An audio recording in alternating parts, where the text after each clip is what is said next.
Whoa. Who knew I would make it this far? They hated, they never believed me. Yeah, I would never drop the ball. I know I make it look easy. Yeah. Mayweather with the defense. I don't care what a critic got to say. I got them picking up the pieces. That to me, you really playing with your life. I'm about to come and run it all back. I'm the new era, about to snap back. You ain't fitting for it, cause you all cap like. Hold up, I shoot my shot, wait, hold up. I'm really about to run this go up. You know it's all net when it go up. Ain't got no other plans, you don't need to understand. Ay, we on overtime, you don't need to understand. Ay, you just show them how to do it when you don't know what to say. Tell me how you plan to win if you plan to play the same. Moving fast, already gone, yeah, but you bringing me back. Try to double cross me, dog, just let me relax. Stop assuming what we doing. Keep it moving, what we doing. Cause it can get dangerous. Cause it can get dangerous. Cause it can get dangerous. Hey, please don't play no games with me. I promise I'm too much. Hey, I can never let up even if you had enough. Hey, this ain't for the faint of heart. We always playing rough. I had enough, it ain't luck. I needed a vision, I needed ambition, I needed a mission to beat a submission with no intermission. I see the collision, the crash in the distance, they coming off track, no. Now when they ask what's the motive, don't talk about the show. They all about to see what I mean in the moment. I gotta keep going, I'm shaking the dice and they're keeping it rolling, they already know. Ain't got no other plans, you don't need to understand. Ay, we on overtime, you don't need to understand. Ay, you just show them how to do it when you don't know what to say. Tell me how you plan to win if you can't play the same. Yeah, but you bringing me back. Try to double cross me, dog. Just let me relax. Stop assuming what we doing. Keep it moving, what we doing. Cause it can get dangerous. Cause it can get dangerous. Cause it can get dangerous. Yeah. What up, what up, what up, what up, what up, what up, what up, ATP? We back at it again with another one, man. Covering these fights or whatever's in the building, man. We covering the fights. Let me take a look at what's going on here. So much going on at one time. Let me see here. Yeah, Ray has convinced me to come up here and cover this damn fight. Really here for the main event. Let me see here. Bear with me. Am I going crazy? Hold on. Oh, okay, I know I did it wrong. All right. There we go. Let's go here. Salute to everybody in the building as we're stepping in the building. Let's go ahead and hit that like button, man. Support the grind. Hit the like button, subscribe to the channel, all the above. Share, tell a friend to tell a friend. Let me see here. All right. Who we got in the building? Nobody in the chat today. Oh, welcome down Van Houten in the building. What's up, Sheiks? What's good with you, family? Wealthy Holdings in the building said, what's your pick between Beer Salanov versus Espinoza? I don't know, man. Not familiar with him, man. Really, are they fighting right now, by the way? I just jumped into the middle of this right here. Not too sure. Big Mason, what's good, family? Bear with me. Damn. Gonna cool off. Let me see here. I'm sorry, guys. I'm just getting it all together here. I almost didn't make it, man. You see, we're already 30 minutes into the event right here. Let's see here. Let me see. Is that who's fighting? No, that's not. That's the main event. Yeah, I'm not familiar with author Berislav. Berislav, I'm not familiar with him, man. I will be familiar with him tonight, man. So it's a 140-pound fighter. No. Is it 140-pound? Junior middleweight? I mean, junior welterweight? Yeah, I would say junior welterweight, right? Make it better.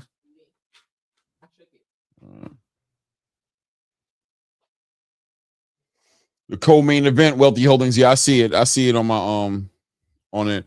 Not familiar, man. I'm not even too sure who's in the ring right now, man. Shout out to everybody in the building, man. Thanks for being patient with me while I'm getting my my head together. I literally just sat down, put this together. Ate a little dinner.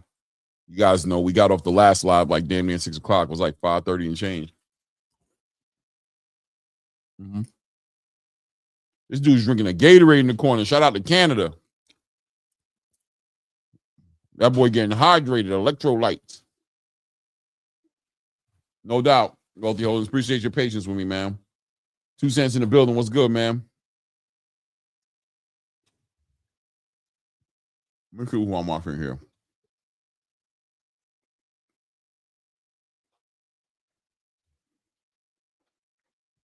Palmer 140, 140, 140, 140, 140, 140.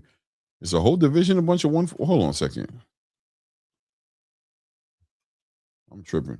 Bear with me here. Who is fighting tonight?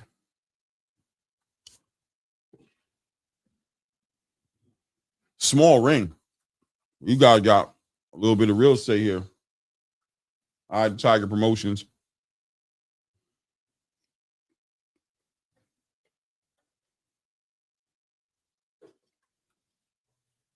Let me see here. Is that Gamont? So let me see here.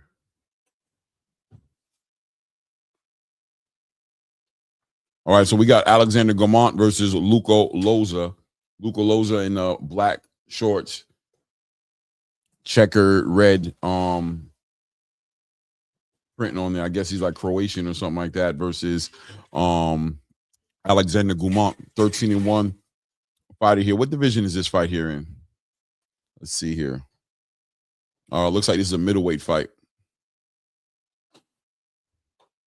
Round 6 of a 10-round fight here. You guys, hey, man, I'll call it from here, but I don't know who's winning, who's got the leverage. I can tell you I'm noticing that Alexander Gamont is definitely working behind the jab right now, getting taken to his corner right now, I guess, to get his gloves tended to. Tape must be getting loose.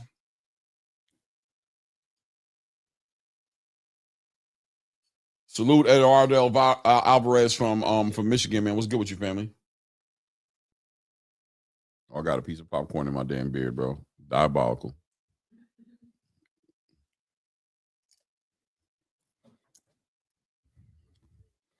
All right. What am I looking at here? Alexander Gamont trying to work here, but I'm noticing that what's my guy's name again here? Loza working behind his jab as well, combination punching, but Gamont applying that pressure. Gamont tied up right now. We're just passing the minute mark here in the 6th round right now, as both gentlemen are just pretty much squared up. Alexander Gamont just shot a straight right hand there, shoots a nice lead hand down to the sternum of Loza here. Both guys extra patient here for it to be the 6th round, well past the halfway mark in this fight right now. Good work, Gamont using that footwork to get up out of a little bit of trouble there. He was in the corner, turns Loza around and lands a little quick 1-2 here. Goes to continue to try to apply pressure, but Gamont looking like he's working very well behind that jab, controlling a lot of the energy and the pace of the fight here behind that jab, slipping overhand right here, or straight right hand by Loza here, getting up under it. Gamont does tie him up. They separated. Gamont working behind that jab, tied up right now as Loza's tied him up here. Nice, tight, little short right hand from Loza here. Referee warns him on a little excessive clinching here.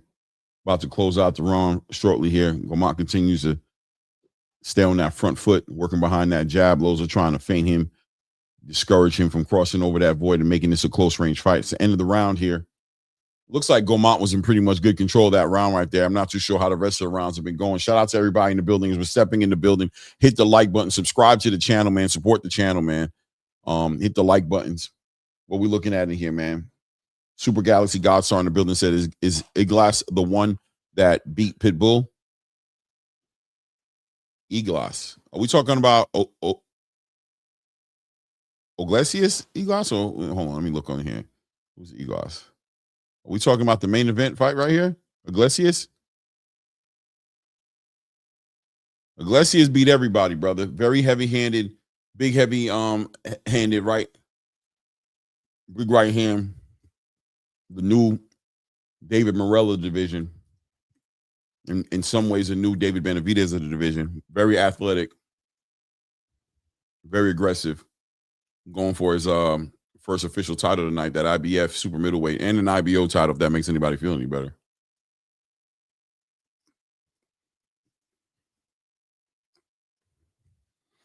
Here we go. Top of the 7th round right now. Both guys take the center of the ring. Actually, about 15 seconds into the round right now. Gamont continues to work behind that jab and that front foot, just walking down Ozo. Shoots a straight right hand. Loza does a good job of tying him up. Referee separates him. They're back at the center of the ring. Good work there by Alexander Gamont here. Working behind the jab, but good combination punching as well. Shooting that right hand to the body, shooting it up top, being very active with his punch shot selection here. Lozo sitting in the high guard, trying to be on his front foot, backing up Gamont right now, as Gamont is using his work right now to kind of keep this fight off the ropes. Good work to the body by Lozo. Ties up with Gamont. Referee has to separate them and take it back to the center ring. 2-minute mark has just passed here in this 7th round here. Gamont continues to work forward, work on that front foot, work behind that jab. Good work by Loza right there. Checks him with the left hook to the body, doubles up on that left hook to the body and goes up top. Tries to tie up Gamont. Gamont does a good time of getting out the way, turning this around. Referee warns Loza again about the excessive clinching. Good work by Gamont, doubling up on that jab, just touching Loza here, keeping that range, testing that range, trying to set up that right hand. Loza up on that high guard, working behind his jab right there. Good work by Gamont, going right between the guard right there, shooting that jab right up the middle. Continue to not go backwards, but use a little bit of lateral movement. But once to sit on his punches, sitting a little flat-footed, trying to set him up for that big right hand. You kind of see it. You see the setup coming, doubling up on that jab right there, continuing to use that lead hand as a rangefinder right there. Not trying to give it the roll. There we go. Sets up a backhand uppercut. Back on that jab. Backing up Loza at this point. Shoots a big left hook right there. And Loza ties him up. Referee jumps up in the middle of him and separates him again. Keep the action going. Both guys in the center of the ring here. 45 seconds left here in the round right now. Straight right hand. 1-2 by Gamont. Shoots a big left hook right over the head of Loza right there. Loza gets up under it and jumps right up and ties him right up. Referee separates him, brings him back to the center of the ring. Gamont continues work behind that jab. Doubling up on that jab now. There we go. Nice 1-2 by Lamont right there. Good work by Loza trying to get that head off the line there. Use that lateral movement to his left, but Gamont did a good job of cutting that off. Cutting him off at the turn right there. There we go. Right down the middle with a stiff jab by Loza right there. Trying to time up that big right hand over the lead hand of Gamont right there, but Gamont does a good job of slipping that. Straight right hand down the middle. Doubles up on that jab. Shoots the right hand. Loza gets out the way. Gets his head off the line. About to close the round out shortly here. There we go. Good round there. Gamont working there. Probably took the edge here on that round right there. But Loza not dead in the water, but is having a hard time dealing with the activity of Gamont. Gamont doing a good job of forcing Loza to reset, using that jab, sticking him to the body, bringing in that right hand. Good combination punching. Sometimes them straight right hands coming right down the middle. Good work by Gamont. Shout out to the people in the building. My guy Just Do Boxing in the building, man. Says, what channel is the fight on? It is on DAZN, my guy, DAZN. Brian Gumatai in the building says, what time Santana versus Thompson? I'm not too sure, man. Shout out to Kurt Davidson Laspona in the building says, shout out John Paul Gagbo. He says, from the Philippines. Is that where you're from the Philippines? Shout out to the Philippines, man. Where's my guy Reyes? I don't know. He's supposed to be popping up. I'm sure he would have been able to show you some love, man. Shout out to the Philippines. Top of the 8th round right now. Alexander Gamont holding down the center of the ring again. Takes that real estate early. Getting behind that, that jab. And that's that ring generalship, controlling and keeping Loza on his back foot, taking away a lot of that leverage on that punch that I'm sure Loza looks like he wants to deliver. Nice straight right hand, lands a blow right there, just explosive, jumps right into a right hand, comes right over with a check left hook, tries to work him backwards. Got to feel like Loza probably needs to win these next couple of rounds. I'm not too sure how the first half of this fight looked, but Gamont's been doing a good job of controlling this fight with his jab, man. Just really controlling that distance, keeping local Luka Loza on his back foot at times, but more importantly, keeping him at the end of Alexander Gamont's punches, right? So he's getting that full extension on them shots, trying to set up the big right hand. 2-minute mark approaching here in the 8th round right here. Both guys kind of tied up. We see a little bit. Referee warns local Loza about coming in head first.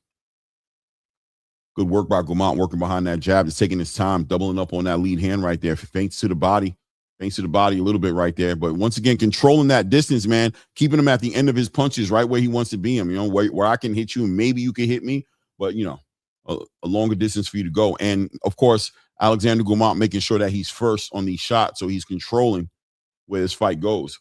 As Luka Loza's putting him on his back foot a little bit, working behind the jab, but there it is again.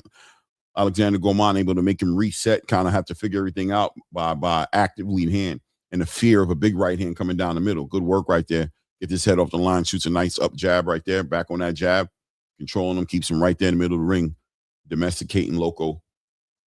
He's domesticating Loco, keeping him right where he wants to be, and shoots a nice straight right hand to the body right there, back on that lead hand, backing Loco Loza up gradually, try to time out that lead uppercut right there.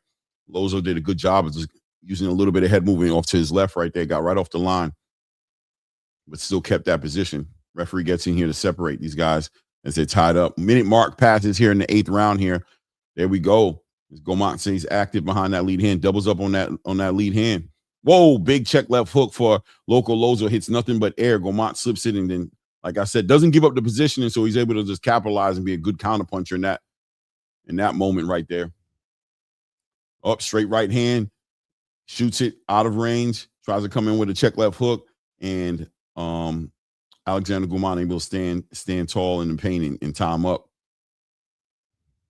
20 seconds left in the round right now. Gamont continues to work behind that jab. Loza tries to use some movement right there to make that space, trying to get off those ropes.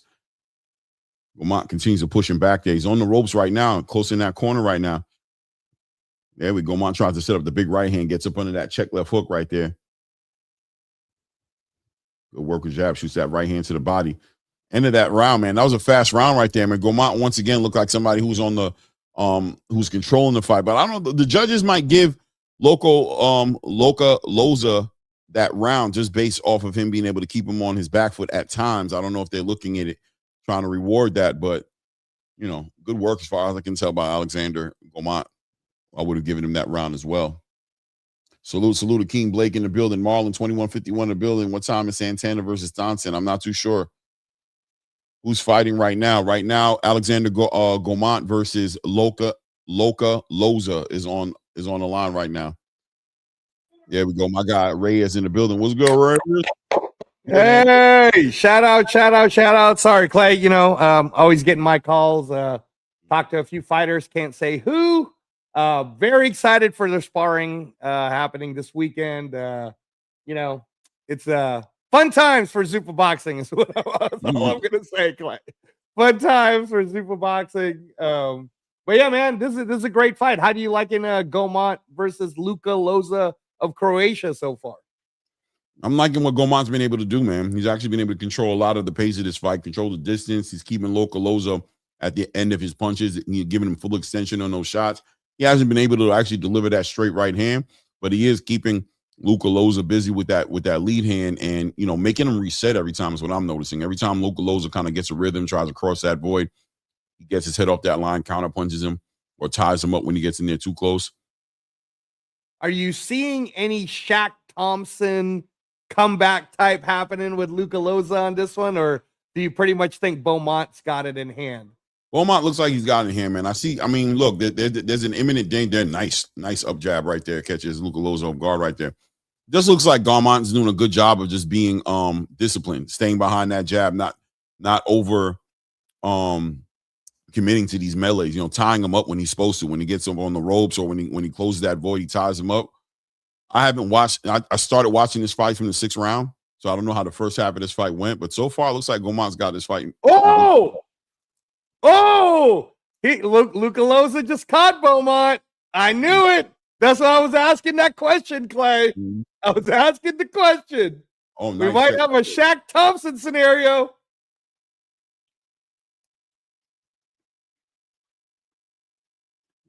Minute 25 left in the round.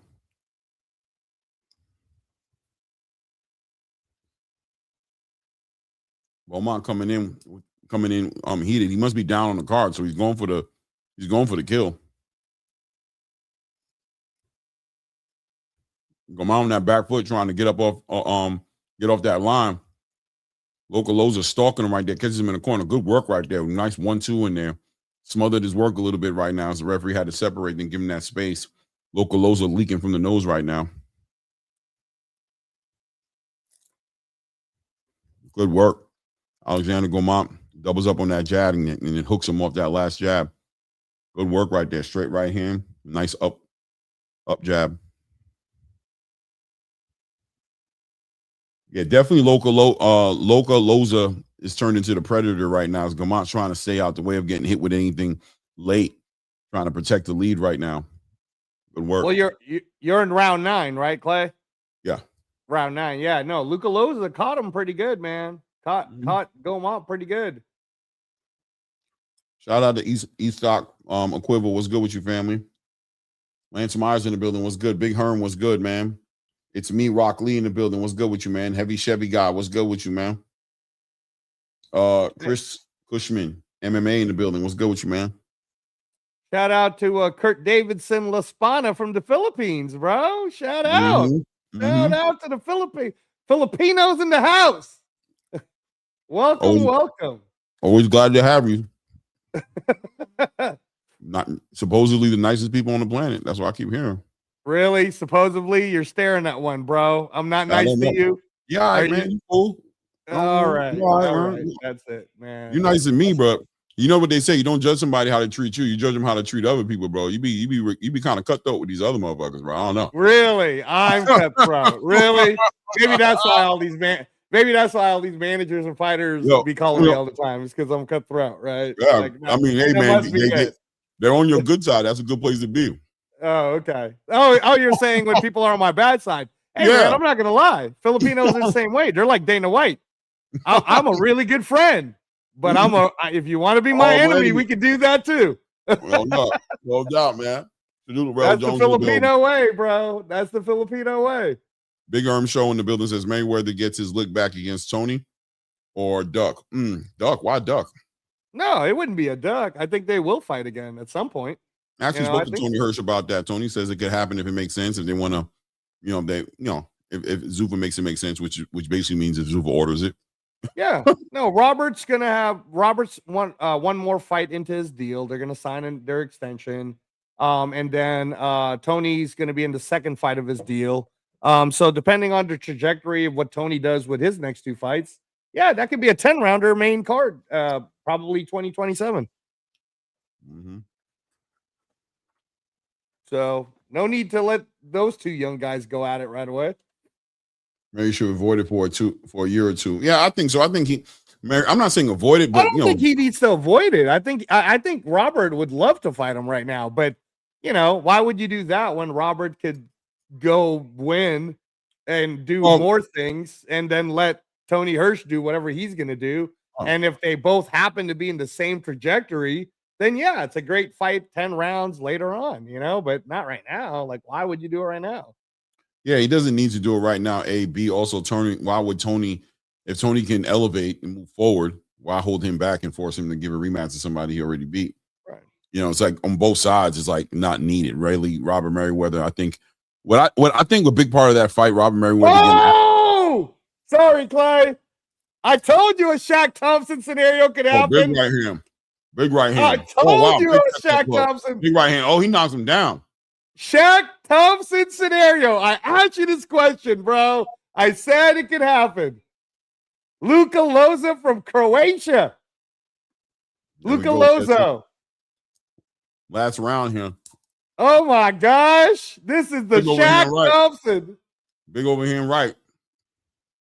Oh my gosh. You're ahead of me. Oh my gosh.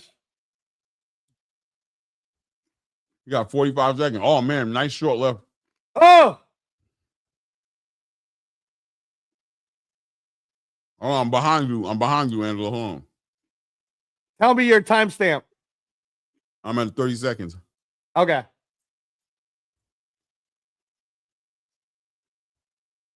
Oh man, overhand right for Luka Loza lands, man. Taking this round, definitely 10-9 round.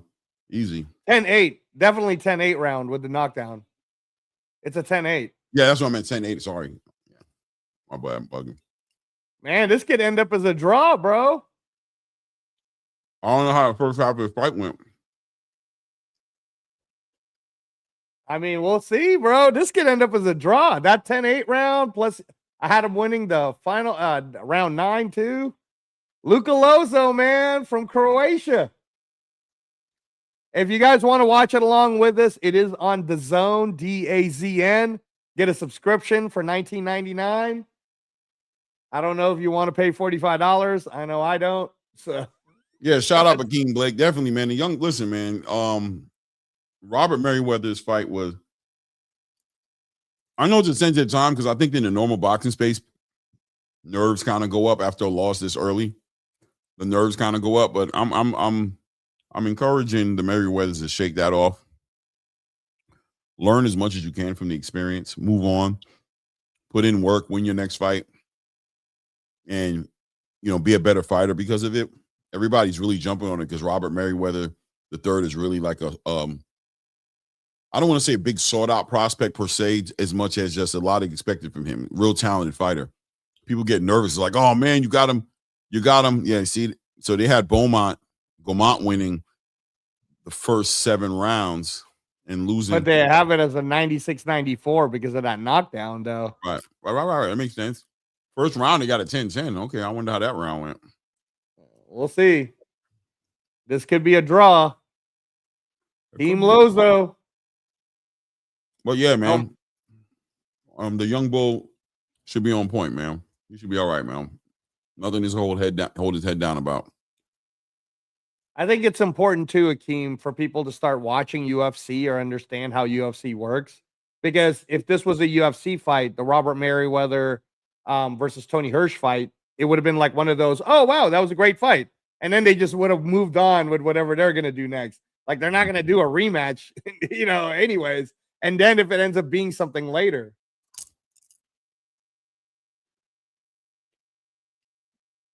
I like this setup in Canada, the way they're watching the fight. It's like a fight in the middle of a restaurant. I mean, everybody's sitting at tables with each other and they got their drinks on their tables. I like the look.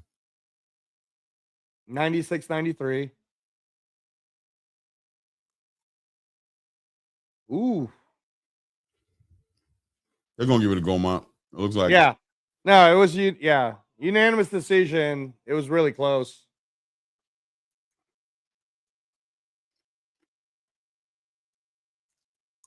Yeah. No, so Clay, when we were going up to Canada, as you know, my mentor and the person that I was working under, he was the biggest promoter. He's in the Canadian Hall of Fame. But when we would do these type of things, like this is in Montreal, Quebec, but this is actually like an arena where they put dining tables on, and then people buy tables, right? So comes with meals and all of that. So yeah. Very French. Very French. Very bourgeois. Bourgeois. I need the table so I can get my bouteille de vin. Yeah. 1776. Whoosh. They get mad if you try to think that French Canadian is the same as French. They hate that, bro. French Canadian is totally different than being French. I got a lot of family in France. I mean, in Canada. Yeah. My family speaks heavy French in Canada. Right. Heavy. Yeah, Gamont, these are 160 guys. They're with Eye to Tiger Management. Eye to Tiger Management's the one that has Makhmudov. They have Makhmudov fighting, this Saturday, and they have Osleys Iglesias, Albert Ramirez. They got that one guy who's already a Riyadh season ambassador. I'm forgetting his name. He's from like the Dominican Republic. I don't know why I'm not remembering his name. Like Turkey Al-Sheikh loves this kid, but he's with Eye to Target Management. So they do good shows. But tonight's fight is a number 1 versus number 2. And really, it'll actually shape up 168, Clay. Because, since Terrence Crawford left all the belts, we're trying to figure it all out, right? Oh, they also promote Christian Mbili. This is the same group that has Christian Mbili. So what Eye of the Tiger management wants, Claymore, is for Mbili and the winner of tonight to fight next. But obviously, for Mbili, if he's able to make more money, then he's going to go to Canelo. But then they have one of the other belts, right? So then the question becomes, who's the WBO 168 champ? Clay, help me out. Who's the current WBO? Current WBO 168. I mean, the closest thing to it would probably be Hamza Shiraz is fighting for it, right? Yeah, he's fighting for it. I'm about to say he's fighting for it. Yeah. So that's where an Osleys Iglesias or Pavel could come into the picture. And then Resendez is fighting Munguia on the 2nd. And that's the WBA. So basically, it's like they own 2 of the 4, right? And who knows what happened to Diego Pacheco, bro? Wow. What happened to Diego? Where is he? Is he going to Zuffa? Are we going to see Berlanga Pacheco at 175? Listen, that's what I thought was going to happen. I expected to see Diego Pacheco go to Zuffa after he got out of fighting Hamza Shiraz, which I think Hamza Shiraz versus Diego Pacheco was a borderline Jerome Butenis versus Andy Zayas fight to a certain degree, right? Like I thought the matchup was a real good matchup, but for him to get out of it, I was like, if you're getting out of it, then I thought he was going to Zuffa because I'm like, that's like dropping a belt, right? That's equivalent to dropping a belt. Like if you do that, I'm expecting.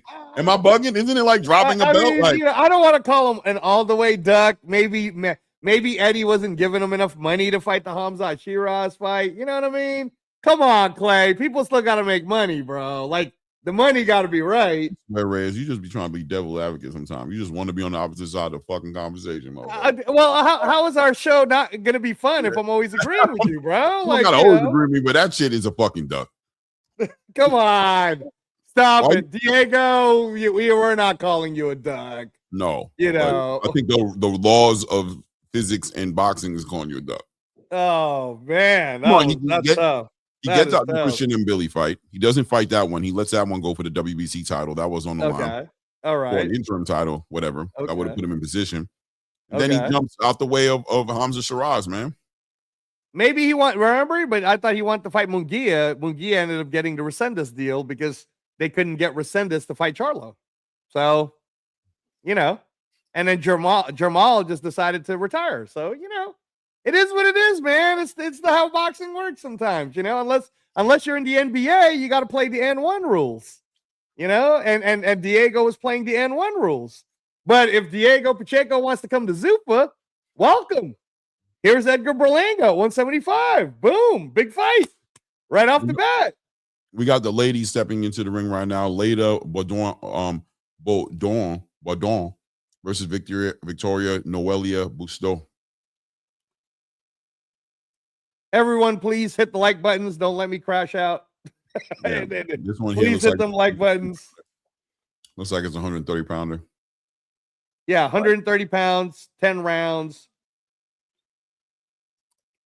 And this is Leila Budwan. Leila Budwan. Budwan.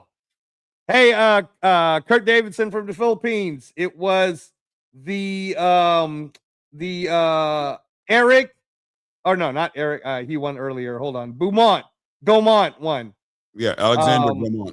Alexandre Gaumont won by unanimous decision. Such a nice young Canadian. Isn't this the lady who fought Alicia Baumgartner? Yes. Let me double check though. Leila Budwan. You're absolutely right. Yep.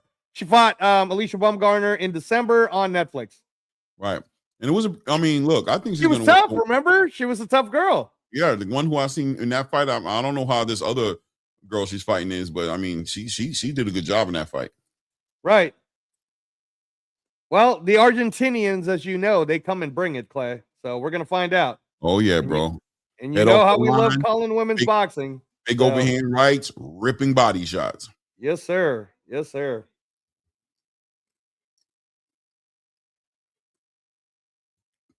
Oh yeah, she look like she's doing what she's supposed to be doing, punching people. Am I bugging? Oh, you ain't lying, bro. You Yo, ain't she look lying. like hey, yo, bro. She's looking at me. She intimidating the shit out of me looking at the camera. I need you to look away a little bit, girl. I ain't got no problem. Man. I ain't the one you're fighting tonight. I need you to relax. That energy is crazy coming off the camera. Yeah, I like Victoria or Beaumont. Leila Budwan. Yeah. Leila Budwan looks like, you know what she look like? She look like a cute country girl. You know what I'm trying to say? Oh, yeah. No, remember MVP had her all dressed up. She looked pretty nice, man. Yeah, man. But country, like real down to earth country, you know what I mean? Right. Boots, you know what I mean? Riding the horse. You know what I'm saying? Right. Tending to I hear you. I got you.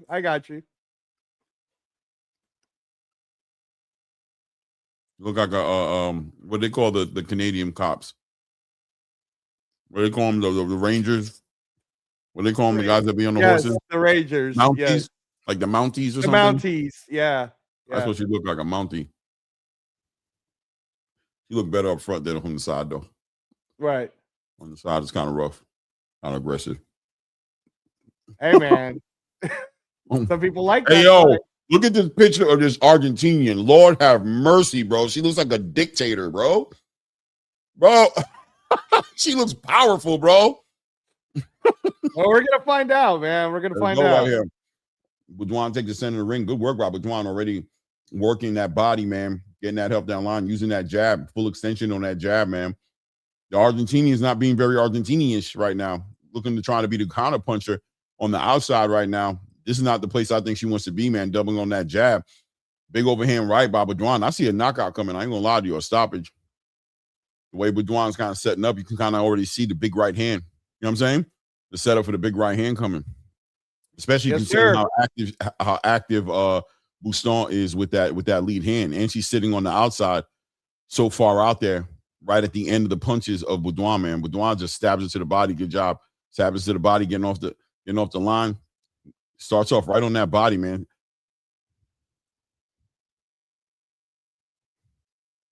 Budwan taking time. I like how active she is, man, with that jab, man. Very athletic, very explosive, the way she sets up. Set up to really land that big overhand right. Nice straight right hand to the body, man. Big time delayed reaction from Budwan right there, man. I don't think she's dialed in, man. She's looking for something here. Big check left hook coming over for Buston, but Buston is like way out of range, man. Very lazy, just looking at her body, staying very, very reserved. Hands in her pocket. Not very Argentinian-ish about her, bro. Big overhand right. Nice combination punching right there by Budwan. Budwan ties up with the Argentinian. Argentinian looks timid, huh? Am I crazy? Yeah, no. But I mean, you know, she has to be timid because remember the thing about Leila Budwan is she does hit hard because even Alicia kind of was boxing her backwards, you know. So let's give it a chance. Clay. Man, I'm calling it how I see it, man. Just by play. We already at the 10-second mark. This girl got the shorter arm. She's a shorter fighter. She's playing outside, you know what I'm saying, of her range. And Budwan's just setting up, getting that cadence together. And you already can see she's going to be telegraphing those big overhand rights are going to start coming very soon. So she better do something to get some respect or it's going to be a problem. Well, we're going to find out, man. Remember that that Montreal Canadian ring is small, y'all. Shout out to everybody who's joining us for the Osleys Iglesias versus Pavel Silyagin IBF 168-pound title fight. Please hit the like buttons before I crash out. We always try to get to 100 likes. Come on, y'all. Stop being greedy with your like buttons. Big arm. I know. She did get beat up by Alicia, but I felt like even when I see here, man, I like her stance. I like how she approaches it. I like her combination punching. But I mean, I hear you, but I don't feel like she got beat up that bad. I feel like she fought the shit out of Alicia Baumgartner and lost. What are you doing? Am I bugging? No, you're not bugging. No, we were there. We were calling it together, bro. Right. We saw that. Here we go. Top of the second round, 2-minute rounds for women's boxing. Go ahead, Clay. 1 minute, 50 seconds left here in this round here. And Budwan continues to work behind that jab, man, pinning the Argentinian's head back, her ears back, man. She's going through like weird switches. She's going left, she's going southpaw to orthodox, really just telegraphing these big left hooks. Budwan, oh man, she just kind of takes a knee right there. Sometimes you got to take a knee. Ask Gervonta Tank Davis, Clay. Oh damn. Minute 20 seconds left here in the second round. That's crazy. That's crazy, bro. Shout out to everybody in the building, man. Hit the like button, subscribe to the channel, man. Support the grind. Look at her sitting on the ropes. Oh, she's kind of annoying me, bro. Oh no, you're annoying popcorn, Clay, yo. Listen, she's annoying me a little bit, man. She keeps on telegraphing and reaching with that lead hand. She's not shooting it. Budwan is just so comfortable. I'm actually looking at Budwan like, come on, let that overhand right go. I mean, no, she's trying to be careful, bro. She's trying to get her rounds in. She wants to be careful, Clay. She's shooting straight right hands to the body and attacking this girl's body. Just personally, the girl's not moving. She's not moving around. Like, unless you're setting it up, coming off the body to do something, why you just keep stabbing into the body? She can't stay more still than she's staying. You know what I'm saying? Hey, man, be careful. This is how Victor Ortiz got knocked the hell out by Maidana, remember? Blocking her body, man. It's like one of those old school fights you have with your friends in the bathroom when you're just body punching. You're not punching in the face. There we go. Big right hand, overhand right by Budwan right there. 10-second mark just passes here in the second round here. Getting a little bit more physical from the Argentinian, tying her up, trying to push her back. A little more bounce to a step, actually stalking Budwan a little bit at the end of the round. Easy round for me to score, man. 2 rounds is it, man. I got Budwan taking this one here. Buston needs to actually figure out how she's going to put this together. What's going to happen here? You never know, man. You never know. Hey, Akeem, Alicia Bumgarner fought Leila Budwan on Netflix. Me and Claymore were calling that fight together. So, shout out to everybody in the building, man. Hit the like button, subscribe to the channel if you haven't done so yet. Yeah, come on, guys. Stop being diabolical with the likes. Well, how the likes look? I didn't even look. Y'all are greedy. Some greedy ass. Freeloaders. I know, man. Your hands are in your pockets. Y'all can't play. But Akeem, you better hit the like button, bro. I'm gonna stop answering your question. Hey, yo, this Argentinian looks like she hoards oil in Come on, man. Top of the third, yo. Top of the third, 2-minute rounds. Man, takes from the poor and gives to the rich. Man. Budwan working here behind that jab, trying to set up that big overhand right. Buston slips that, use that movement right there, circling off to her right a little bit, to her own left right there. Budwan, man, come on, man. Throw that overhand right, man. There we go. Nice overhand right, connects with Budwan right there. In that exchange, attacking the body, tearing the body up right there as the referee has to separate them, tying each other up right there. Come on, ladies. Ladies, come on now. Come on, ladies. Warning to Buston to watch the top of that head there. Taking it back to the center ring, Budwan getting active with that jab, shooting to the body. Little sound effect from Budwan, you know, deliver the feeling. I mean, there we go. Nice check left hook for Budwan right there. Oh, nice straight right hand from Buston. Getting active. Look at Buston. Oh, big right hand lands from Budwan, man. Got to be careful, bro. Them Argentinians are sneaky. Oh, man. Big right hand side of the clinch hits Budwan. Hits Buston back of the head a little bit. Once again, Buston getting warnings for hitting behind the head and excessive clinching. Nice right hook to the body right there for Budwan. Nice short little right hook for Budwan right there. Buston ties her up. Ties her up right there. Ties her up, holding on to her right there, waiting for the referee. She taps her on the shoulder saying, let's separate. Once again, the referee is instructing Buston about the excessive holding. I wonder if it's going to lead to a point being taken for her at some point. It's very early in the fight. She's been warned at least 3 times at this point. I feel like this is her 3rd time being warned for the clinching. Yeah, she'll probably get a point deducted, but it's not going to matter, you know. Yeah, she tries to shoot that right hand right there. Referee says, you need to listen to me. Ew, man. I don't like what the referee's doing, man, saying you got to listen to me, but she's kind of kissing Budwan's behind a little bit. I don't know. The referee kind of weird to me a little bit. I don't know. That was Kind of kind like of the weird. Are you Chisora okay? referee, bro. Like the Chisora Yeah, referee. he kind of looked at her like, "Are you okay?" After you got hit by that right hand, she's like, "I'm good." He's like, "Okay, hey, I need you to listen to me." What are you talking about? What's going on here? Come on, man. Diabolical referees, y'all. Thank you, Mr. Van Houter. Thank you very much. Guys, hit the like button as we're stepping in the building, man. It's like 40 people in the building, man. Hold on, let me check it. What's going on here? I'm feeling some kind of way. Don't get me in my feelings. Don't get me in my feelings. 41 people in the building. Let me see. Let me see what's going on. Are we on Facebook and X also, or just on the YouTube? I know the X for some reason is not working today. Okay. It wasn't working earlier too. I don't know if there's a problem with X or something like that. So we're on Facebook and we're on. No, but everybody's on YouTube. Let's get the like buttons up, man. Let's hit the likes up, man. Let's get up. 43 people in the building, man. Dude, come on, man. Don't let me beg for thumbs up, bro. I beg for some money, but I ain't begging for a thumb up. Come on. Come on, y'all. Top of the 4th, 2-minute rounds. Women's boxing. There's a 10-rounder with Leila Budwan against Leila Budwan. Tied up right now. Minute 45 seconds left in the round right now. As listen, like I said, there she goes. She's shooting that right hand right now. She's shooting that right hand right now. Oh, man, there she goes. Warning with that head right now. Getting into it, arguing with the referee. She says, Budwan keeps pushing my head down. It's not my fault. Overhand right for Budwan right there on Bustan. Bustan trying to tie her up. Budwan gets warned for rabbit punching. Big stretched, telling left hook of sorts. You can see it coming from a mile away. Bustan's just really, hey, man, shout out to Bustan trying to, but I'm really not too impressed with what she's doing tonight. Just passing a minute mark here. Budwan continues to control the center of the ring right now, working behind that lead hand. I'm looking for her to deliver that right hand. She's smothering her work a little bit. You know what I mean? Good work to the body right there by Budwan right there, working, trying to stay active with her hands. She needs to not step forward into this girl. This girl is not backing up. So what's going to end up happening is you're going to keep tying yourself up. You're smothering the work. Control that distance and let those shots go from that comfortable range that she's giving you. She's not moving. You don't need to tie her up. There we go. Big right hand.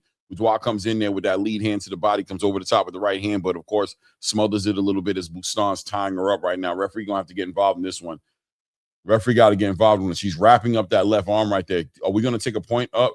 That's a 4th or 5th warning right there. Looks like the referee said that's a final one. I will be taking a point off after this one. Early in this fight, working to the body right now is Bustan continues to hold her right there. Let me see what's going on. Now the referee warning her about pushing down on the back of Bustan's head right there. End of that round right there. So in that round right there, we just saw Budwan taking her time a little bit. Now I'm seeing her let that right hand go a little bit. Referees warned Bustan about the clinching. So I'm expecting this early in the fight right now. She's gonna have to really make sure that she's careful with it, or she's risking losing a point at this point. Right. No, Victoria from Argentina is kind of like she's seeing the right hand, so she's leaning away from it. I think that Leila Budwan should use a double jab or like a triple jab so she can hide that right coming in, or go back to hitting with a straight right to the body, bro. Right. You know, you go jab up top, straight right to the body. You can go straight right to the head, but she's going to need to set up a little trap. 2-minute rounds are tough, Clay, because you only got 2 minutes to work, you know? And that's the whole thing about it, right? It's a 2-minute round. So I think that's frustrating me a little bit more with the Argentinian, just knowing that time's not on her side. Seems like she's trying to set things up. And it's like, look, I need you to let your hands go a little bit, man. Top of the 5th round right now, halfway through, y'all. Whoa. A little slippery in there. Yeah, Budwan almost did the splits, right? Minute 40 seconds left here in this 5th round right now. Budwan trying to double up on that jab, set up that big overhand right hand. I don't know if anybody, there we go. He's smothering it though. Well, come on, Budwan. You can do better than this, man. Don't smother the work. You're getting up in there. Shoot that right hand over there. We need some. There we go. Good work right there. Right hand to the body, double check, left hook to the body, and tries to come over the top, but Argentinian ties her up, man. Bustan. Oh.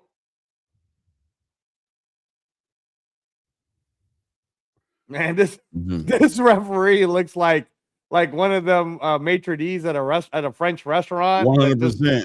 that just does not like people, you know, like, Yeah. oh, you ordered the French fries. Oh. You ordered the French fries. And now you are saying they're not crispy enough for you. Oh man. I heard Oh, French my food is really goodness. not that good. Oh my goodness. France. Probably because of the attitude they're putting into it, right? Shooters hit Probably, about it. man. He Probably got he a has lot of some bad attitude. cheese. He's a snob of a ref, bro. Yeah, he Not really is, open. man. He really big, is. big overhand right, man. By Budwan lands right there. Big, nice short punches, short right hands from Budwan there as Busan continues to try to control the pace of this fight with the tying up. Referee's not really calling her out for it, but anyway, we got down to running into the last 10 seconds of this round right now. Back to being tied up again. Yeah, Budwan's gonna have to fix her her upper top because it's starting to come down. Yeah, it looks Clay like don't mind. Clay don't mind, but you know, just for professionalism's sake, you might want to hike it up, girl. She's trying to fix it. She ain't got no cleavage, but she's still showing it. Come on, man. Damn it. Sorry, this call. Damn it, Clay. Damn it, man. Yeah, man. Salute to everybody in the building, man. Oh, hey, salute to Coach Bernard Hackett, bro. Fort Gutty. Fort Gutty, what's good with you, man? Is that Bernard? That's Coach Hackett. Okay. Coach Bernard. Hackett. Last time I seen that, I thought about Greg. Man, stop. Like, nah, I got it. I know who Fort Gutty is now, man. I'm just saying before I thought it was Greg Hackett. Yeah. Akeem Blake in the building, man. Smiling, laughing, having a good time, man. Shout out to everybody in the building. 45 people strong in the building. Hit the like button, subscribe, support the grind. Here we go. This girl's really just not doing the work right now, man. She really looks a little lost right now. I really don't 5-0. 5-0 so far, guys. We're going top of the 6th round. 2-minute rounds. Leila Budwan versus Victoria Bustos of Argentina. You think Budwan can get a stoppage? You think Budwan can get a stoppage? I think she could. Will she? No, I don't think she got that killing instinct. She's just not coming over the top with that right hand. She's not putting enough heat. You know, there we go. Nice right hand right there. Oh God, bro. Oh, turning into MMA match. Yeah, this one got serious right now, man. You are annoying. Argentina, you are annoying, bro. You held her so bad that she had to lay on top of you on the ground, bro. That's perfect opportunity for ground and pound right there. Yeah, man. Ground and pound. And now a nice right hand lands for Budwan right there. Another right hand back. Punches her in the back of the head. Watch the back of the head, Busan. Busan, you're a problem tonight. You're grabbing, you're punching in the back of the head, and the referee's warning you like it's an infinite bag of warning. He's done nothing as far as enforcement is concerned to get this girl to stop doing that. So, you know, why respect him? She should continue just tying him up just like she's doing right there.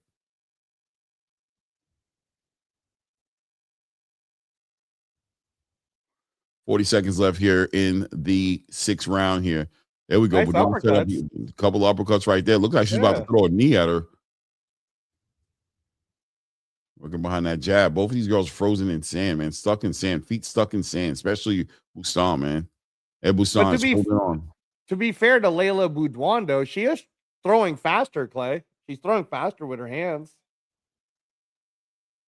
There we go. Nice. And she's tying her up again, man. Jeez, man. There we go. Nice right hand to the body. Doubling up on the right hand to the body from Budwan. Tied up. Hey, shout out to Montreal, Canada. They got a nice little crowd up in there, bro. Yeah, people out there come and see the fights, man. Yeah. This is Looks like a very intimate setting.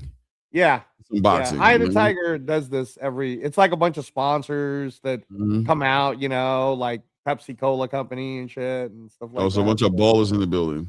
Yeah, no, there's ballers in the building for sure, bro. They're betting on this.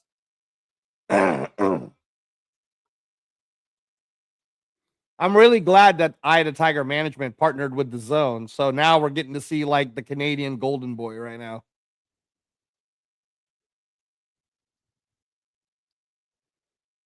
Shout out, man. Well, L48 in the building. What's good with you, fam? Hit that like button, man. We definitely working.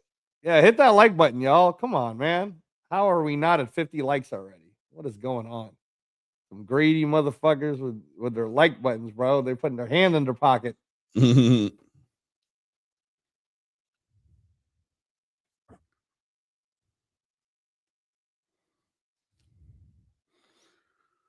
Oh, 7th round here, and it's exciting women's fight. It's just, it is. Hey, the one thing people will say about ATV Combat Media is we're fair. We are fair across the board. All right, yeah, bro. So we say it's boring. It is. Yeah, man. This girl and the grabbing. You know what? I'm just tired of the referee with all the warnings, bro. Hit somebody over the head with something and make them know that you expect them to fight, bro. You know what I mean? Give him something. Give somebody something. Take a point on him. You know what I mean? Grab somebody up and let them know you ain't playing no games, man. Yeah, she tries to time that right hand, telegraphs that right hand so bad. Bustan telegraphs that right hand so bad, bro. There we go. Nice little backhand to the body from Budwan. Nice stab to the body. I think it's safe to say that Victoria Bustos is not getting a most valuable promotions contract. Nah, bro. This girl is...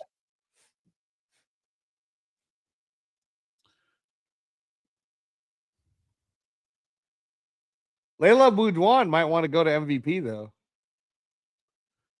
Yeah, she might. She's not really doing all that much for me tonight either. With that big old back. That's for farming, Clay. Yeah, I'm sure she's definitely bailing some hay or something going on her time off. Lord child. Oh, nice. Man. Nice little short little right hand from Buston right there. But back to the body, back to work for Budwan. Working behind that jab, stab to the body by Budwan. Working the body, time up. I miss you. Let me hug you. Round. These girls gotta be cousins. Good Lord. Good Lord. End of that round. You guys keep dapping each other like you guys are down with each other. Let me find out. Oh, man. Mm-hmm. You really don't think that Leila Budwan could go for the knockout, bro? Try to go for it. She can do whatever she want when she feel like it. When you feel like it, you can do whatever you want. You can do a damn cartwheel in the middle of the damn ring. I can tell. Hey, shout out to everybody joining us. We got a little over 60 people. Will you please press the like button? Please, baby, please hit the like button. Subscribe to the channel and like the video. Yeah, y'all about to make me like a remember the Eddie Murphy Raw. No, I ain't even mad at them. What is there to like right now, man? We're calling this fight that these girls ain't doing nothing, and they're like, I don't know if I want to like it right now. I'm waiting on the fight. That's true. Maybe it's not us. Maybe it's the girls. Yeah. All right. Hey, effing us over. Effing us over, bro. The good news is this is the 9th round. It's the 8th round, actually. Well, I'm sorry. The good news, this is the 8th round. Let's go. 2 minutes here. Budwan continues to work behind that jab right there. There we go. Budwan, nice. Check left hook with Budwan. Look like getting a little violent there. I wonder if they told the Argentinian that she has no chance of winning this fight without stopping Budwan. They were working behind that jab. Nice. Shoots right hand to the body. Tries to check left hook up top. Back on that lead hand. Taking her time, stabbing into the body.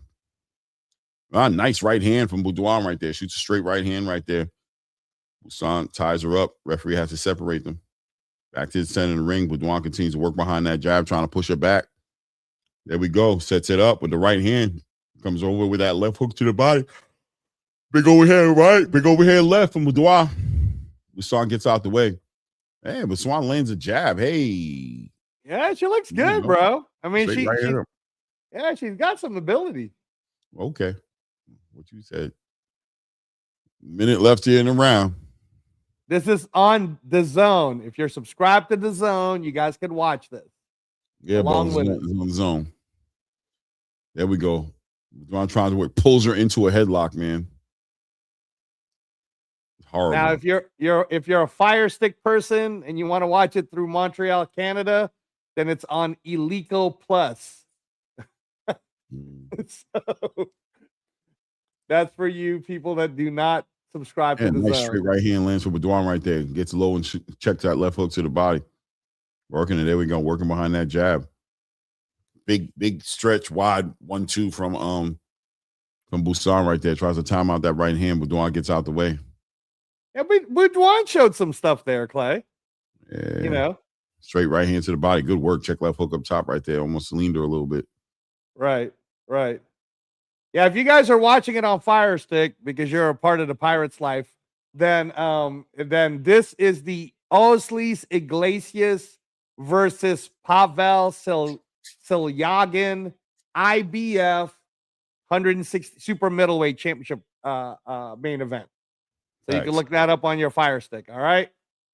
Pirates life. It's all good, baby. If a Pirates life for you, then it's all good. That's fine. The Zone got to fix this problem. Fix the problem, the Zone. Fix the problem. Making Claymore Rain pay $45. Man, how you going to do that? They're not making me. Free country. Oh, Philippines is in the house. I got another one.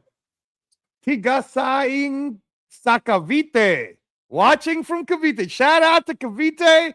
Shout out to my hometown, Batangas. No doubt. No doubt. Kumusta? Kumusta? Yeah, Birdman Jr. says Bobois is making the tune-up harder than it needs to be. Oh, man. There you go, Bones. You found it. All right, good man. There we go. Don't worry, Bones. There's only one round left. Hey, to all our Filipino viewers right now, please subscribe, like. You got your Filipino co-host right here, y'all. We need to get another territory, the Philippines. We got Australia, we got the UK, we got Ireland. I need the Philippines to come and support me, man. Clay's always picking on me, y'all. You need to help me out. You guys are better numbers. 20 seconds left here. Okay, man. I wonder what hey, Birdman. Thank you. I appreciate you, Birdman.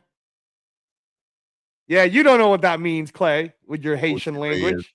You don't know what that it means. Handsome, bro. It means good looking. Pause. Oh, here we go. See how they see how Claymore's doing me. See? Oh, this is the abuse I get every Tuesdays and Thursdays, here, bro. Oh my goodness, bro. Fucking heartthrob. Oh, people raise a heartthrob. In the Philippines, I would be. So. Either they love me out there. They do. They do. Let me see here. Let me see how many likes we got here. See how upset I need to be. 30. We got 20 seconds left, I think, in the 9th round, y'all. This fight is almost over, we promise. Yeah, bro. This one right here, bro. This is legit a little bit better than watching paint dry on the wall. Just a little bit. Oh, man. 10 seconds left in this round. Oh. Another warning for the Argentinian man to stop doing something. Right. Good work by the ref, man. Pocket now, be honest, Clay, because you're a UFC guy also. So, what's worse, this fight or when we watched Francis Ngannou versus Black Beast? Yeah, that fight was horrible. I remember they were like, maybe we should do a rematch. I was like, please don't do a rematch. If you have any love for me, you will not do a rematch, bro. We are good with where that fight ended at. You guys just move on with your career. That was horrible. That was my guy. That's my guy too, Derek Lewis. Shout out to Derek Lewis. Oh, but man, y'all didn't throw nothing on that. That was Francis crazy. Ngannou, bro. And that I remember those are the fights right there that build up to be like the shootouts. You're like, oh man, Ngannou versus Derek Lewis is gonna be crazy. Somebody's getting knocked out. Oh man, bro. Both those guys walked in with their hands. They didn't have their hands in their pockets. They had their hands cuffed behind their back. Oh, bro. Oh, here we go. Top of the 10th, final round. There we go. Getting a little slap action. Slappy, slap, slap.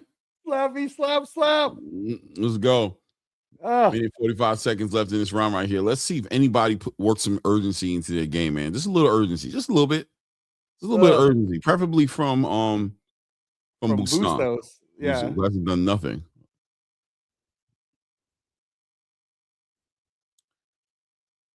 Well, Budwan's getting her 10 rounds in. So she earned whatever money this is in French Canadian money. Is French Canadian money more than the American dollar? No. Are you sure? I'm pretty sure, yeah. All right. Could be, but I'm pretty sure it's not.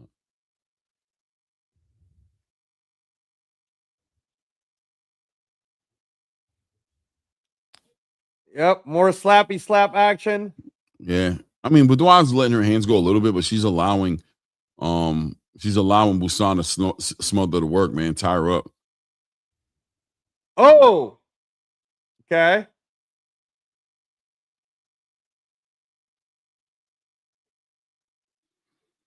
And this referee does not look happy, bro. Oh, nice right hand lands right there for Budwan. That was a nice right hand. This referee does not look happy.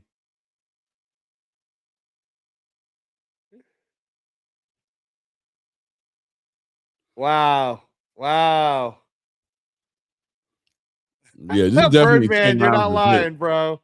You are not lying. He looks like an angry bird for sure. Yeah, man. Oh. Well, we're all going to clap that it's over. Yay!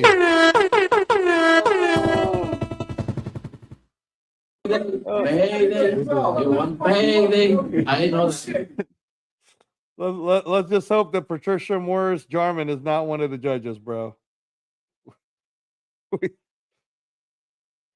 Horrible, man. We don't need this to be a draw. Not at all. Horrible fight, man.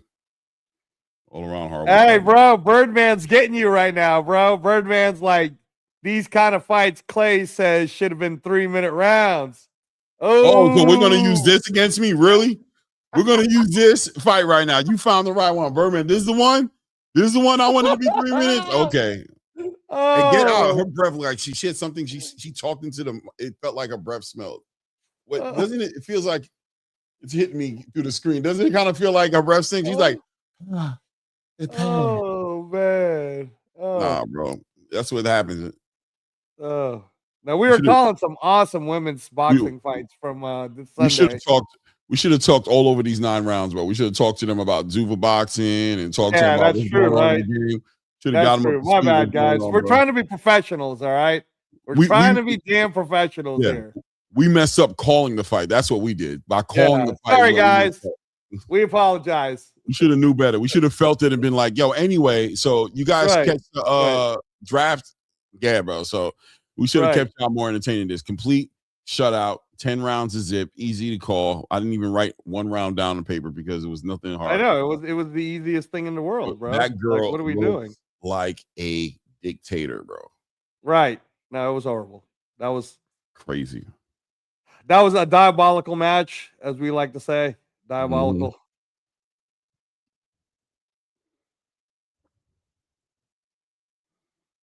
Horrible.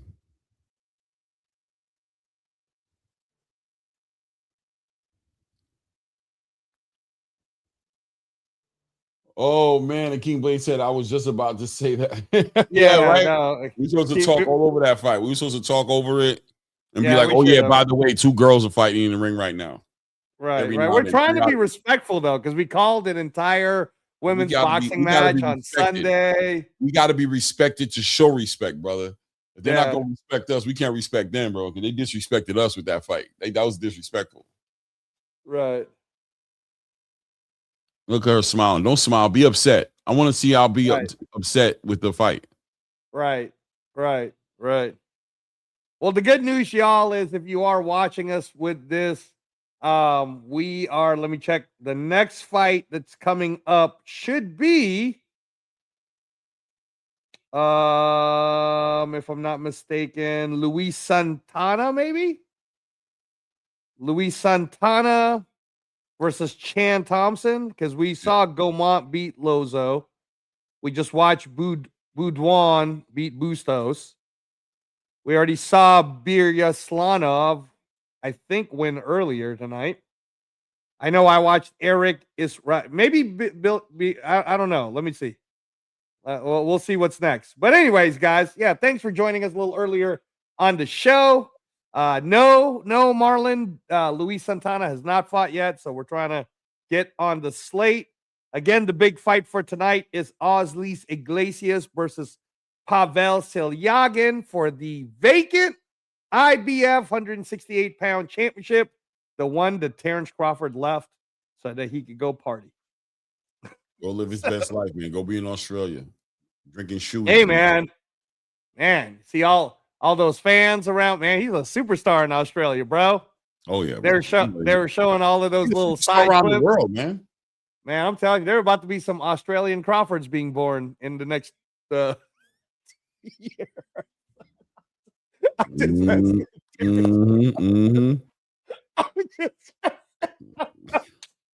All right. Hey, man. Hey, listen to me. A Samoan Australian Crawford baby might not be the worst thing in the world, bro. That might be the next heavyweight champ. Crazy with the genes and the never IQ. know. You never know. All right. Yeah, Chan Thompson. Okay, so Chan Thompson versus Luis Santana should be coming up next. Mm-hmm. All right. That's going to be a good NABF 135-pound battle.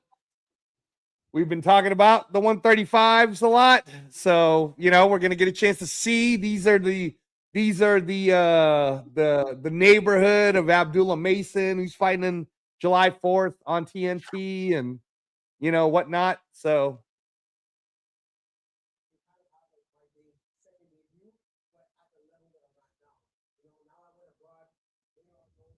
he's making a second. Chan Thompson making a second debut in Montreal, Canada.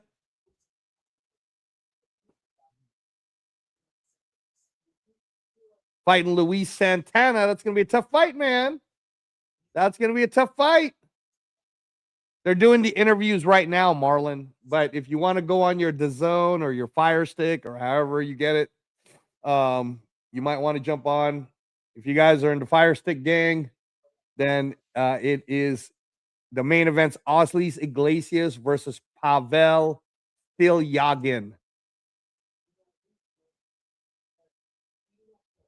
Should be pretty fun. Shout out to everybody who's joining us right now. Shout out to everyone. All in fights should be starting soon. Guys are making their way into the ring. Birdman says, right. So will the fights be shown on TNT and DAZN or just TNT? Both. Yeah, both. And that's what I was trying to tell Clay earlier too, Birdman, is like, so what's the advantage of someone like me or him? Well, definitely me. Like, why am I paying for DAZN if I can watch it on my cable TV? Like, oh, y'all are gonna do this? This is awesome. But we'll see, man. That DAZN price got to lower it down. DAZN, lower your prices. If DAZN gets to like that I don't know, $30 price range like they do in the UK, Clay. Get it to me at the $30 price range. I'll do that monthly to get the pay-per-views. But right now, man, 45 is diabolical. No, they're not, Marlon. You're clearly not watching. No, they're not.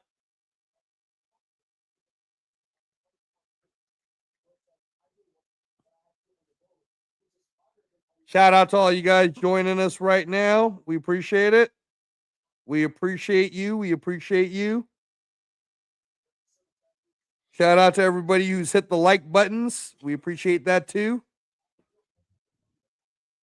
ATP Combat Media doing it all, man. We're not going to get a chance to do a watch party this Saturday for you guys, but this is our little makeup session for you. 100%. Because everybody wants to hear the sweet, sultry sounds of Claymore Rain, apparently.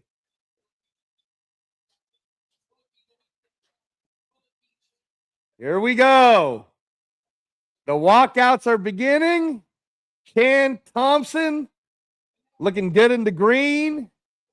Walking through these dinner tables right now. Hey, Akeem, that would have been a good question, actually. We're gonna try to get Brad Goodman is his name. He's the head matchmaker over there at Top Rank. We're gonna try to get him on the show. I think Luis Santana did get that, Birdman. Or I don't know if he won it, but it was definitely a good one.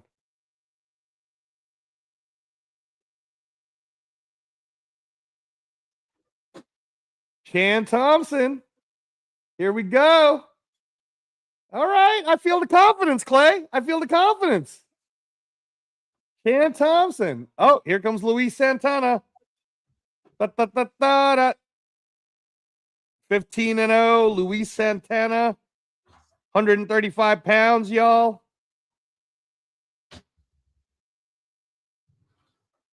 He knocked out Eduardo Estella last June.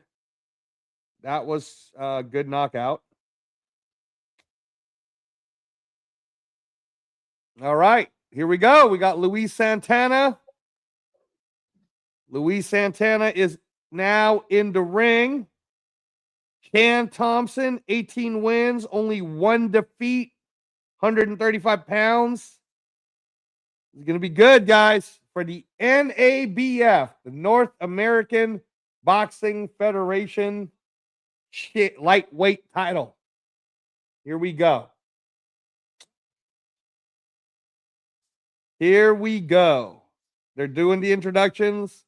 As you can see, shout out to everybody who's joining us right now for the Zone Osleys Iglesias versus Pavel Silyagin watch party. We're at the co-main event now, which is for the NABF Lightweight Championship. And Claymore Rain is back. Otherwise known as Green Lantern, y'all. Yes, sir. Y'all didn't know. Now you do. In the daytime, I'm calling fights, middle of the night. But right when you think criminals are safe, I'm out in these streets. Right. Flying over the city. Right. Right. Being a superhero part-time. Right. That's what he's doing. Yep.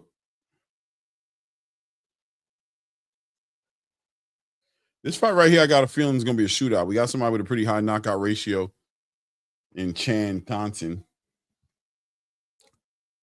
18-1.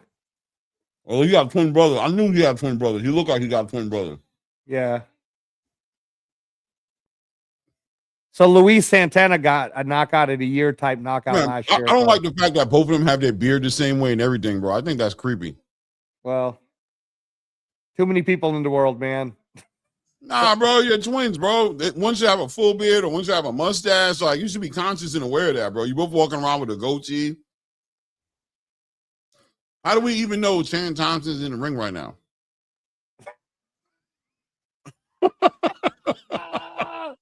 You know what I mean? Oh, man. Here we go. All right. 135, 2 knockout artists.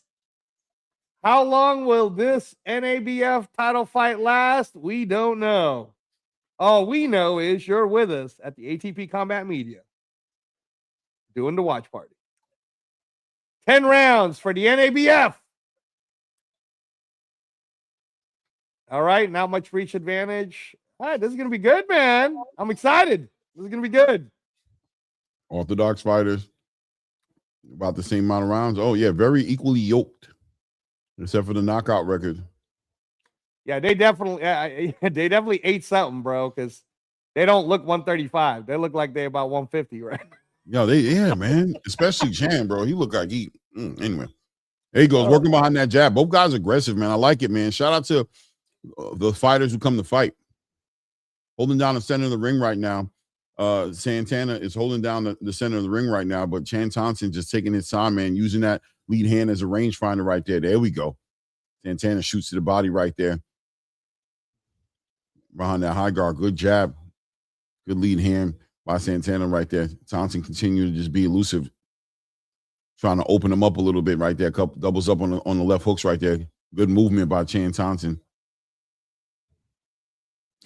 There we go. Let's see. Chan Thompson doubling up on that jab, man, like a piston. Yeah, I really like Chan Thompson's jab cadence right now. He's showing a lot of different looks. Yeah. Santana also being very patient, man, looking very. There we go. He's working. Shoots that left hook there. A little reckless right there. Nice stab to the body right there by Chan Thompson. Big overhand right by Santana. Lands right there. Checks him hard to the body with a left hook as well, man. Santana might not have the record, the knockout ratio, but he's punching with bad intentions here tonight. Yeah. Yeah, no, I mean, I don't think Santana's throwing one jab. He's going hook right, bro. He's trying to set him up for the big shot. There we go. Nice, man. Behind that lead hand, big straight right hand right there. Chan Thompson uses that lateral movement, scoots off to his right a little bit, gets his head off that line, man. But bad intentions coming in from Santana. Looking to have a highlight reel right there. Good work right there. Nice. Kind of frames him with that overhand right, frames him a little bit, and then boom, checks him with the left. Minute and 10 seconds here in that first round. Nice work. Oh, man. Ooh. Good work by Santana. Santana throwing bad intentions. He's trying to get the respect early, man. He put Chan Thompson on notice. He letting them know, I don't care about that knockout ratio at all, bro. You better come ready, bro. I got Santana winning this round. Very much, man. The aggression is there, man. Working very well behind that jab. Controlling the pace of this fight right here, man. 45 seconds in this first round right here. Chan Thompson. Oh, nice work by Chan Thompson. Slips that lead hand, comes right up under with his own lead hand to the body. There we go, kind of. Yeah, Chan Thompson's definitely slick, Clay. He's very slick fighter. Definitely. Check left hook right there. Nice. Straight right hand to the body. Slips. Chan Thompson slips out the way here. 20 seconds left here in this round right here. Santana doing a good job of just being patient and just controlling the center ring. Just real ring general shit, man. Trying to cut this ring off on Chan Thompson, not allow him to move as much as he's moving. Nice. Good work cutting the ring off, man. Keeping him against those ropes. Very good work by Santana to cut that ring off. Nice work. Straight right hand to the body for Santana. Comes right back up top with a short little left hand right there. Good work, man. Easy round. But not easy round, but a good round. Yeah, I thought that they showed both their styles, right? Chan Thompson showed us that what this is going to look like for him. He's going to move around a lot. He's going to use the jab. He's going to try to set up something. But, man, Luis Santana, bro, is just going for another knockout of the year possibility. He's just going after him. Hooks. And it's hilarious because the records would have thought you that Santana would have had you thinking that Thompson was going to be headhunting. Yeah, no, man. Great fight so far. Shout out to everybody joining us right now on the zone. We're calling the Chan Thompson versus Luis Santana co-main event for the NABF 135-pound championship right now. I'm wondering if Chan Thompson's kind of getting like confused a little paralyzed by the aggression of Santana. Maybe he needs to tag in his twin brother. Maybe the real Chan Thompson needs to come in the ring. Maybe. Top of the second, y'all. Top of the second round of 10.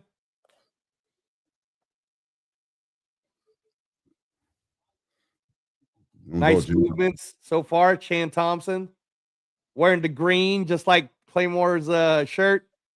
Moving around. A little bit more of an olive green, an emerald green, if anything. Luis Santana doing a really good job of just cutting the ring off, trying to close in the distance, trying to make the ring generalship part much smaller. Chan Thompson, though, doing. I mean, his movement throws off Luis Santana. Clay, wouldn't you say? I don't see it, man. Nah, man. I think Santana is completely like freaking him out. I think there's some anxiety. I think Thompson's having a hard time dealing with the pressure, man. Santana's just really laying it on, man, not allowing him to kind of get his own game going right there. He's trying to let go of punches, there goes Santana opening up on him on the ropes right there. Great combination punches. We see Johnson, shake his head like this, and we know here in ATP that means this every time. So that's just kind of showing the frustration right there. Chan Thompson, I'm sure, would rather this fight be a slower pace and allow him to kind of like get his punches together and set up those big power shots and big right hands that I'm sure he has.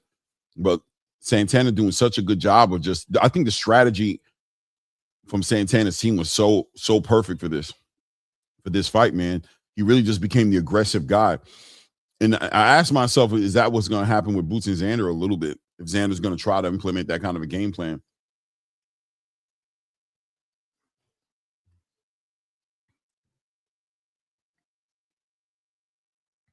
There we go. Santana just being patient right now, kind of letting Thompson kind of figure out what he wants to do, but still applying pressure just by being there. Very Canelo-like with the pressure. Like, I can throw whenever I want to. Now I've gotten that respect in the first round by touching you with so many big shots that just my presence and me constantly cutting the ring off has you scared to throw a shot because I'm counterpunching you, and also you're kind of anticipating my shots. Right. Kind of freezing you up a little bit. There he goes. Times him up, walks him into a left uppercut right there. To a lead hand uppercut. Thompson doubling up on that jab, trying to open him up. Okay, backhand right over the top. Nice work by Santana, man. Comes right over, counterpunch. Good counterpunch from Santana. Comes right over the top with the right hand, tries to set him up for that lead hand uppercut. Back behind that. Good work by Santana. Oh, my goodness. Right there on the ropes right there. Good work. Good left hook. He's working. Good work to the body by Santana right there. Nice. A nice little left hook to the body for for Thompson right there. See, this is a harder round to judge right here. Not for me, man. Santana's kind of dominating him, man. No, Santana's the aggressor, and Santana's definitely, we could agree that Santana's hitting harder, right? But you can't discount the work that Chan Thompson is doing. But I agree with you. I got a 2-0 for Luis Santana. Shout out to everybody who's joining us right now. Please hit the like button when you come in. For sure, HLD, you already know.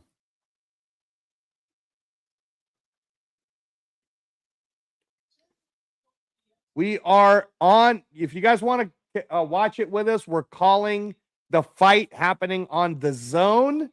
It is the main. We're in the co-main event right now between Chan Thompson and Luis Santana for the NABF 135-pound championship. And main event is Osleys Iglesias versus Pavel Silyagin for the vacant IBF super middleweight championship. And IBO. All right. Why are you doing this, man? That's what it is. He's got to do this. All right. Angelo, that's what it is, bro. I didn't make it up. That's what it is, bro. Yo, I don't know what to tell you, bro. Call it right. If you're going to call it right. 2 minutes, 50 That's seconds. True. That's journalism. That's journalism. I'm just saying. You know what I mean? Man, here we are in the third round, guys, and Luis Santana is bringing the heat, right, Clay? He's been bringing it, man. To be honest with you, the pressure is nonstop here. Thompson's been doing a good job of using his movement and, trying to, he's scoring, but Santana just imposing his will every single round more and more and more, man. Working behind that jab, big overhand rights, good work to the body, good combination punching, cutting that ring off, keeping Thompson on the perimeter of this, controlling the center of the ring, right? Santana's been doing a good job of just controlling the middle of that ring, man. I think it's just, I got to believe that at some point in time, Thompson's going to want to start delivering some big power shots and right hands, even if it's at the block, just to kind of get the respect because he's getting stalked and he's got the knockout ratio in here, right? He's 18 wins, 16 knockouts, 1 loss. I mean, his record says that he's supposed to be doing what Santana's doing. Yeah, but it's not happening, Clay. It's not happening. But look, Santana's an undefeated fighter, so he's also showing the pedigree. He's showing there's a reason I'm undefeated, right? Right.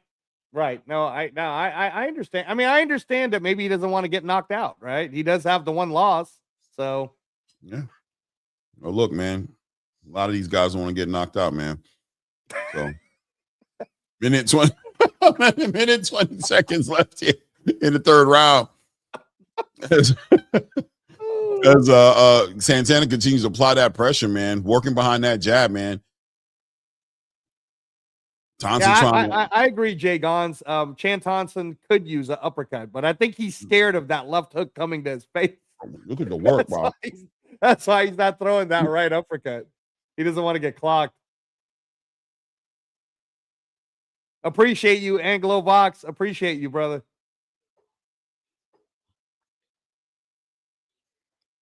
Good work here.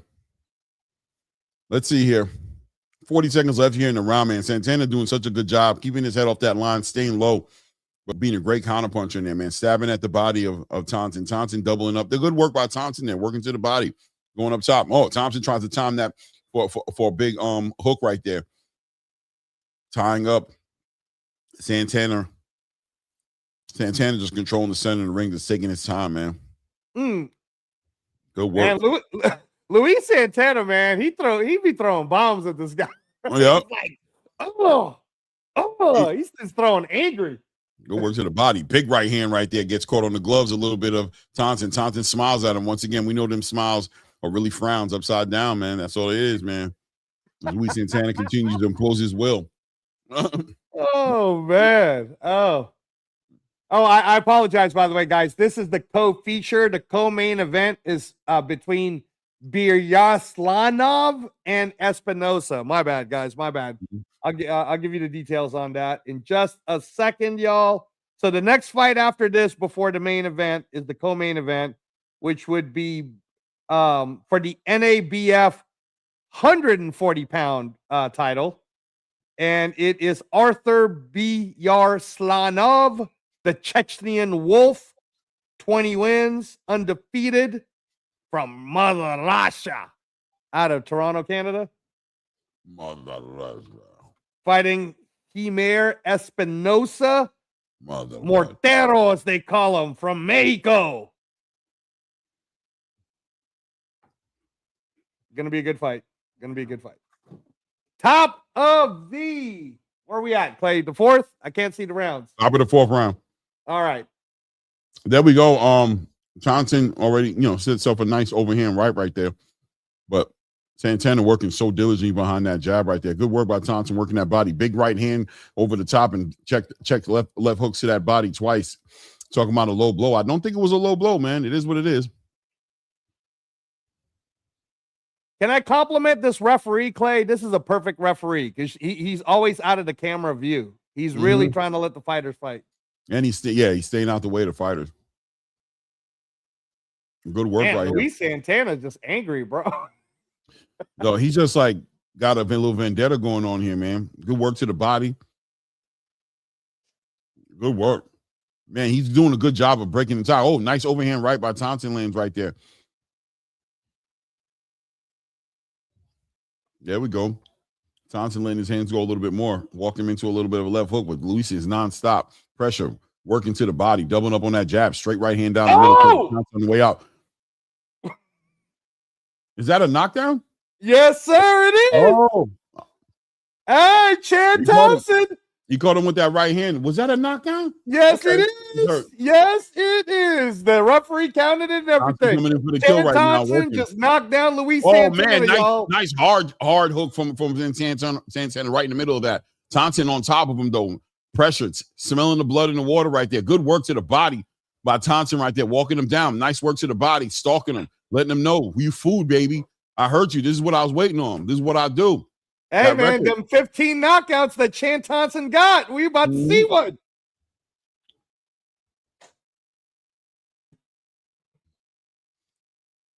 Nice work to the body. Santana on his back foot right now. Oh, man, big check left hook lands for Santana right there. Nice work to the body. Big right hand, left hand to the body by Thompson. Oh, big right hand for Thompson right there. Oh, no. Oh, no, Santana working to the body for Thompson, working him, pushing him back right here, taking this round. 40 seconds left in this round. A lot of time left for something bad to happen to somebody, man. Nice check left hook for Thompson. Looks like he hurts. Check left hook for Santana. Looks like he hurts Thompson. Thompson on the ropes right now. They punching it out, trying to figure it out. Thompson letting his hands go. Santana applying that pressure. Thompson turns it around, letting his hands go. Santana ties him up right now. Referee centers him back to the center of the ring. 20 seconds left here in the round. Thompson working with an uppercut. Big overhand right from Thompson. Another overhand right. Rips a right hand to the body on Santana. Continues to rip hands to the body. He connects with a nice right hand. Setting up that right hand to the body. Coming over the top with the right hand. Santana trying to hold it together on the ropes. Counting down. We about to close out the round here. It looks like Santana's going to make it out. Woo! Santana, get you a breather, man. Go get you a ladies and gentlemen, a 10-8 round for Chan Thompson. That was the end of the fourth. Shout out to everyone who's joining us tonight. Shout out to everybody who's hit the like button. Please hit the like button. And you are with us right now, the best in the business at calling these fights. ATP Combat Media with your host, Claymore Rain. And you got a little color with Coach Angelo Reyes. Come on, y'all. Come on, Philippines. Stand up. Where are my Filipino people at? Where are my Filipino people at on the chat? The knockdown, man. The big right hand was serious, man. That was a serious right hand. Serious right hand, man. Hit the like buttons if you haven't yet. Claymore Rain about to call the top of the fifth round on a 10-8 round, Clay. That means Chan Thompson's only behind by 1 point, bro. No. Top of the fifth. You gave him the third round? No. I gave the first 3 rounds to Luis Santana, but a 10-8 round swings it. I mean, so Luis Santana would be ahead, but he'd only be ahead by 1 point. Okay, yeah. That's what I'm trying to say. So yeah, he's up by 1, yeah. Yeah. I thought you said it the other way. I thought you said you put Thompson up by 1. I'm like, why? I think you can see from this fifth round the entire feeling of the fight. The energy's changed. I think they're both aware they can hurt each other now. Where Thompson definitely aware he can hurt him. Santana looks like he's trying to get it back. He's back on that front foot, working behind that pressure, letting his hands go, check him to that body. But Thompson trying to stay more in his face, in his chest a little bit more. But Thompson's still up in there, man. Nice right hand to the body by Thompson right there. Good right hook to the body right there. Yeah, Luis Santana knows how to drop them body shots, bro. He got heavy hands.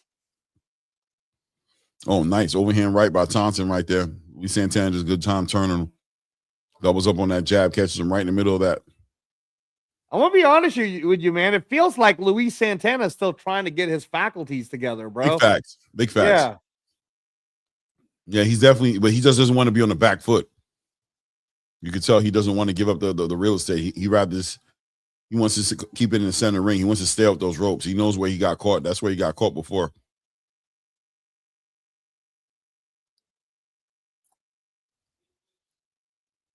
I got Thompson winning this round so far. What do you got? I'm still kind of making up my mind what I'm looking at here. Chan Thompson's definitely doing a good job, man. He's definitely, yeah, I'll give him this round so far. I'm giving him this round for sure. For sure. Ooh, nice. Slips a nice lead uppercut up in there for Chan Thompson. Definitely feeling himself. Chan Thompson. Nice jab.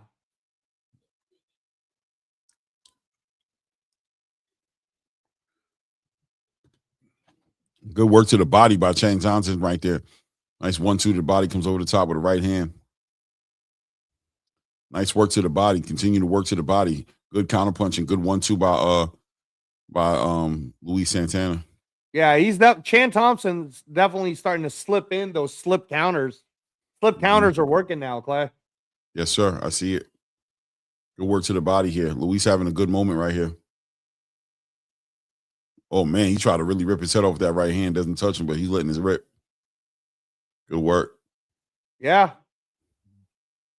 Thompson jumps in with that left hook right there. Yeah, I'll give Chan Thompson that round. Yeah, that round. Yeah. So we just finished the 5th round.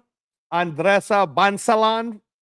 Welcome from my countrymen. Yeah, I have it scored. I think Claymore has it scored the same. 3 rounds for Luis Santana, 2 rounds for Chan Thompson, but Chan Thompson scored a knockdown in the 4th round at 10-8. So at this point, my scorecard reads even. How about you, Clay?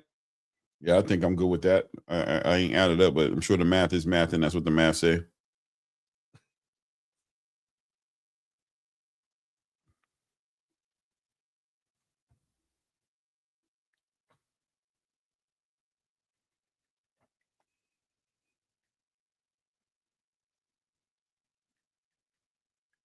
Yeah, 47-47. Yep. Top of the 6th round right now, man. Any man's fight right now. Thompson clearly coming in with the momentum here off the back end of that knockdown and then taking the following round. Let's see if Luis Santana can, maybe he recovered. Let's see if he can go back to what he was doing in those first 3 rounds.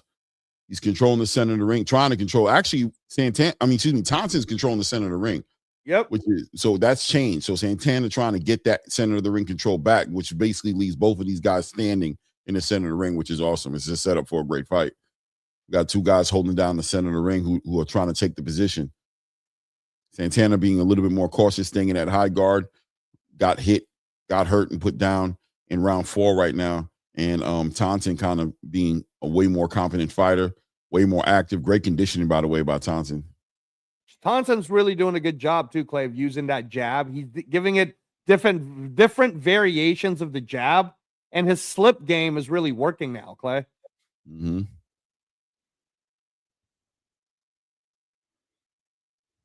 Yeah, this is a round, Clay, where I got Chan Thompson winning this round so far too. Yeah, he's staying active, man. Good work. Good level changing with that jab, going up and down with the jab. Doubling up on the jab, controlling them, keeping them there, domesticating them. You know what I mean? Like I like to call it with that jab, making them sit still, making them heel, making them roll over, making them lay down, making them beg for a doggy treat, all the above. You know what I mean? He's just keeping him. He's just house training him right now with that jab. Pretty much. Shan Thompson looks like an uppercut's coming here real soon. Oh yeah.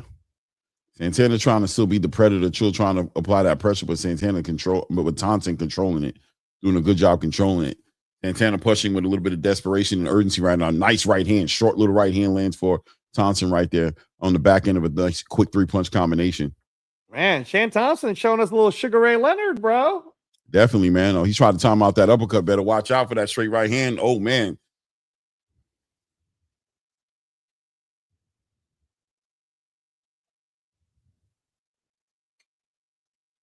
This again for the NABF lightweight title. They're fighting in Montreal, Quebec, Canada.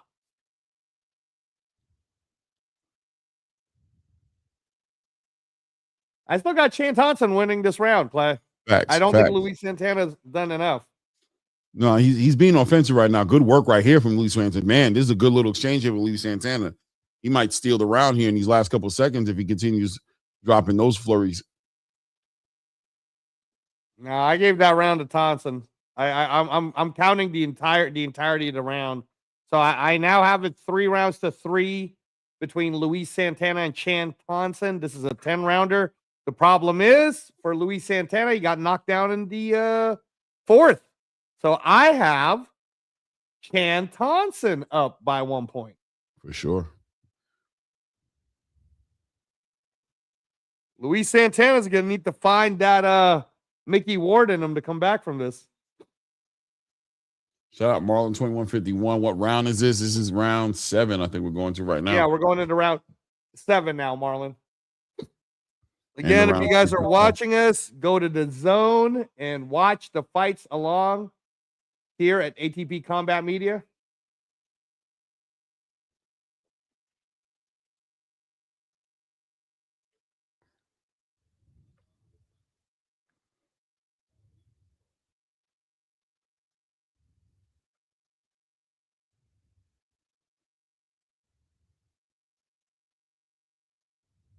Let's see it. Top of the 7th round. Let's go.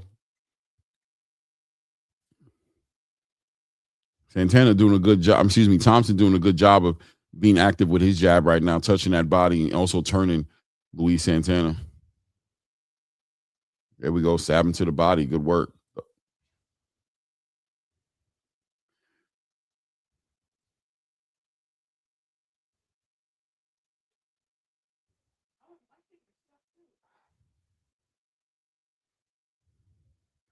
Big overhand right lands for Luis Santana.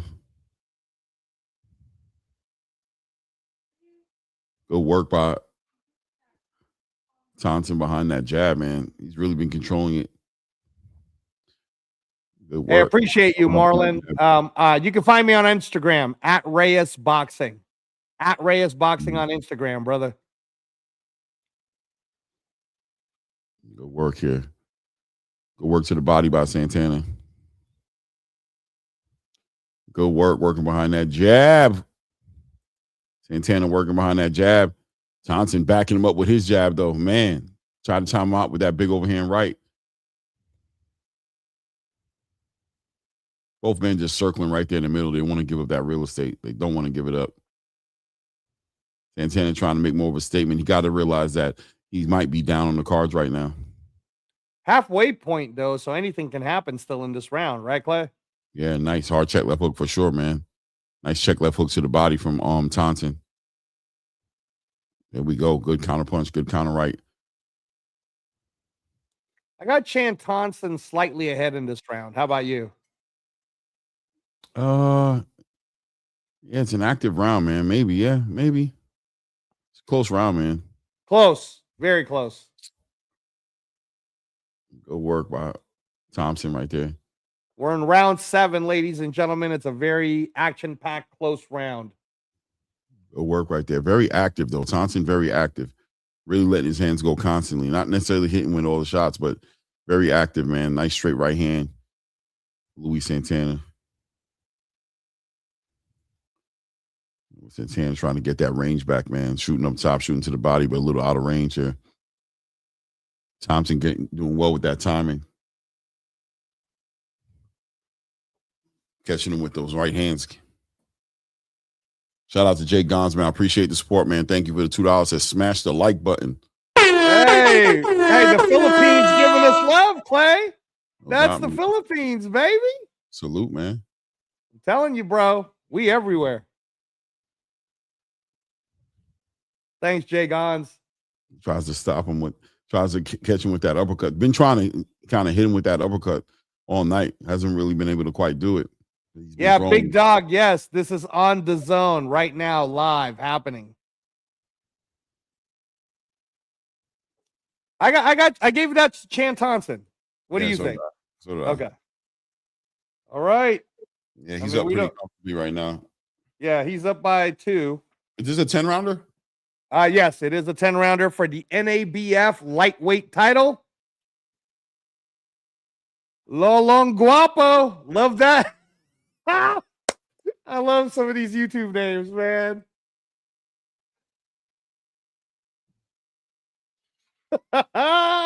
Shout out to Lolong Guapo, Clay. You don't know what that means, bro. I'm gonna need to tell you when you get back here. Hey, put that up real quick, Clay, where you put Filipinos represent Lolong Guapo. You know what that means? All right, that means handsome grandfather, bro. That's handsome grandpa. Shout out, man. Shout out to the Philippines, bro. That's a compliment in the Philippines. Hell yeah, it is, man. We're in round 8, y'all. Right now. Good work to the body by Louis. All right, so Luis Santana. Luis Santana tried to set up that lead uppercut, man, being a little bit more aggressive, taking the control of the beginning of this round right here. Good work. Chan Thompson tying him up right now.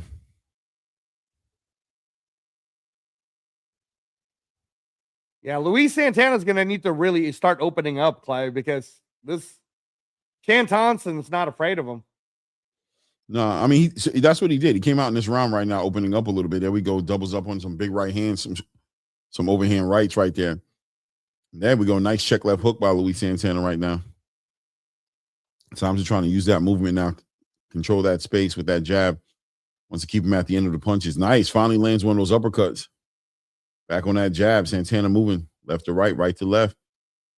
Using that movement. Almost at the halfway mark of round 8, y'all. You got Claymore Rain calling the fight. And we go Santana behind that lead hand. Staying behind that high guard. Hands in his pockets a little bit. There we go. Good work to the body. There we go. Good timing. Thompson. Nice check left hook for Luis Santana right there.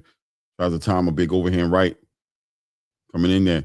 Shoots a big looping check left hook right there. Misses it. Chan Thompson able to just stick him with that jab right now. Controlling the center of the ring right now.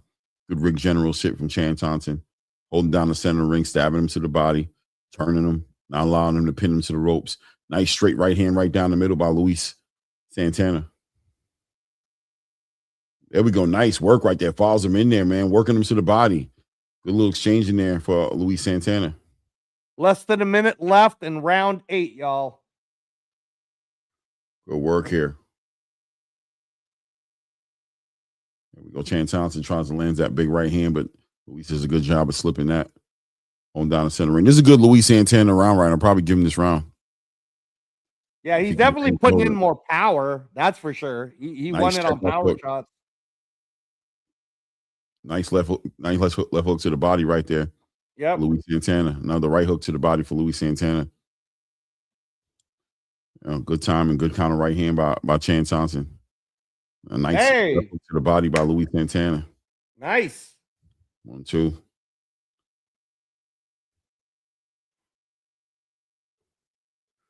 Let's see here. Not bad at all. I give Santana that round. Yeah, I'll give it to Luis Santana also. So me and Clay have it right now. 4 rounds to 4, but Chan Thompson got that round 4 knockdown. So I got Chan Thompson up by 1. Hey, congratulations, Marlon. You made it to round 9. Why don't you give us a super chat, bro, and share some of that winning? Come on, Marlon. Don't be greedy, bro. Show some color. definitely Jay Gons. It is a good scrap, man. This is great. This is great. I love this co-feature. It definitely looks like Luis Santana's got his wits back. It took him a little while to kind of recover from that knockdown, to be honest with you. I'll say last round was probably when he recovered the most. This round that just passed, but the round before that, he tried to a little bit, but I respect the fact that it looks like he took the rounds off, right? Like, I'm not going to I'm going to be more defensively responsible. He acknowledged that his legs wasn't there, and now he's back in the fight, kind of back where he wants to be, man. Big Herm, man. Salute, man. Says, good job serving round one, little kid self. Good boxing. Wait. Good job serving round one, little kid self. Goodbye. Oh, man. Hey, bro. Yeah, that happened. So we're at the top of the 9th round, y'all. Oh, come on now. We don't got to rub it in, Big Herb. It is what it is, man. Yeah. We appreciate it, though. We appreciate it. No doubt, man. Hey, guys, 58 plus people in the building. Hit the like button. Subscribe to the channel, man. I appreciate you, Big Herb. Man, this is scrappy, Clay. They're going at it. Yeah, but I'm going to tell you, for real, Chan Thompson doing a good job of controlling this energy right there. Good work. Slips that shot, slips right out there. Frustrates Santana completely. Nice work right there. The movement. Santana losing. I mean, he was doing a good job of cutting that ring off early in this fight. He kind of lost control of that, man. Chan Thompson, nice counter right by Chan Thompson right there. Catches him and slips and gets right out the way. Good work right there.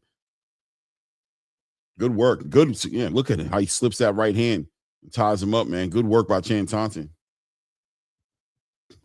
These last 2 rounds are very important right now, especially for Luis Santana. He really needs to make sure he puts these in the pocket right now if he wants to potentially get a win. Thompson understands. You could tell the way he's moving and controlling, using that real estate. There we go. Big right hand. Circling out to his left right there. Inviting in Luis Santana around, keeping his hands low, inviting him in there so he can counter him on the way in. Ooh, nice. 1-2 right down the middle. It was real clean. Good Doug Ross, a knockout could still happen. Chan Thompson knocked down Luis Santana in the 4th, so you never know.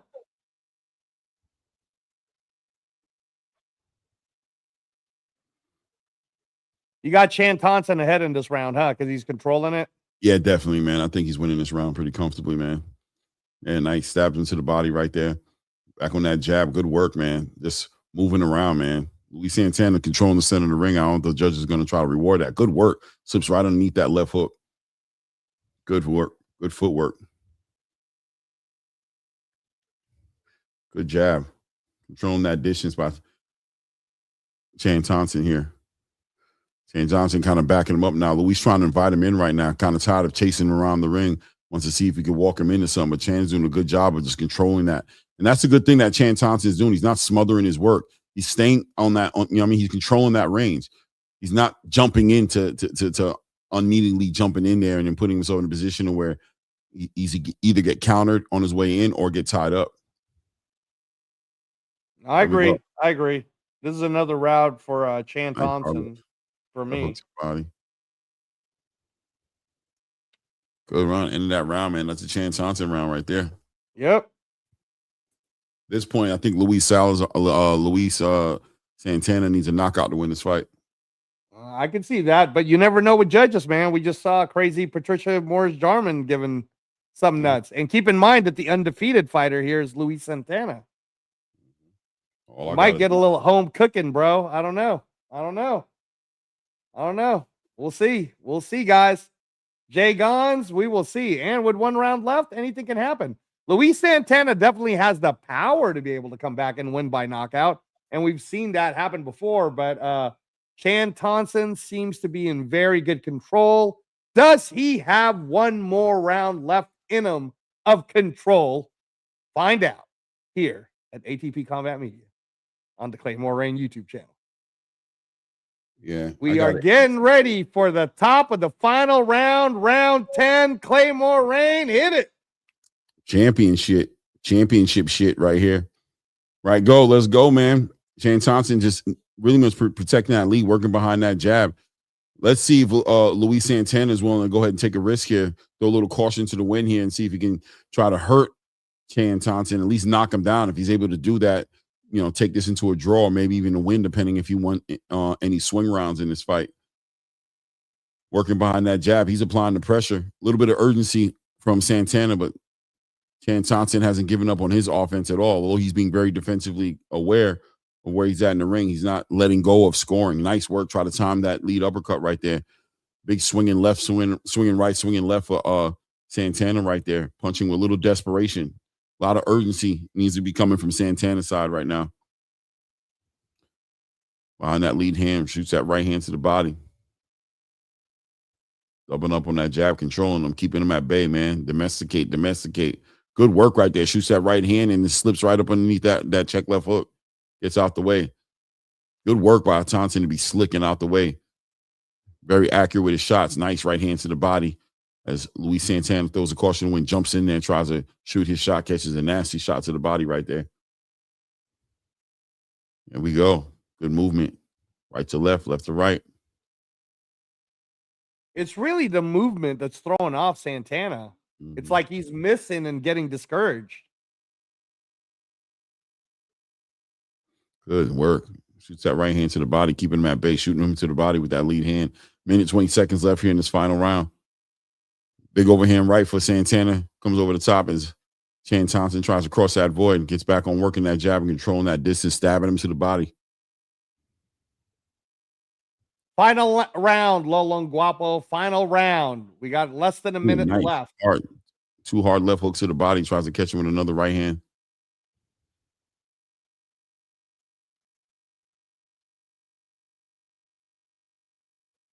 Yeah, this Thompson control. Luis Santana's going to have to go for broke, bro.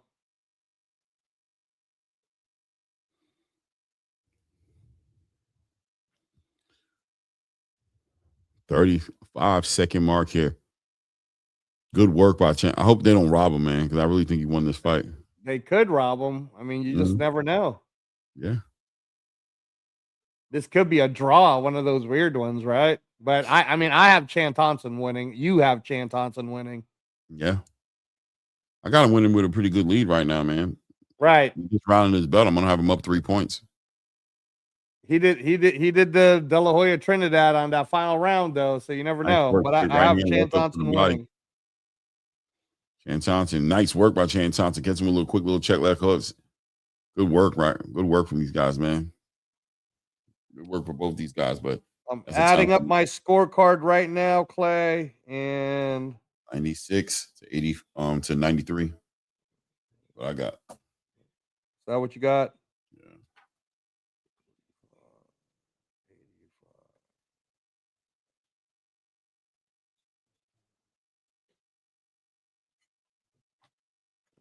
Shout out to everybody in the building, man. Hit the like button. Subscribe to the channel if you haven't done so, man. I appreciate the support. Appreciate the love. We're about to go into the co-main event. Hey, my Filipino people, please subscribe. If you guys love boxing content, please subscribe. And for all you new guys who are liking and subscribing tonight, check out our video section. We have a Read the Ring episode 11 out right now, but you'll see that our Read the Ring series is quite popular. So check those out. 96.93 is what I have. 96.93 is what Clay has, winning with Thompson. But let's find out, shall we? What will happen? See what these diabolical judges have planned for these fighters tonight. All right. I got my my friend Severe Raider, Clay, is quite comfortable. He has Thompson ahead also. He might pop in, by the way, real quick, because I want to introduce you to. He's one of the biggest Raider content creators out there right now, bro. He's awesome. No doubt, man. Thompson. Oh, look at how close that is, Clay. They have 95-94. They gave one of the rounds to. Swing round. Hey, man. Hey, bro. I don't know. Let me see how they got it here. Also, they gave Santana around 8, and somebody gave Santana around 10. See what I'm talking about? Crazy, bro.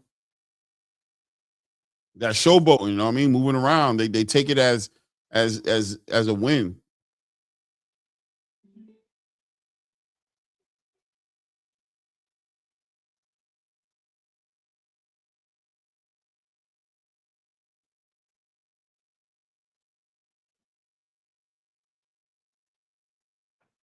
96, 93. 96, 93. Oh, what the?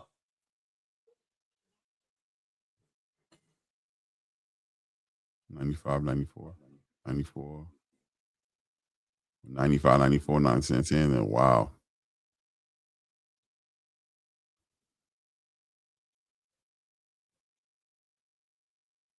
'95, 94. Oh my gosh, bro, bro, bro, bro. Oh yeah, it's a fix. It's a cook. Bro. They cooked him. Bro, I told man, you and I called it. So one of the judges had it the way me and Claymore scored it, guys. 96-93 for Chan Thompson. But two of these judges in Montreal, Canada, just gave it 95-94 for Luis Santana, meaning that they had Luis Santana winning 6 of the 10 rounds. Diabolical, Clay. Diabolical. It's a cooking. It's a cooking. Good Lord. See? See how it is? Disgusting. Put it on the chat, y'all. Put on the chat how you feel about this. Chan Thompson got robbed tonight.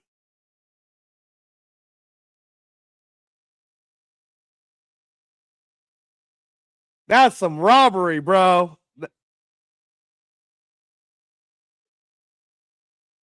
Robbery. Yeah, the consensus, even by the commentators, like no way in hell.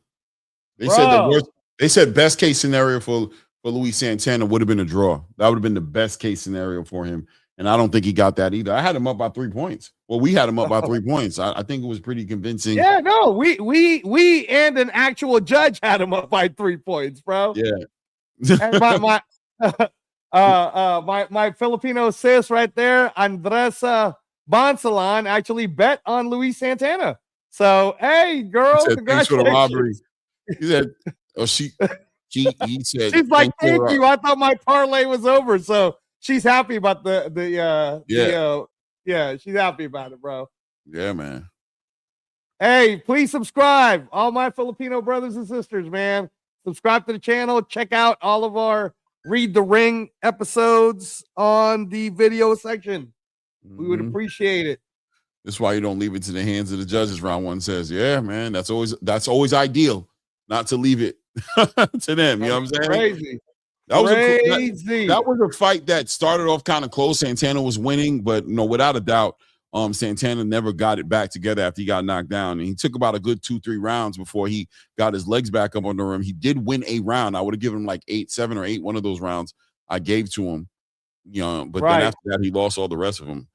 I had him down. It was how many rounds I give? 1, 2, 3, 4 rounds I gave to Santana, the other 6 to Thompson, and then obviously a knockdown. No, you and I scored it exactly the same, bro. I mean, and we probably scored it exactly the same as the one judge that scored at 96-93. I understand where you're coming from. I am 444 because I did say that he pulled the De La Hoya at the end. Yeah, De La Hoya Trinidad. So I understand what you're saying. That was just in that last round, man. Even if you gave him that last round, it was a 95-94. You know what I'm saying? For Chan. Exactly. So no. Give him the win. Yeah, I didn't come down to the last round. It was a round that if he lost, so what? But I don't think he lost it, but it was a so what if he did lose it round. Yeah, no. Andresa, no, I hear you too. Yeah, like that's probably why you did bet Santana, because you felt like, and I said that earlier when me and Clay were talking, that Santana's undefeated. He's the A side. You never know what can happen. So, yep. Yeah, man, the cooking was, yeah, man, it is what it is, man. It's home cooking, bro. We're not going to hide it. We're not going to run away from the fact that was home cooking. It was. None of y'all saw it. Even the ones who bet on Luis Santana knows that Chan Thompson got robbed. And Dresser said, "Oh man, I appreciate the robbery and help my parlay." Like called, thank you for the robbery. He's like, salute to the robbery, man. Shout out to the robbery. Yeah. Hey, what do you think of Chan Thompson though? Zuba fighter, right? Potentially a Zuba fighter. Yeah, I see him as a Zuba fighter, but I'm being honest with you. I mean, clearly he has power that can change the whole course of a fight. and he's staying behind that jab. I think he could set up his big shots a little bit better. He's not setting up those shots up that well. Like, he's kind of like catching people. He caught Santana like really on almost like a check hook on the way out, almost like not really sitting, flat-footed, laying into his punches. I think if he attacked that body a lot more confidently, straight right hands to the body, and stop. Don't let people push you back, bro. You're a puncher, bro. Don't stop that. You know what I mean? Like, Luis Santana for the first 3-4 rounds was just walking him back, putting that pressure on him, bro. He should have been able to use that aggression and kind of walk him into something bad. You need to make a person realize, don't push on me. I'm dangerous. I'm a big puncher. You know what I mean? Big punchers aren't supposed to be getting walked down like that. I agree, bro. I agree. Severe should be popping in any minute, Clay. So just watch out for that on the backstage. And a precise construct, bro. She actually thought that Chan Thompson got robbed. She's just happy that he did get robbed because she bet on Luis Santana. But everybody on the chat, bro, all know Chan Thompson won. So right now, you guys are about to see the co-main event of the evening for the 140-pound NABF Super Lightweight Championship between Mexico's own. Yeah, this dude's mask is kind of creeping me out a little bit, but it's cool. Whatever, right? I don't know what that's all about. That is Himer Espinosa. Where's he from? Coming like in. Or something? What the hell is that? What the colors? I don't know, bro. I mean, that's either Mexico or something. It looks Mexican. I don't know. I don't want to be racist. So, yeah, because I don't think it's Mexican. Let's find out exactly where it's from. That's like a cross between like Chile but his coach is wearing a Mexican hat, bro. So, how you know it's a Mexican hat? Is it sombrero? How you know? Is it looking like his? He's wearing a cap that says M, bro. I know those hats because I'm a hat guy. It says M. That's a Mexican hat with a Mexican flag, bro. He's from Mexico. He Mexican. Oh, is it Chile? Thanks, Precise Constructs. Oh, dude. Thank you. Well, what is it? Louis. And then why they put the mask back on him? They put the hat on him, bro. They caught up in the hype, bro. We're in the ring, I don't know. Bro. It's over with. We're done. Entering the ring right now is Artur Biaslanov, the Chechen Wolf. Let's go, man. This guy's scary. 20-0, undefeated. He looks like Bakram, bro. He looks like Bakram a little bit. The Chechen Wolf looks like a 140 Bakram, doesn't he, Clay? Oh yeah, it looks like I wonder how you punch him. What's that knockout ratio looking like? Let me see. Let me find out. This is the co-main event, y'all.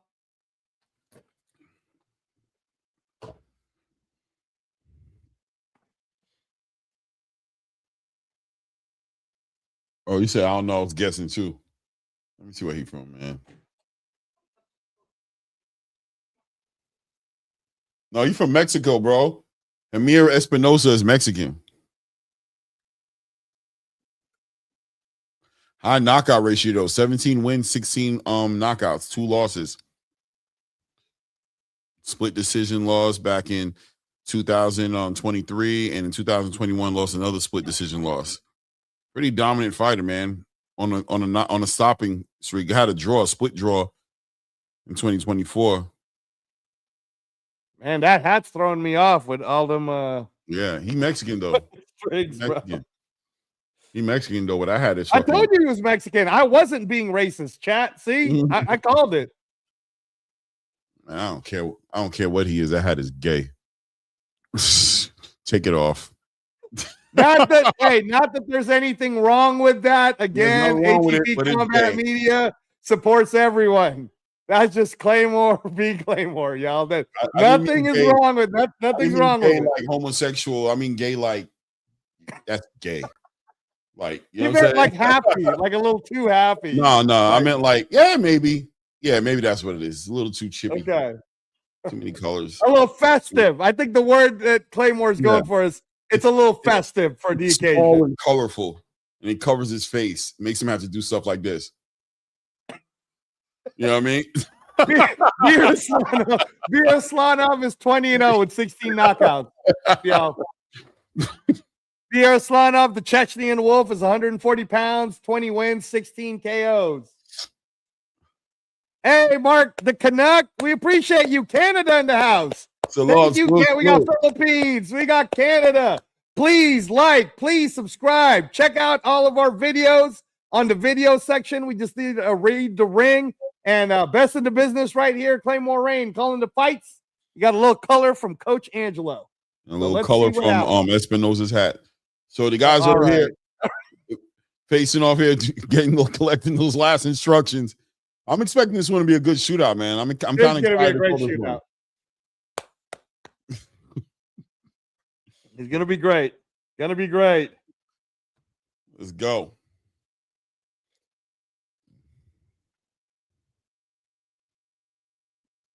I already see Jameer Espinosa coming in.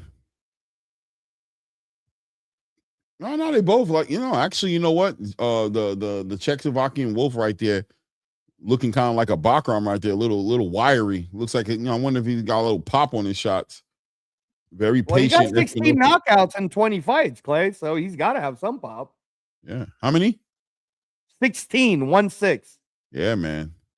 Espinosa being very patient right now, sitting behind that high guard, just tying them out there, man. Looking forward to take advantage of a very aggressive Wolf here. Wolf being very patient, but also applying that pressure with that lead hand. Nice straight left hand down the bottom. Of course, we're looking at the southpaw orthodox clash right here.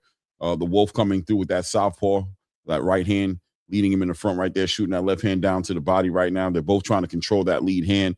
Espinosa staying very patient behind that. Nice straight right hand down to the body by Espinosa. I like what I'm seeing so far, man. The southpaw orthodox clash is always interesting to watch, to see who's going. Nice work right there by Espinosa. Shoots that jab and gets right off the line right there. Big flailing lead right hook right there by the Czechoslovakian Wolf, the Chechen Wolf, whatever. Right. Minute 40 seconds. You got it, here. Wolf. Nice work right there. About to approach a minute 30-second mark right now, as Espinosa is still being patient, working behind that lead hand, keeping that lead hand a little bit low right there, inviting. Ooh, nice right hook. Nice right hook by the Wolf. Inviting the Wolf in there, trying to walk him into that right hand. The Wolf taking his time. There we go. Nice. Behind that lead hand right there. Checks him on that lead hand right there. Continue to walk him down. Looks like Espinosa kind of having a hard time adjusting with that good pressure that the Wolf was putting on them, working behind that lead hand. Good check, little check right hooks, and working the body as well. That straight left hand's coming straight down to the body for the Wolf as well. Working behind that jab. Espinosa trying to frame him with his own jab. Shoot that straight right hand down to the body. We're about to hit that 40-second mark here inside this first round right here. Good work by the Wolf, applying that pressure. Nice straight left hand to the body. Shoots that left hand right to the chin, but hits him in the chest. Good work. Shoots him another left hand, catches him right on the gloves, stabbing him to the body with that lead hand. Slowly breaking down Espinosa. Good work by Espinosa. Nice hard check right hook, lead hook by the Wolf right there. Good job slipping and keeping his head off the line right there. The Wolf is doing such a good job of slipping and keeping his head off the line. Good work to the body right there by the Wolf.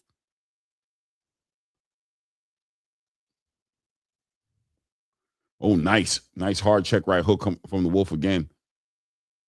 Pushing Espinosa back. Espinosa trying to be very cautious, trying to catch him with a check left hook and maybe, stab him to the body. It's all right, but the Wolf definitely took that round. Yeah, I got Wolf. I got Wolf winning the first round, bro. What's my guy's name again? Hey, chat, put your scores on. Bir Yarslanov is the Wolf. I'm just putting Wolf. So I got Wolf 10-9. Yeah. Wolf versus Hat. No, I'm just messing around. Okay, now you got the jokes. that hat is diabolical, bro. Oh man, you started it, bro. I was trying to keep it. I was trying to keep it proper. Oh. He not a warrior, a little big man, 1970. Wolf is very accurate with those shots, 100%, man. 1-0 Wolf, no doubt. Bislanov said he want Africa, but it's a little too late for that. Yeah, I mean, he can go. He come to Zuffa. He come get it. He can come to Zuffa. Nothing's too late, baby. Everybody's welcome. For sure.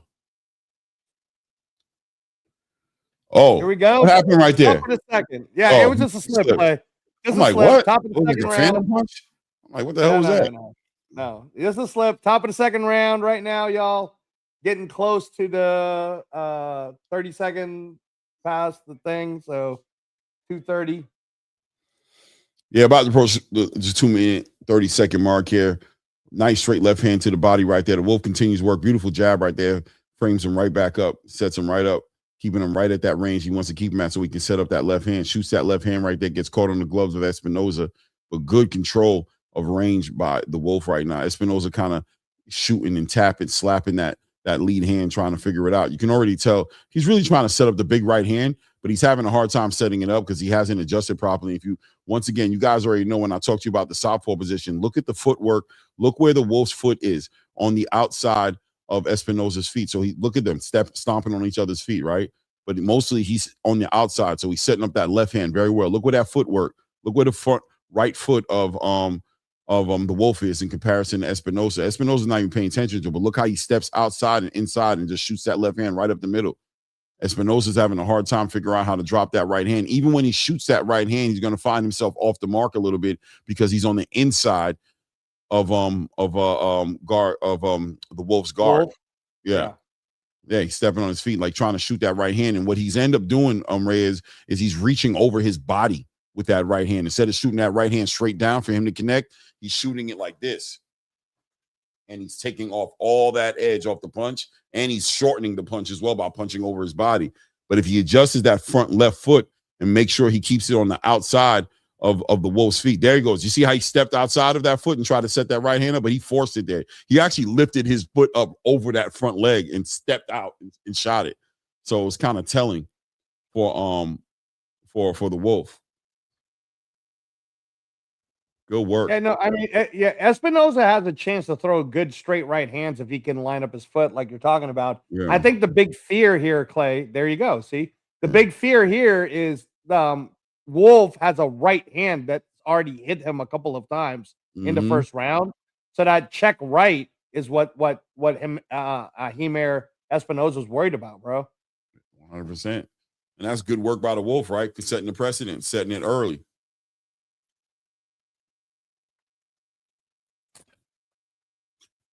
He set the precedent early, right? Stuck him real good and let him know, like, yeah, that, yeah. And Espinoza's like, I see it. Absolutely. Yeah, no. Hey, good. Yeah, I'm gonna have to give this round to Wolf also. 100%. I will say though, so you guys who are watching it with us, it's on the Zone right now. This is the co-main event. Thanks to everybody. Please subscribe. Please like. I'll set it up for you guys that seeing it from the coach's perspective that Espinoza, if he can make an adjustment, he can't, like, Wolf is available to be hit to the body with that straight right to the body, left hook to the head. Problem is, I think Espinoza's trying to grab or lead or with his front hand instead of just snapping it. Like just snap with a jab, right? Like let the jab be the distraction to throw the right to the body. So we'll see. We'll see if they make an adjustment. Let's see if Mexico, Rainbow. Yeah, I think as well. I think he's missing out an opportunity to really use that jab. That jab could be a little bit more effective and he can throw it with a lot more intention behind it instead of just he just looks like he's constantly trying to set up the right hand. So he's reaching out and using it as a rangefinder. Boom, nice straight left hand drops him right on the There you go. And that's there you go. Knockdown for the Wolf already.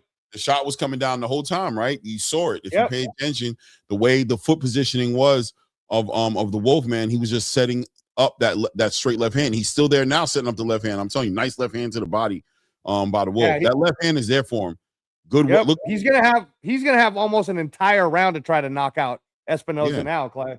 And the left hand is so perfectly lined up. Like all he has to do is shoot up the middle. He's gonna, even if he hits him in the body, look at it, nice to the body right there, and then checks him with the right hook right there. Nice work right there. Work him to the body right there. But this is all about positioning, guys. Just pay attention. Nice work. Nice right hand up top over the head. Look at it. Now he tries to switch over real quick and go into his own southpaw position right there, trying to get him off. But now he's reaching. Boom, nice. Right hand hits him right there. up top, man. Oh, That was a knockdown. Clay! That was a knock. Hold on a second. Don't say nothing, man. Oh, man. Oh, nice shot by Espinosa. Nice check, right hook, lead right hook, right by Espinosa. Nice work. Oh, nice work by Espinosa, pushing him back right here. Good work. He kind of hurt him, got him on his back foot a little bit right now. Yeah, he hurt the Wolf.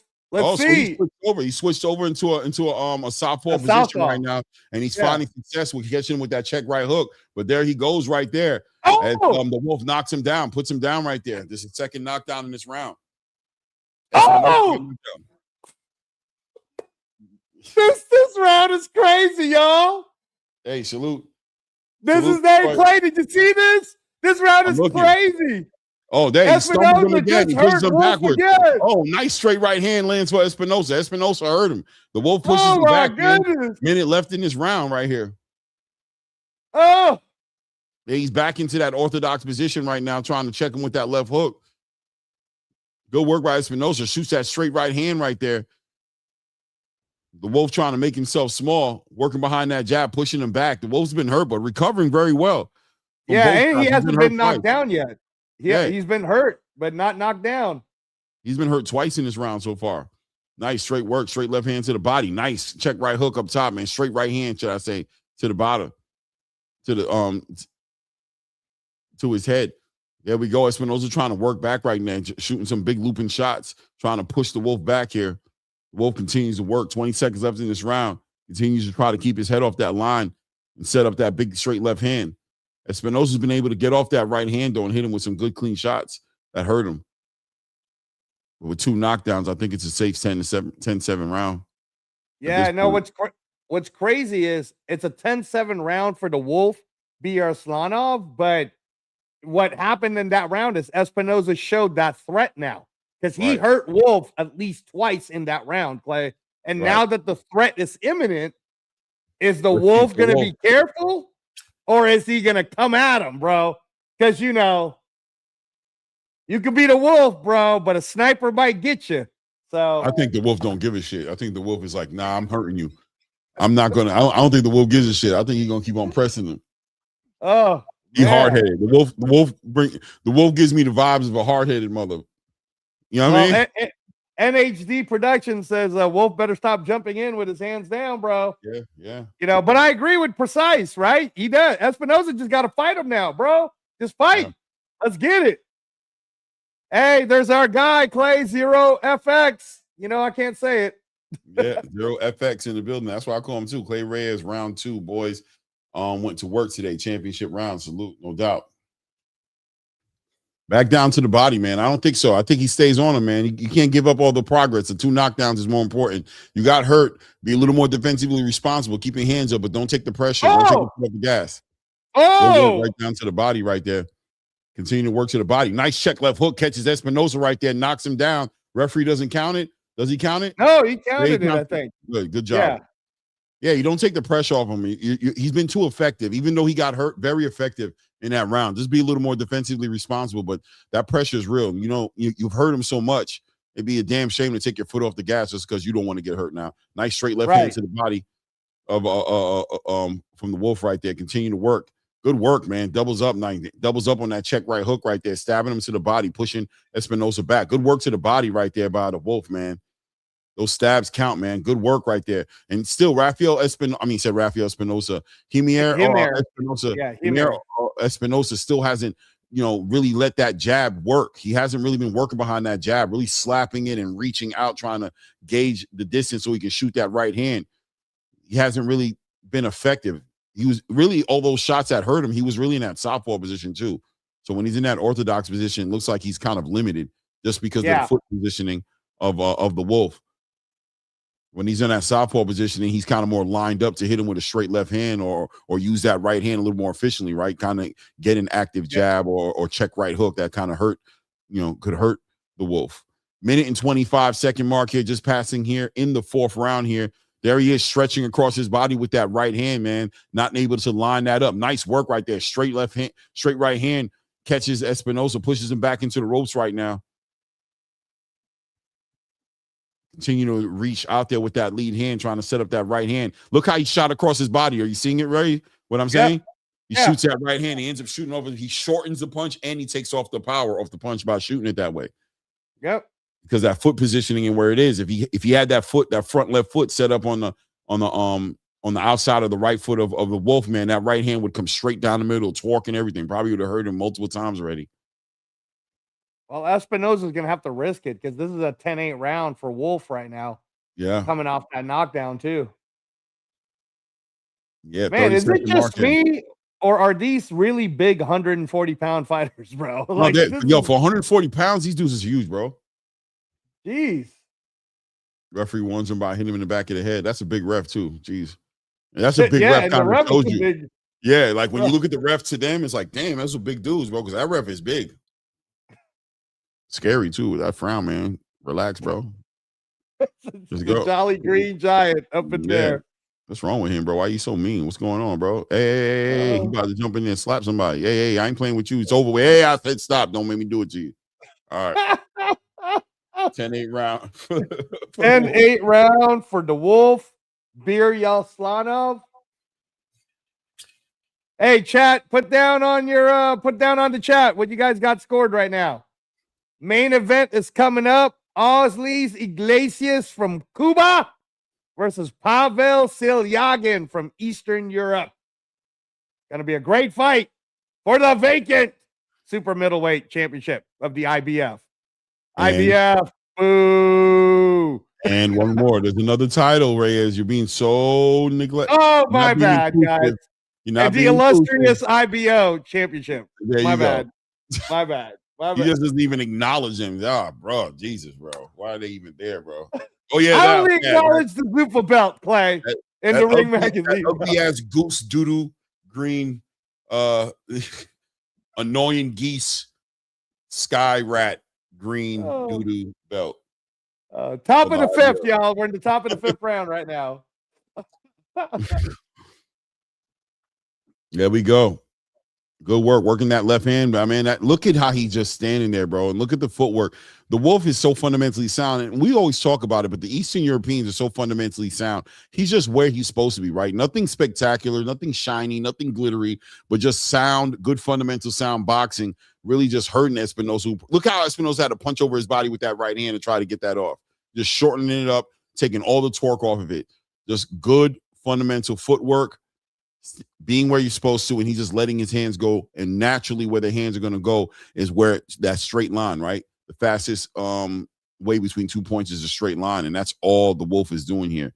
Working behind that jab, sticking him with the jab, stepping in, shooting that left hand, turning him. Back head, the referee is warning the Wolf about hitting in the back of the head. I don't feel like I saw him really doing it that good, but okay. Yeah, I think the referees, he's got that really tall vision. Yeah, bro. Yeah, he looked like he just don't want to be in there doing nothing. Let's see. He's like, I want to be busy. Wipe down something.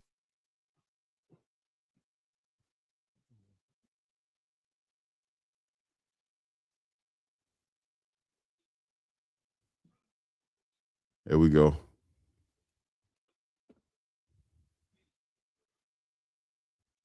Working behind that jab. Man. Tries to shoot that little check left hook right there.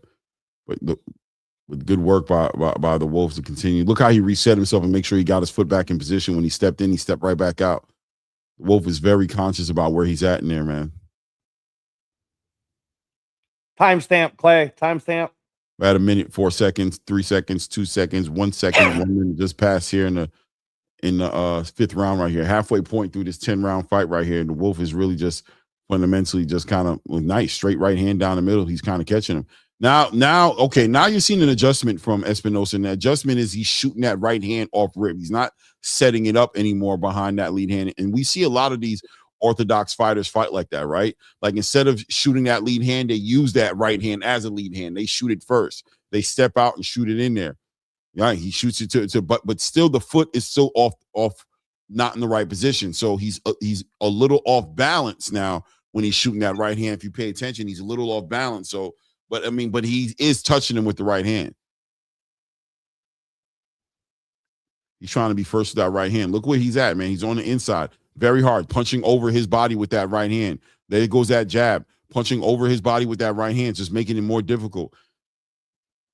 Yeah, I'm getting an overwhelming feeling that the only way Espinoza is going to win this is by knockout. Yep. So 10-9 round. Clay, check the backstage.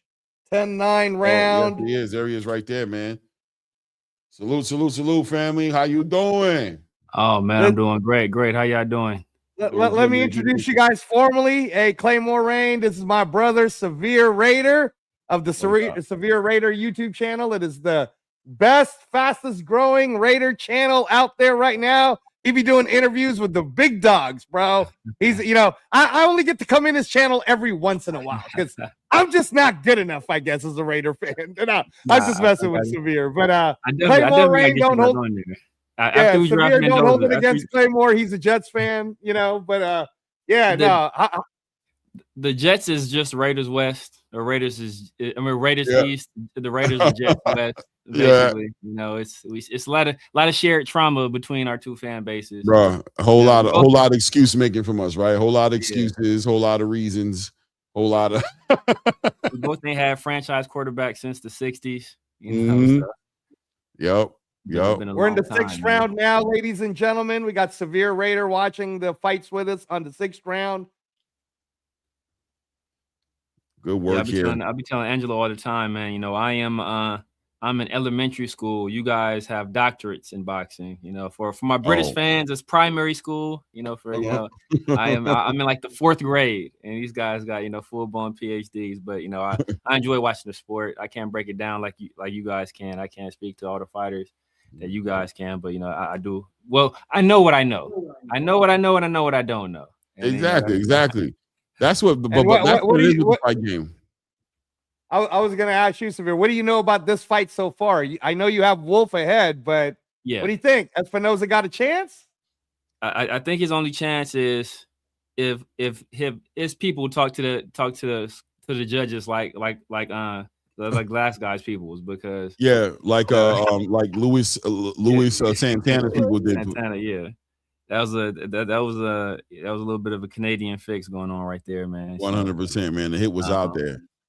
But I'm one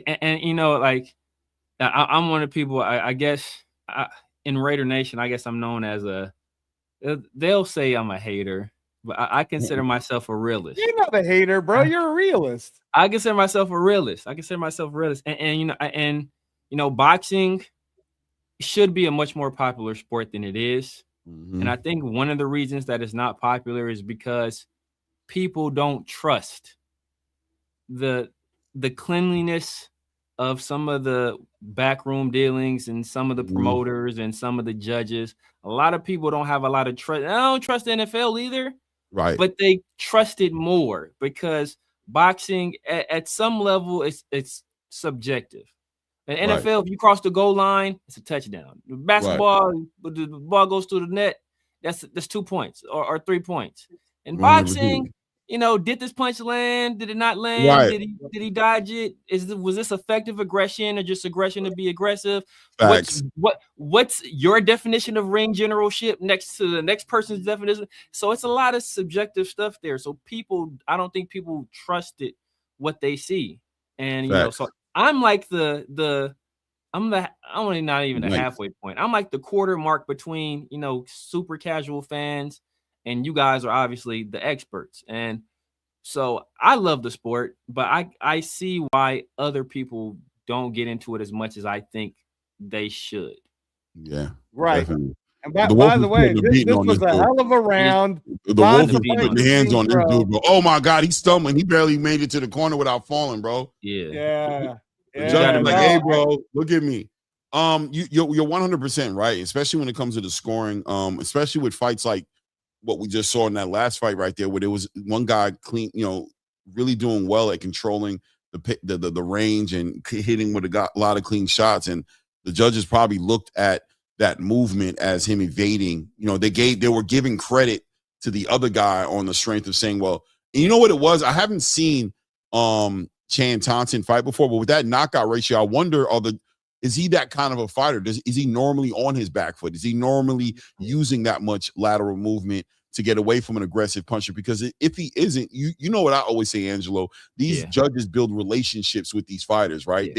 They build relationships with them, and they know what it looks like when you're winning, and they feel like if you don't look like that, they're giving credit to the other guy, saying that guy's forcing him to be that way. Therefore, they kind of leaning to him to give him that round. But right. Top of the 7th here, guys. Top of the 7th round. NABF 140-pound championship fight. We're looking to see if Wolf can finish Espinosa in this round. He's on him. Wolf had him in that corner in the last round, and it was target practice. Definitely. It's target practice right now. Espinosa is having a problem dealing with the southpaw look. That's what it is. He's having a hard time dealing with it. He doesn't understand how to deal with it. He doesn't understand how important. That's what it is with these southpaws. Make sure your foot is on the outside of their lead foot, and use your right hand as a jab. Shoot that hand straight to the body, straight to the top. You're going to be right there for it. You're not going to win the lead hand fight unless you really are a skilled boxer like that, like a Shakur Stevenson or something like that, right? Or Terrence Crawford, because you got to really understand how to work it, because he can come over that he can come very easily over your lead hand, with that right hand very easily. Now, does Wolf have a good left hook? But I mean, because usually the best punch, if you're an orthodox fighter against the southpaw, is the straight right. And I think it's gonna be over real soon, Clay. The way Wolf is attacking him, bro. Yeah, man, he hit him on that left. Looks like the referee wants to jump in there, damn near. Looks like the referee wants to jump in there, and he just did. He just stopped it. It's over. It's over, y'all. Knockout for the Wolf. Yeah, the Wolf is a big 140, bro. I'm telling you, he's like a Chechen Bakram Mortalazayev, bro. That's a big boy. That's a big boy. Shout out to Himir Espinosa. I'm gonna be honest with you, Clay. I think Himir Espinosa is a perfect Zuffa fighter, bro. He should come to Zuffa. I mean, a lot of these fighters I see on this card overall can't come to Zuffa. You know what I'm saying? You know what it comes down, what makes a fighter a good fighter for Zuffa, bro? A fighter who's just not going to get an opportunity in the traditional space, right? Yeah. Like, these guys aren't big enough. Their names aren't big enough. They're not commercial enough. And they're going to have to, like we talked about with Rohan Polanco, they're going to have to get a 3-week, 4-week notice, last-minute replacement. That's going to be their opportunity in the big fight, because the big fight's never going to call on them, because they'll never just be up front, openly part of a big fight. So those guys, instead of wasting their time, they might consider, and like I said, Zuffa could be a stepping stone, right? 3-fight deal. But it could also be a career, bro, which is what's happening to people like Jaleel and Robert Merriweather and everything. Can be. What I'm saying is, for the fighters that want to participate with the sanctioning bodies, getting belts, unifying, becoming undisputed, going to Zuffa doesn't have to be an end to that. You can still use it in a practical way to bring activity, bring positive income into your life, open up your brand, be exposed get a good exposure, and still return a better fighter now, maybe with a bigger following now, more attractive for the big fights if you use the Zuffa platform correctly. Exactly. Right. Guys that might not normally be seen, and as you said, use that as a kind of launching point, build your brand, put out some entertaining fights, build a following. Like, it's a tool. It's a tool, and some people don't need that. It's like, I want to, not a 1-to-1 ratio, but some guys can go straight to the league from high school. Some guys need a few years of college, and sometimes you can use those few or that year or two of college, and you can turn into a star, and that can help people build that name recognition. And when we come into the draft, hey, this guy, we know this guy, and Zuffa can be that for some people. Or how about the guys that go to like the minor leagues, right? Like, I'm out. I'm gonna go over here and I'm gonna go get it in the CFL. You know what I'm saying? And go move around and then get picked up later. You know what I'm saying? But stay busy, stay active, and build your brand, like you said, while putting food on the table. Because and that's the key thing, right? I'll tell you, Clay, what's funny, and I always tell you that my friend Claymore this severe.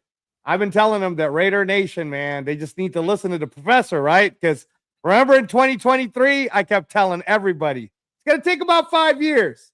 But 5 years from now in the United States, everybody's gonna be paying attention to boxing like it's a normal thing again, right? And what's happened in 2026 so far, severe Paramount Plus, free access.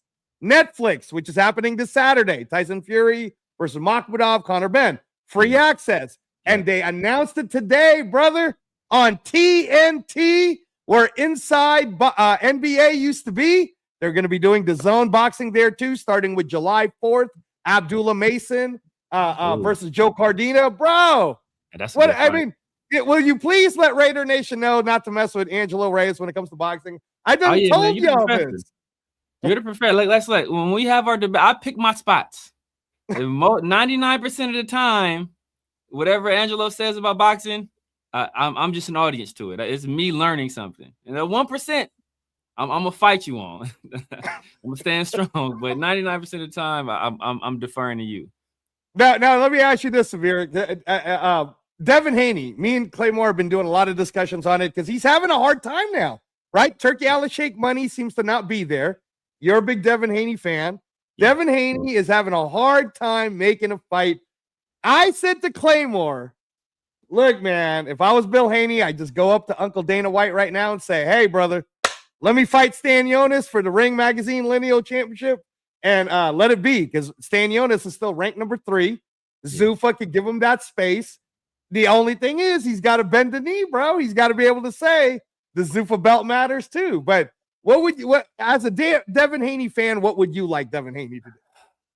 I mean, the thing about Devin Haney is that why I like Devin Haney so much. I know Devin Haney is not a popular person. I don't think Devin Haney is not necessarily not a popular person because of Devin Haney. I think a lot of it has to do with Bill Haney. And, you know, like Bill Haney or not, they set out a plan and they're sticking to that plan. And I don't see a situation where Bill Haney, because they've been free agents for a while. I don't see a situation where it's a bend the knee situation. It would have to be a situation where they come in as equals on an event. This is Zuffa Boxing featuring Devin Haney. Right. It's not going to be Devin Haney working under Zuffa Boxing. So 100%. If they can come to that kind of agreement, I think you can make that happen. But I don't see Bill being an employee or, you know, working under the jurisdiction of anybody else in the space of boxing. That's not like, you know, outside of, you know, sanctioning bodies and all those rules and stuff. So I just don't see that happening. You know, and Devin, I respect Devin so much because Devin from jump has been willing to fight everybody. You can say what you want about Devin. He's caught everybody out. And, you know, he's supposed to fight Teofimo. Teofimo went so far as to disrespect Turkey Al-Sheikh in order to get out of that fight. So all these other people, they're willing to fight each other. For some reason, when Devin Haney calls them out, they don't want to fight. Shakur forever said he's not fighting Devin Haney. Devin Haney's too big. But then Conor Ben came up. I'll fight Conor Ben. And then after people criticized him and called him out on it, he's like, under a rehydration clause, like you did to Eubank. But you know, but Devin Haney said this before the second Eubank fight happened. So where is it like I said, people talk a lot of trash on Devin Haney. Devin Haney's called all these people out, and very few people have stepped up to the plate. Yeah, facts. And I agree with you, Severe, man. Me and Angelo always going back and forth on this situation. You know, the ego, the boss, the mentality, right? The dragon mentality of a Bill Haney who's, you know, made his way through this whole entire this gauntlet of adversity and obstacles and where he's supposed to be, and people telling him to humble himself and that he didn't have this, he didn't have that, and his son wasn't selling, and his son doesn't put asses in seats, and being able to come out on top on the back end of all these negotiations, always finding a way for Devin, right? Always putting Devin in a position one way or another to not only make the most money, but become undisputed at such a young age, be a multiple weight class champion right now, and even in his worst case scenario, when losing against Ryan Garcia, right, and pretty much being blackballed by the space, who was saying yesterday's price ain't today's price. You're just not worth it. You're not tried true. Your pay-per-view numbers don't make sense. He still finds a way to put Devin Haney in the right position. So that being said, a Zuffa partnership that makes sense can make sense. But what I don't see is the humility that would be needed to be had from the Haneys to really sit down, tie themselves down into a multiple fight deal with a Zuffa Boxing that's so structured, so many more rules, so much less space to be who they rather than who they love to be. You know what I'm saying? I don't see it. You know what I mean? I see it would have to be a really desperate last resort. It really would have to be almost like Turkey says, I'm not messing with you no more unless you go to Zuffa. And even then, I don't know. I don't know if they wouldn't rather work out a multiple fight deal with Eddie Hearn. You know what I'm saying? Then go over to Zuffa, right? Just because you saw how Devin talked about it. He said, I don't care what nobody says. You need the belts. The belts are important. He likes the belts. You can tell how passionate he is about that side of the conversation. He's not giving that up for Zuffa, man. He's not doing it. And I think that stuff matters to Devin Haney, right? I think that like of all these people that we talk about, we talk about Ryan Garcia. He just got his first belt. We talk about all these people. Devin Haney was undisputed already. Devin Haney is a guy that likes the belt. He fights for legacy. He chases legacy fights.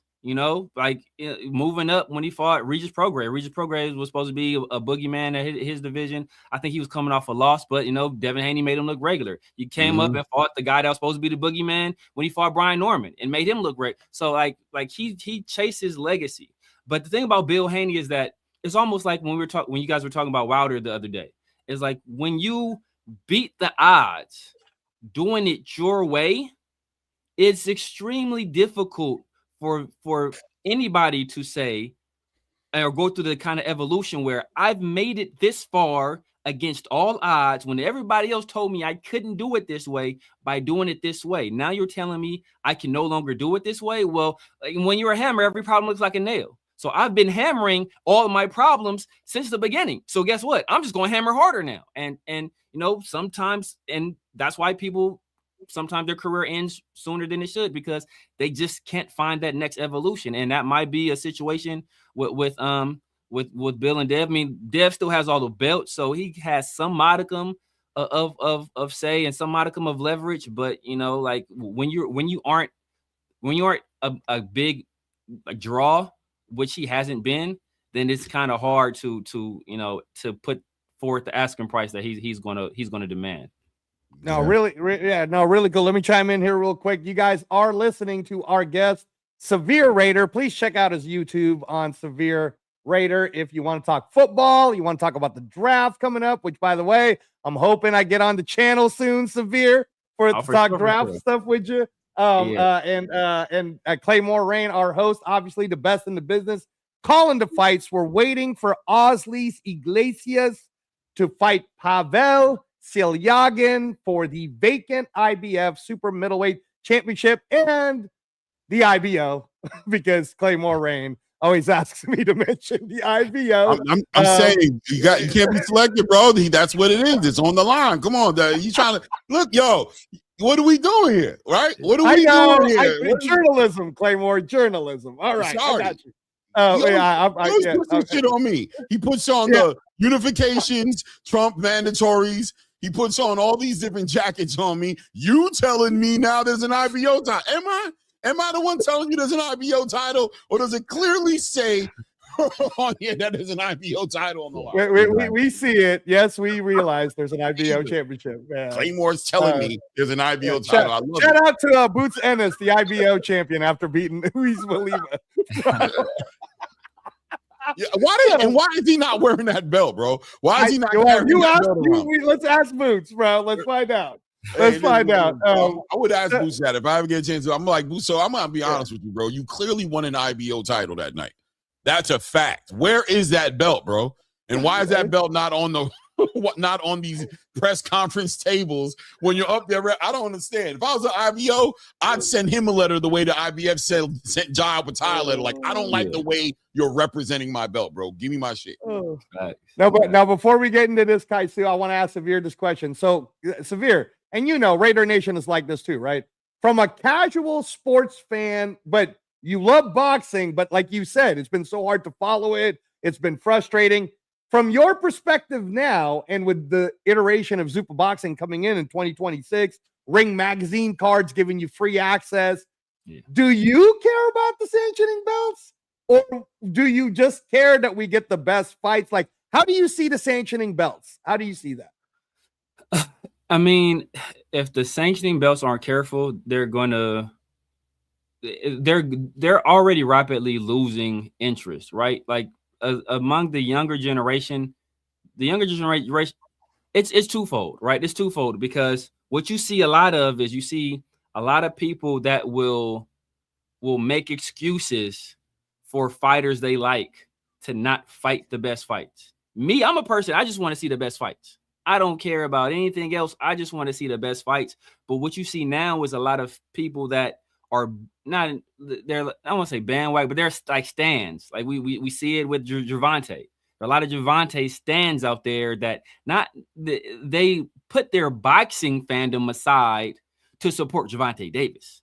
You know, and we see it with Floyd, we see it with Ryan, we see with a lot of people that will say, "Oh, boxing as a sport, be damned. I'm only interested in what's best for this person. So hey, this person can do some nonsense, and I'll excuse it because I'm a fan of them." And you know, I'm not one of those people. I don't necessarily care about the belts. The belts are more of a vehicle to get the best fights, because that's what it's supposed to be. I'm the champion. You have to work your way up through the ranks, become either a really serious contender, a number one contender, or at least a mandatory for me. And that way I have some, semblance that I'm going to be seeing a good fight. That's how it's supposed to work.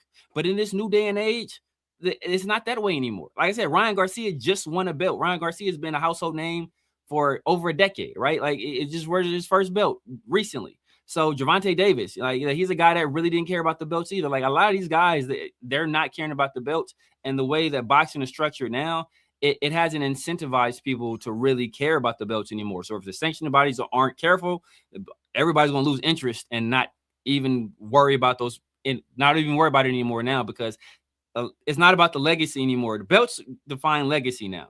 And a lot of people now aren't looking at legacy. They're looking at dollar signs. Yeah, man. That's facts. I mean, me and Clay talk about them sanctioning fees all the time.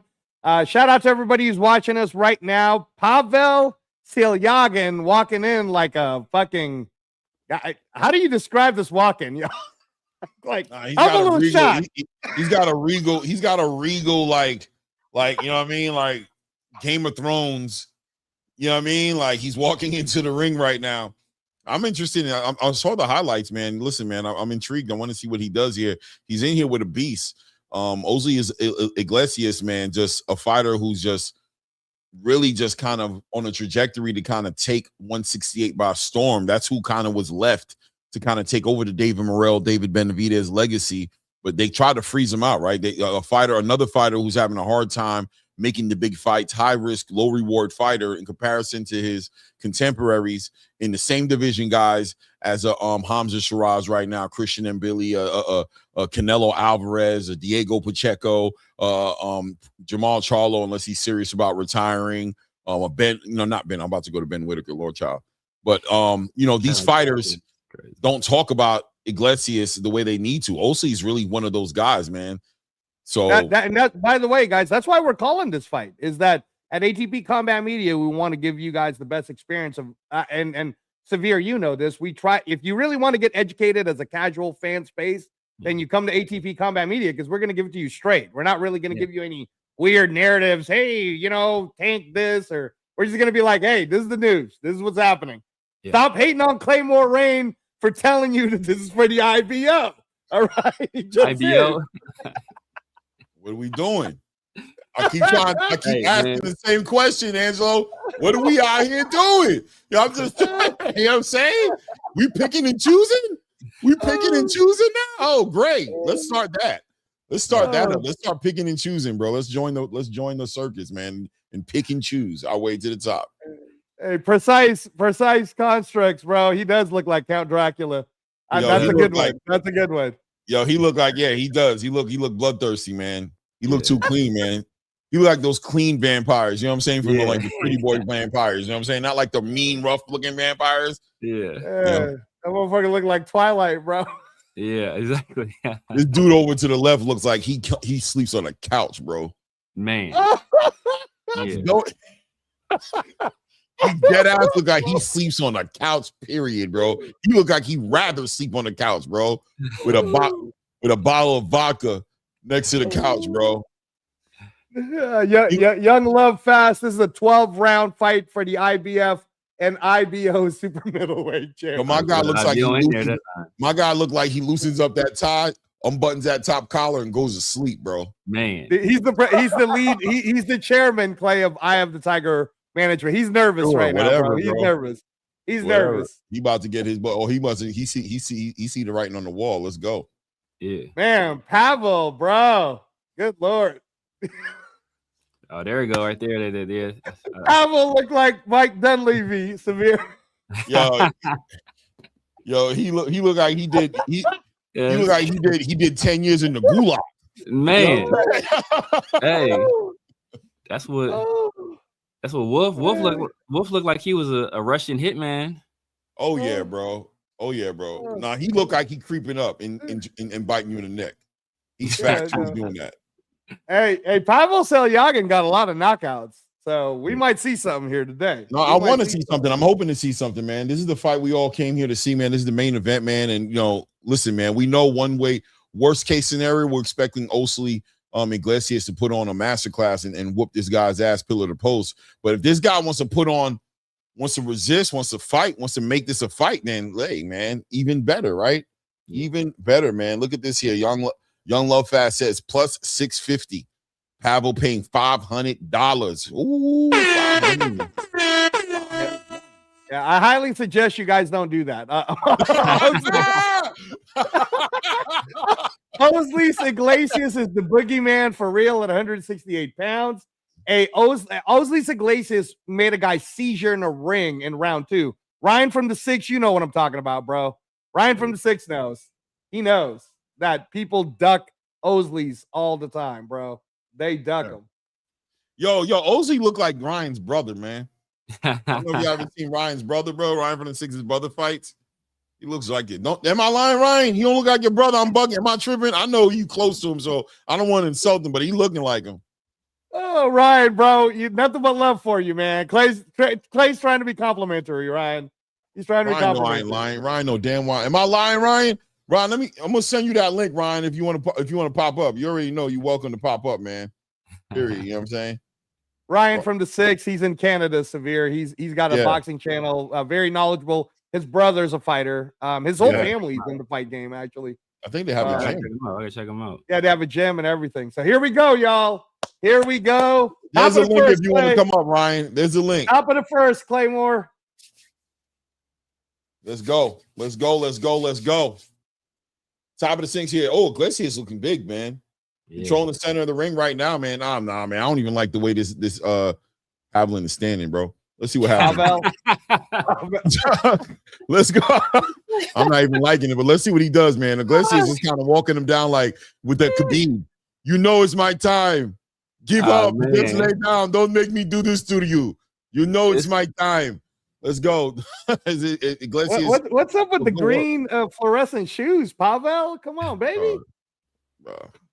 The way he got them furry, snowy trunks too, bro. Yeah, hey, exactly. Winter's coming. He's telling. Yeah, he coming from that background. You know how you doing. Winter is coming. You know how you carrying it, bro. I told you already. Slip up on you, turn you. You know what I'm saying? Hey, Clay, don't mess with Pavel from the north, bro. You know he's a White Walker, bro. He's a White Walker. Now, right now, he's doing a good job, man. Just being active with that lead hand right now, trying to control the center of that ring. Iglesias is just taking his time right now, reaching, ready to teach him with that straight left hand. The southpaw orthodox clash. We already know how it is. Yeah, Iglesias doing a good job, man, using that range, working behind that nice left hook to the body there by Pavel right there. Pavel doubling up on that jab, doing a good job, man, for the most part. Look, man, there he goes. Slips that lead hand, shoots that right hand straight down the middle. Trying to control the middle of that ring. Iglesias working behind that high guard, taking his time, shoots a lead hand down to the body right there. Minute 30 seconds right there. Good one. A little exchange right there. Looks like Pavel is thinking about it. Oh, no. Iglesias is back on him. Iglesias is on him. Pavel trying to time up. Woo, Pavel got a little bit of anxious. Twinkle toes. Twinkle toes. You're breaking my heart. You're breaking my heart, Twinkle toes. Man, Pavel is on Pavel- his ice skates right now, bro. Yeah, already Oh got my a knot God. underneath that left eye. I don't know if you see that mouse under his eye right there. Big, nice straight left hand lands right on Pavel's chin right there. Tests the chin as Pavel's nursing a hurt left eye right now. Minute mark just passed here in the first round right now. Iglesias continues to work, shooting that left hand straight down the middle right now. Pavel trying to play the perimeter of the ring right now, trying to stay out the way a little bit, survive this round, see if he can get back to his corner and get some instructions. Nice double jab right down the middle. That lead hand active for Osleys Iglesias. Shoots over. Listen, Osleys Iglesias is fundamentally like with that left hand, but when he touches him, it's bad. Yeah. Foot position is not necessarily there, but he's punching across his body and still hurting this dude. Yeah. No, he got bricks, bro. That's the whole thing about Osleys Iglesias. He's got bricks for hands. Yeah, man. He Good definitely work. got some pop. Good work here. Working behind that jab here. Pavel uses that lateral movement, spins around to his left right now, getting up under that high guard, trying to control that range. Doesn't want to be there getting hit by Iglesias. Iglesias checking him with that right hook, back with that lead hand right down the middle. Shoots that left hand right down the middle, bro. Just a lot of punch combination. He made it out the round, and I do mean he made it out the round. Man, I wonder what the Pavel corner's gonna tell him. Silyagin's left eye, bro. Severe. How you feeling about Pavel's chances right now? Yeah, Pavel came out. He came out real aggressive, popping the jab, and then he got touched a few times, and it completely changed his strategy. Like it was a Mike Tyson strategy. It was a Mike Tyson scenario, right? He got touched. I think it was a straight left between his guard, and he wasn't the same after that. It was not the same. He got hurt. He got hit with a straight left. That's exactly what happened. He with that left, and he just changed his mind about the whole game plan. Kind of. I bet you that's what the corner's screaming at him about. Like, come on, man, you just left the whole game plan. He's sitting there like, yeah, bro. That's what be killing me. That's what be killing me. Like, bro, you gotta let your hands go. Like, this dude is hitting me in my face. What are you telling me right now? Listen, man, stop talking back to me. We got a game plan. Let your hands go. He's sitting there like, dog, I don't know. Look at me. One round, bro. Look at this. Are you seeing that? Top of the second, y'all. Top of the second round, main event, IBF Super Middleweight Championship between Osleys Iglesias and Pavel Silyagin. Go ahead, Clay. Yeah, doubling up, using that back on the game plan. You can see he's back on the game plan. Left eye already looking butchered, but he's doubling up on that jab, shooting that right hand. And I'll be honest with you, he's pretty. Oh man, big check right hand catches him on the way in there, man. And look, if Pavel changes his mind, he changes his mind. He's back. He's back to moving around the ring. He's circling. He changed his mind. He was working so well in the beginning. He changed his mind immediately. He's on the outside. There we go. Come on, settle down, man. Get behind that jab again. Double up on the jab, straight right hand down the middle. It was working a little bit for you. You just got to be a little more defensively responsible. Oh man, Iglesias is picking him apart right now. Picking him apart, man. Yeah, he's Pavel went in there he was trying to listen to his corner's instructions. Like you said. Then he got touched and he said, damn it. I'm good. He said, damn it, this dude done hit me in my shit. Let me move on. Okay, there he is, controlling the center of the ring again. He's back behind that jab. He's back on the game plan. He's trying to be disciplined. He's getting out the way again. He's getting out the way. Yeah. Tries to shoot that right hand. Left hand straight down the middle for Iglesias right now, just controlling the center of the ring right now. Yeah, not even cutting the ring off because he's so tall. The arms are so long. He's like, I'm not even going to cut the ring off because all I got to do is step to you. I'm tall enough to be wherever I want to be in the ring with 1 or 2 steps. Yes. Working behind that lead hand. Iglesias straight left hand down the middle, man. He probably needs to go up to light heavyweight too. This is a big dude, bro. Yeah. Bro, them legs need some squats, Severe, bro. Them legs are skinny. Good Lord. Oh. Yeah, all right. Big old check. He got Paul Williams legs, Clay. Yeah. Oh my gosh. Paul the Punisher. Paul Williams. Look, don't say that. We know about Paul Williams' legs now. Oh, exactly. Yeah. Shout out to Paul Williams. That was my guy until bro. Oh man, big left hand lands right there. Big left hand. Minute mark passes right there. Yeah, he tries to shoot that right hand. I like the game plan. I think the game plan makes sense for Pavel. It's just that he just needs to be a little more defensively responsible, maybe move his head a little bit more. Because when he, man, look at that lead hand, just stick his, just resets him. But now he's being a little bit more imposing with that game plan. He's working behind that jab right now, trying to set up that right hand. Nice straight right hand to the body for Pavel right now. Iglesias kind of letting him be a little offensive this time around, trying to give him a little confidence and commit a little bit so I ain't got to chase you so much. Good work right there. Nice 1-2 by Iglesias.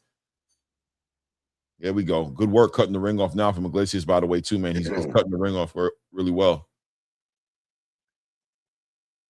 There we go. I think the right eye is he bleeding? Is Iglesias bleeding over his right eye? Yeah, we're gonna check it out. We're gonna check it out right now. Yeah. Hey, so based on what you're seeing right now, Severe, I'll ask you this because you watched. I was there for Terrence Crawford versus Canelo, and the most exciting fight of that night, that wasn't the main event, was Christian Mbili versus Lester Martinez, right? Yeah. Christian Mbili right now holding the WBC 168-pound title.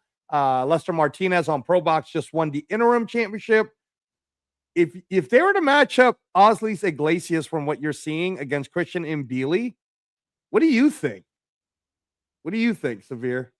I like what I'm seeing from Iglesias. What I saw from Mbili that night, it's like I said, it's a lot of technical stuff he'd have to clean up in order to really go in there and I think get Mbili up out of there. But I think it'd be a good fight. I mean, I'm always interested in guys that are going to that are going there and they're going to let their hands go, but not be reckless. And that's what I see from both of those guys. Right. All right. Top of the third here, Osleys Iglesias versus Pavel Silyagin for the IBF Super Middleweight Championship, and I guess an IBO is a part of it too. Claymore Rain, go ahead. Yeah, 2-minute 45-second mark here in the third round right now. A lot of damage inflicted on both these guys. I think it's official that Iglesias has a cut over that right eye, and the left eye of Pavel sitting there kind of swelling shut on him a little bit right there, just a little bit right there. Good work by Pavel, reaching over, trying to touch him with that right hand. Now has maybe a bit of a target. Nice straight left hand down the middle by Iglesias, pushes him straight back. Iglesias kind of shakes it out a little bit, trying to be a little bit more patient here. Wants to kind of get this guy out the way, nursing that wound. Doesn't want it to get worse. 2-minute and 10-second mark getting ready to be approached here in the third round. Pavel tries to double up on that jab and tries to find opportunities to land that straight right hand. Good work by Pavel, to be honest with you, slipping and moving right now, circling, finding a way to get out the range of Iglesias, believe it or not, as long as his arms are. He's finding a way to and also hold his range and putting himself in a position to be able to counterpunch. So give Pavel his credit, man. Yeah. Weathering the storm. Absolutely. Let me say this about Pavel too. Certain people can pull off those shorts like Floyd Mayweather. Pavel ain't one of them, bro. Nah, bro. Pavel, man. With them highlight green, yellow, them long socks too, man. You gotta diabolical. Yeah, he thought he was doing it. Man. Like my daughter said, he thought he was eating when he walked out the locker room today. This man got dressed in a log cabin with no lights on. Oh yeah, bro. Except for them shoes. That's the only light he had. Oh. Minute and 10 seconds here. In the third round right now, as Pavel is trying to, Pavel having his best round, to be honest with you. He's not winning, but this is the best round he's had, man. Like, he's controlling a lot of emotion right there, doubling up on that right hand right now, giving Iglesias some looks. Iglesias looks like he might be taking the round off a little bit as well, man. Maybe he's just trying to slow himself down a little bit, holding himself accountable for whatever got that eye cut, right? Yeah. Yeah. So how did he get the eye cut, guys? Like, I didn't see it. Me neither. I didn't see it either. You just I was thinking headbutt because of the southpaw. Oh, because southpaw, yeah. But it's that will make sense. That will make sense. How'd the cut happen, Ryan, from the 6? Yeah, I mean, and ever since he saw that cut, it seems like Pavel has a little bit more confidence.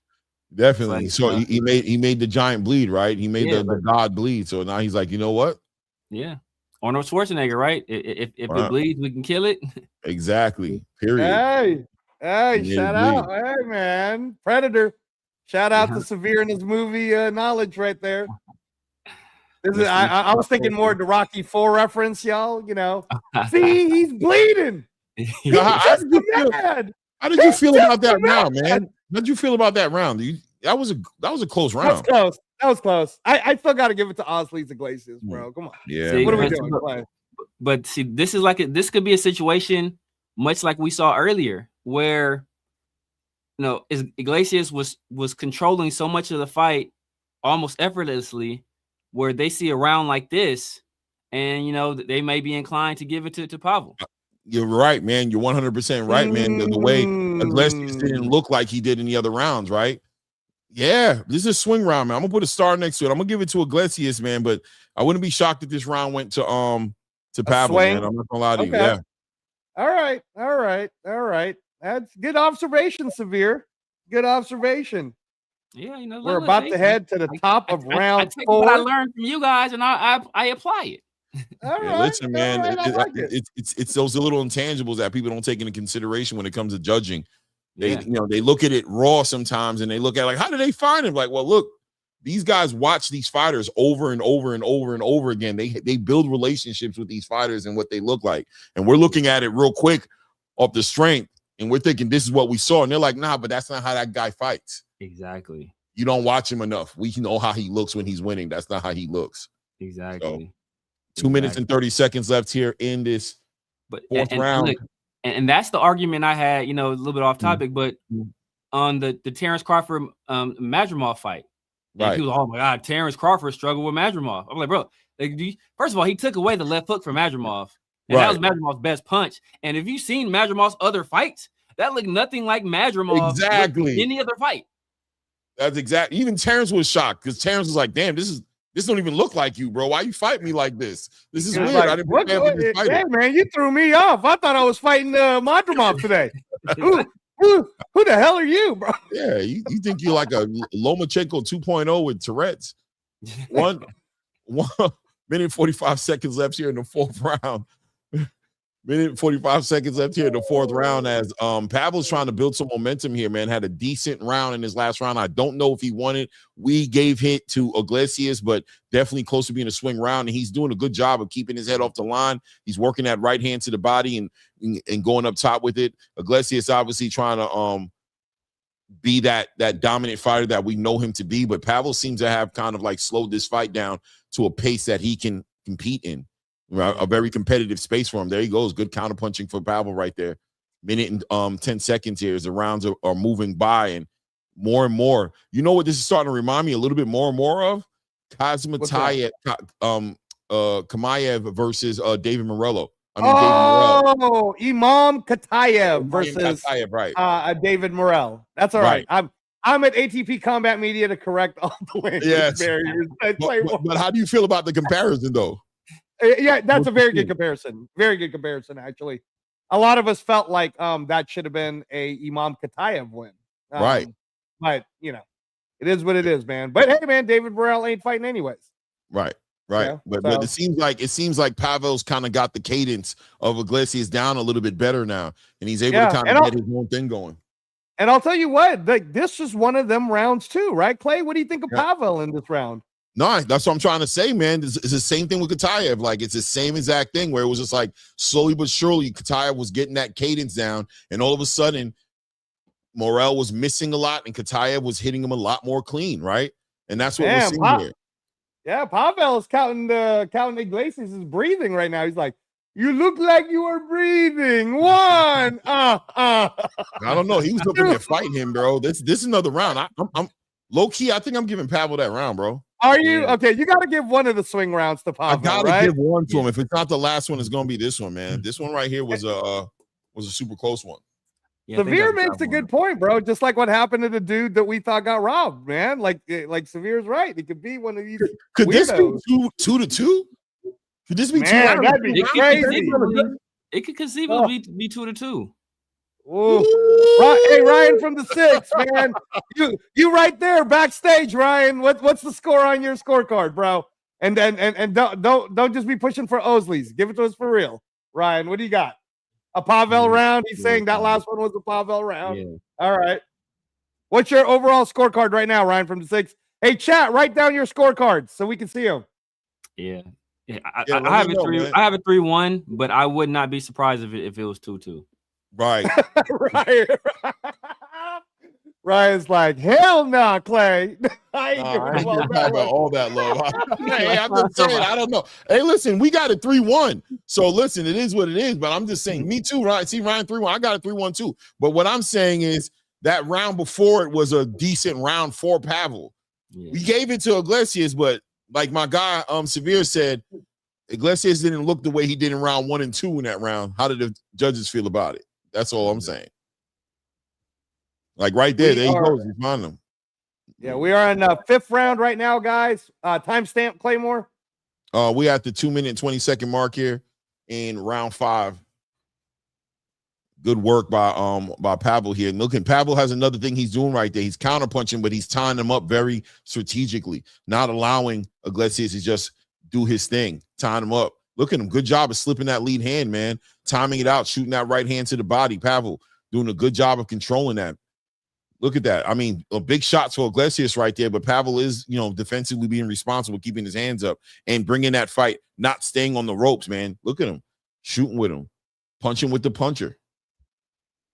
Man, Pavel's Nice looking confident with Pavel's looking confident with them furry shorts, man, with the green shoes, and this starting to feel like a Zupa fight, Clay. No, you should have known he was confident when he came to the ring. When you see him dressed like that, that's confidence, brother. When you see somebody come out like that, that's what that means, bro. It means I don't care what you think. That's what the outfit says. That outfit says, I don't care what you think, bro. I liked it, so I wore it. Let's go. He's starting to really make Osleys Iglesias miss those big lefts, right? Yeah. Like in the beginning, Osleys was able to land the big left, but now he's starting to miss by inches. So 100%. And the important thing about it as well is that Pavel is not losing positioning, right? He's slipping the shots, but he's staying in range to let his own shots go, and he is scoring. I wonder how the judges are really looking at it, even this round right now. Yeah, I'm telling you, Ryan, this is a Pavel round right now on my scorecard. Listen, man, Kaisu says he got a 2-2, man. I knew I wasn't crazy now. Yeah. You know what I mean? The 12-round fight right here. Shout out to Could it be possible that Pavel is ahead? In this round, he's looking pretty good, yo. 30 seconds left in this round. Is he outboxing? Is he putting on a bit of a masterclass here? And this round right here is a good round for him, bro. I'm telling you, outside of something really, really big happening in these last couple of seconds for Iglesias, man, I'm about to give Pavel this round. Yeah. How do you got it, Severe? Did you give Pavel the round? I think I gave Pavel that round. Yeah. Me too, bro. So you got a 3-2 for Iglesias with a swing round. You got a 3-2 with a swing round. Kaisu might have it 2-3. Yeah, exactly. Kaisu might have it 3-2 for Pavel right now. Hey, man, plus 650 is looking good, guys. Plus 650 is looking good. Not to do it, bro. That dude sitting there looking like his hand is itching. You talking about Sizzlers tomorrow? We going Sizzler, bro. You crazy? Oh, Young Love Fast is like, it's Red Lobster time, honey. It's all you can eat. It's all you can eat shrimp Fridays, baby. You crazy? We going in. Oh, man. As the great Conor McGregor once said, Severe, it's red panty night when you fight. You're fighting Pavel. Kyrie said giving that round to Ozzy, but this is close. Okay, he gave it to Ozzy. Okay. I gave it to Pavel. Yeah, me too. I've got a 3-2 right now. Man, but Pavel. We all have it 3-2 heading into the top of the 6th round. 12 rounds, world championship fight. We're at the halfway point. Claymore Rain, take over. Yeah, we go, man. Top of the round right now is Osleys Iglesias takes the center of the ring right now, working behind that jib here. It seems like Pavel's working a little bit of momentum here. Potentially winning the last 3 rounds. We haven't won in the last 2. We don't know what the judges are thinking. So, listen, man, everything counts at this point. Good work right there. Iglesias walks him right into a lead uppercut right there as Pavel comes in there, but doesn't take any steam off South. Good work right there. Straight left hand lands for Iglesias right there, working behind the jab. Pavel continue to apply that pressure, pressing, trying to smother the offense of Iglesias right now with his own. There he goes, letting his hands go. A lot of it coming off his gloves, but still being very active. Being very successful with that straight right hand, man, finding that right hand to the body and doing a very good job of slipping these shots as they come in and getting his head off that line for Iglesias. Iglesias fainting high right now, fainting high, fainting low. There we go. Quick pumps, double jab, two jabs right down the middle for Iglesias. Iglesias try to let his hands go. And Derek Pavel goes smothering that lead hand, getting on that lead hand of Iglesias right there. Trying to set up that right hand. Iglesias starting to let that left hand go a little bit more because that lead right hand is being smothered. Pay attention to Pavel as he keeps his lead hand on top of Iglesias' lead hand, right? He tries to keep it there and smother it and catch it early before it comes out the stable, right? Before it shoots out the barrel, trying to stay there. Nice work. Slips that lead hand, shoots that right hand right down the middle. Iglesias is right on him, shooting his own. There we go. Nice little 2-1 combination by Iglesias, working behind that jab. Pavel continues to keep that pressure on him, working him back, pushing him backwards right there. Iglesias smiling at him, but we know what them smiles mean, man, in boxing. Yeah, I mean, it hurt.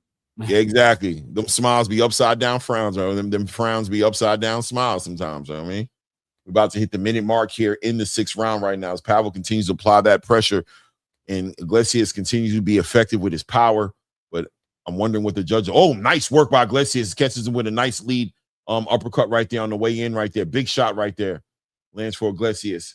Pavel continues to apply that pressure, selling to the judges that he is pressuring the big puncher, selling to the judges that he's got that ring generalship. I wonder if the judges are drinking from that cup as they scoring this fight right now. Iglesias continues to work behind that jab. Nice straight right hand down the middle, doubles up on that, ends up tied up here. Iglesias gets that, turns him around, back to the center of the ring here. About to approach the 22nd mark here in this 6th round. This one right here is a round that looks like I'm going towards Iglesias. I'm going towards Iglesias as well. Ooh, yeah. It's good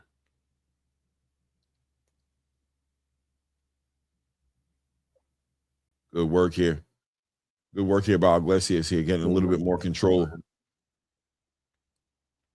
Good work right there. Finds him with that straight right hand. Good work. Give that one to Iglesias. Iglesias back in the win column right now. Got this 4 rounds of 2 on my scorecard, but it may be 3 rounds of 3. Yeah.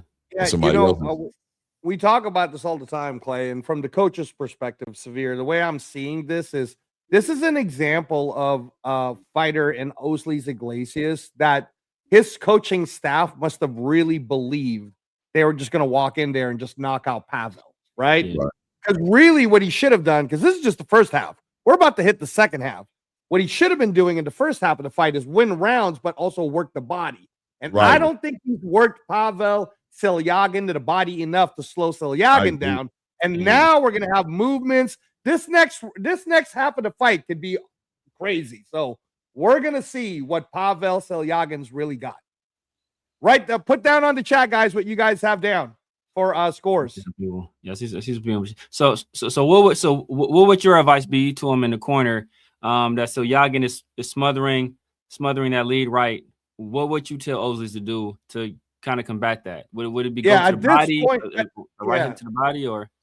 No, that's a great question, Severe. At this point, we're in the round 7 right now. What I'd be asking Osleys to do is get back in what we call the jab battle. Let's establish the distance. Let's use a nice stiff jab. Let's work it up, downs, bodies, double jabs, so that Pavel could start to feel like, oh, the jab's coming hard at me, and then we can start setting up some of the other strikes. But this little tit for tat and the way Pavel's kind of drawing them in, you guys can see it, right? Like Pavel's kind of like leaping out a little bit to leap in. This is throwing Osleys distancing off right now.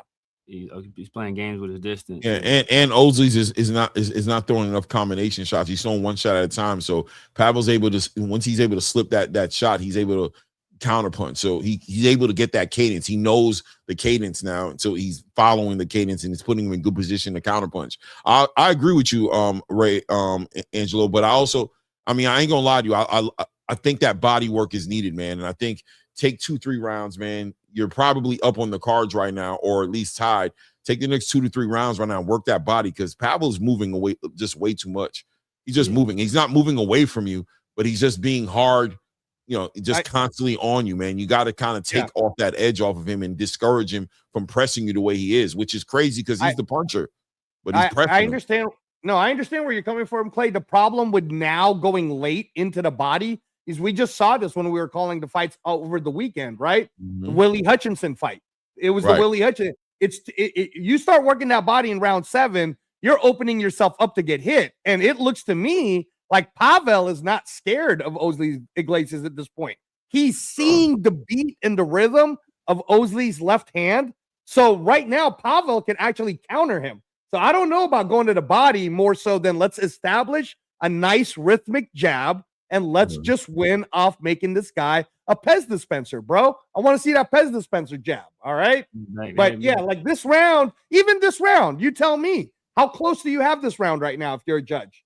It's a close round, but what I'm noticing is that Pavel's is moving his head very well, right? And if you get the head hunting with that jab, if you're successful, you are, but if you're missing and he's slipping that jab, and he's counter punching you the whole time, he's still keeping his legs up on him. At least if you're beating that body up, you're taking those legs away and all that movement like he just did right there, getting up off, spinning him, turning him, working. He's just so active. He's very irky jerky at this point, and he's touching him right there. Look at that. Yeah.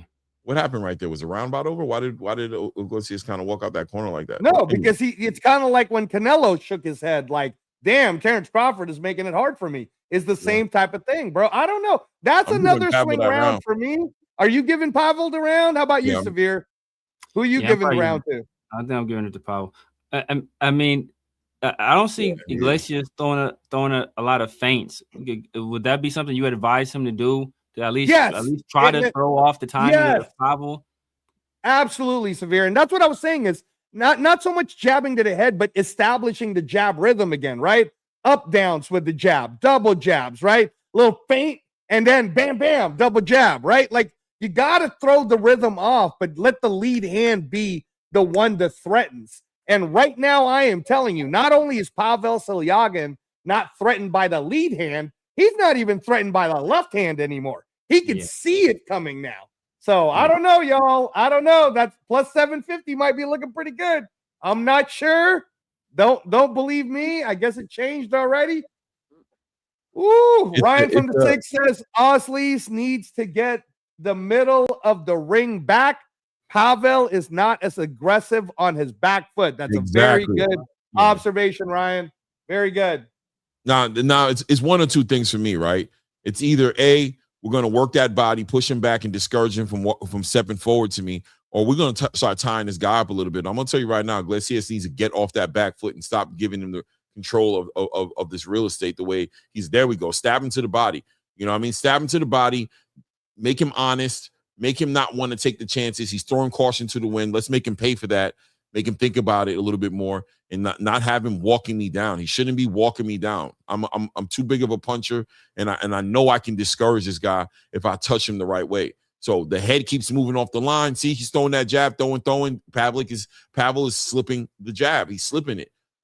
Yeah, Pavel might be winning this round right here, guys. We're in the middle, about 2 minutes in round 8. Pavel Silyagin versus Osleys Iglesias. We got Claymore Rain calling the fight. Coach Angelo's calling the color, along with Severe Raider, our George Foreman of tonight. I love it. I love it. Minute and 40 second mark here in this round right now. Now, Iglesias kind of winding up, kind of putting some pepper, some hot sauce on them shots right there, trying to get this respect. But Pavel doing a good job of moving around, man. This is It's amazing because he's not moving around defensively. He's moving around offensively. So it's like, it's still just as much of a pain in the ass. Like, you got that fighter who moves around the ring defensively. It's like attack the body. But he's moving around offensively now. He's moving around, slipping your shots and counterpunching you. And I'm still subscribing to the idea, touch that body, man. Discourage him from the movement, period. Stop this movement, man. His legs are way too active. Minute mark here in the 8th round right now. Good shot right there. Straight left hand lands for Iglesias right there. Pavel takes it well to continue to apply that pressure and walk him down as Iglesias circles Pavel now, trying to find himself an angle, hurting him. Iglesias is having a good round, though. I'm going to give him this round if he continues to move like this. Good work. Pavel jumps in there with a lead uppercut, tries to get up under that guard right there. Good work. Stab him to the body, man. Make him stay still. See, right there, he throws some big shots up top, but Pavel's doing a good job of catching him on his arms and on his gloves. Yeah. Touch that body, man. He's moving too much. There he is. Good work. Gets up in there with a little up jab right there. Pavel continues to stay active with that lead hand, straight right hand down the middle. Doing a good job with his feet placement, too, if you're paying attention where his feet are, man. Iglesias kind of paying for those fundamental flaws I called earlier a little bit. He was punching over his body, but I was like, he punches so hard it doesn't matter. But right now, it kind of matters. Yeah. He's not really getting looks like Pavel's nose is bleeding like crazy. His left eye is all swollen. I gave that round to Osleys Iglesias. I don't know how you guys had it. And I want to say thank you to everyone who's joining us right now. All my brothers and sisters from the Philippines, y'all, please subscribe. Please check out the videos on our video section. Please press the like button. We're about to go to round 9 of the IBF Super Middleweight Championship fight. And it might actually be over. Everyone, check your tape. Iglesias takes the win right now. They stop it in the corner. Bad bleeding. Hey, the scorecards don't matter. I am curious at where those scorecards were at. I am too. That's an interesting stoppage, man. I'm gonna be real with you. Whenever I see stoppages like this where the fight is so competitive, right? I don't like that. It's like, I don't like that at all. What was he that hurt? What was going on? He was. I mean, it could have been. We've seen this before when Diego Corrales had his lip in the mouth. It was bleeding too much, and the referee stopped it when he was fighting Joel Casamayor. We don't know the extent of the injury. Could have been a broken jaw. I know, Ryan. I know, man. Hey, we sent the link to you, Ryan. You can pop in if you want to. But yeah, we don't know, Ryan. You can tell us because you're there, bro. So you tell us from Canada how y'all Canadians feeling about it. Even the Real Boxing Channel 1 says, "Is it over?" It was an interesting start. It's another one of I think that's like the second or third stoppage I saw this week where I'm just like, I'm not too sure if I'm on board. Like, you can't tell, and I know how Angelo is. He's like, the corner knows, they're seeing what they're seeing. It's their job to protect their fighter. I'm okay with it. All right. I'm just letting you know from my seat, I'd like to know what the hell happened. Right. Well, first of all, let me say right now that Pavel Silyagin looks like a very good Zupa fighter to me. So come on over. Secondly, we're going to take care of your medicals, bro. Insurance is going to be good.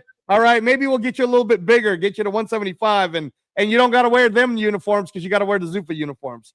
But you get paid for that, though. So, let me just say, but the big elephant in the room, Severe, is Osleys Iglesias is now the IBF world champion. He's now one of the belt holders. Stop it, Claymore. God damn it, Angelo. You stop it. You stop it, brother. You think he's paying that sanctioning fee for the IBO, bro? I guess so. All right, maybe he will. I mean, if it was good enough for Roy Jones, then it's good enough for Osleys Iglesias. Exactly, bro. Osleys Iglesias, the IBO, IBF 168 champion. Oh my God, here we go. Unified champion. Now at 168 I'm the one doing this, right? I'm the one doing this. Okay. All right. Yeah, Claymore Rain, guys. He's the one doing it. Zodiac. My question, talk to him, bro. All right, I said it, Zodiac. I said it, damn it. My question to our guest, Severe, here is: we have an IBF champion. We have Christian Mbili, who's the WBC champion. We have Lester Martinez as the WBC interim champion.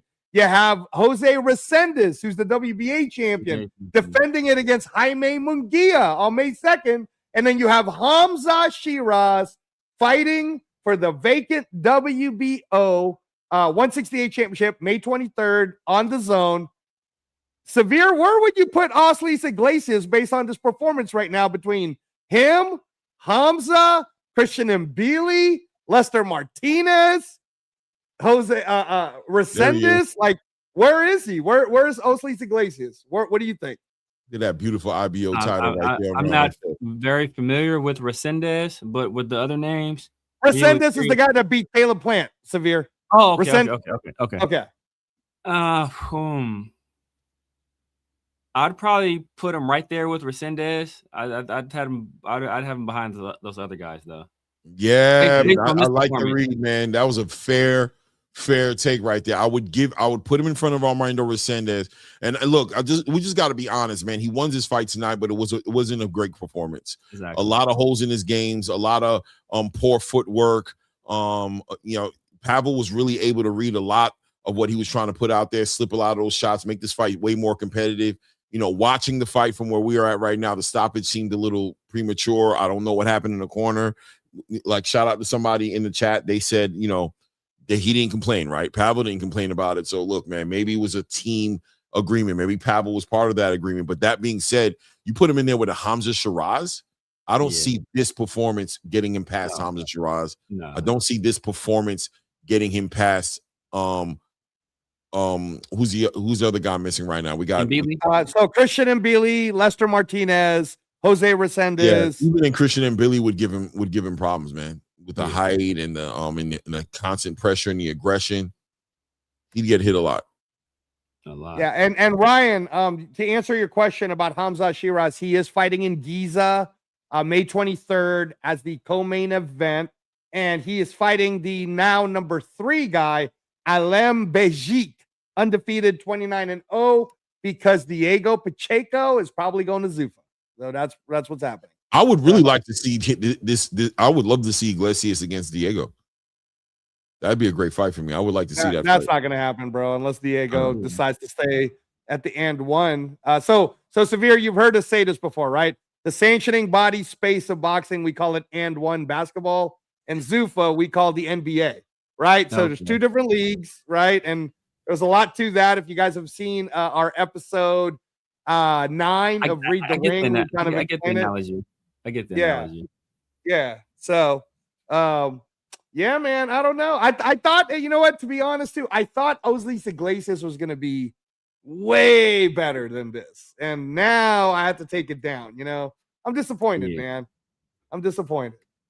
Yeah, he allowed Pavel to really give him some difficulties. I mean, you know, anybody can have an off night, man. Listen, sometimes we don't give enough credit to the Pavel, right? Sometimes that's the problem. We don't give enough credit to him. We just assume he should do better against him, and he should, you know, I mean, we don't give enough credit to the fact that, you know what, Pavel, because early he was touching Pavel, he was giving him all kinds of issues, but Pavel adjusted, started to work a little bit better, get that cadence a little bit better, and started touching him with that right hand and scoring. And you know, sometimes we got to give credit to the we got to give credit to the other guy, man, and be like, you know what, Pavel made it that competitive. But maybe Iglesias, you know, we did the same thing to Boots when he fought against Karen, right?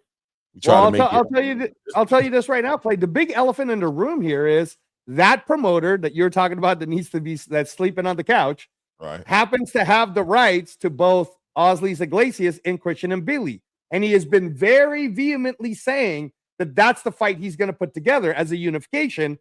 When Osleys Iglesias wins, he's going to do a unification between Iglesias and Mbili. Now, a lot of us in the industry are thinking you're using that so that Mbili could make a lot of money to fight Canelo.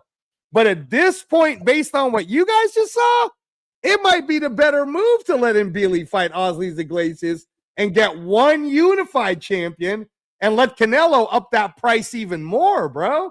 I mean, I don't know. What do you think about Mbili versus Osleys Iglesias, Clay? Give it to me straight, man. Don't go hiding behind no curtains.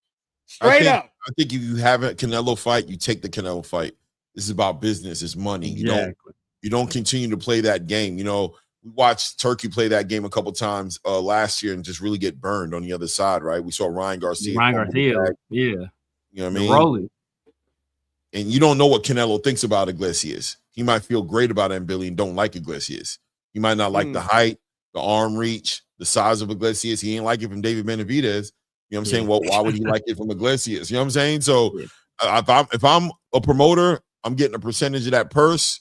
There's millions of dollars on the line. I'm sliding my guy up in there ASAP and making Canelo a priority. I'm not gambling. I'm not throwing the dice. I'm not trying to leverage anything, because I'm going to tell you right now, if I got to fight somebody tall, I might just take Hamza, because I know Turkey wants me to fight him, and I know there's a big bag of money there. Why do I got to – and I'm just speaking straight from that guy right there in the ring, the guy who owns the rights, his position as far as getting the money.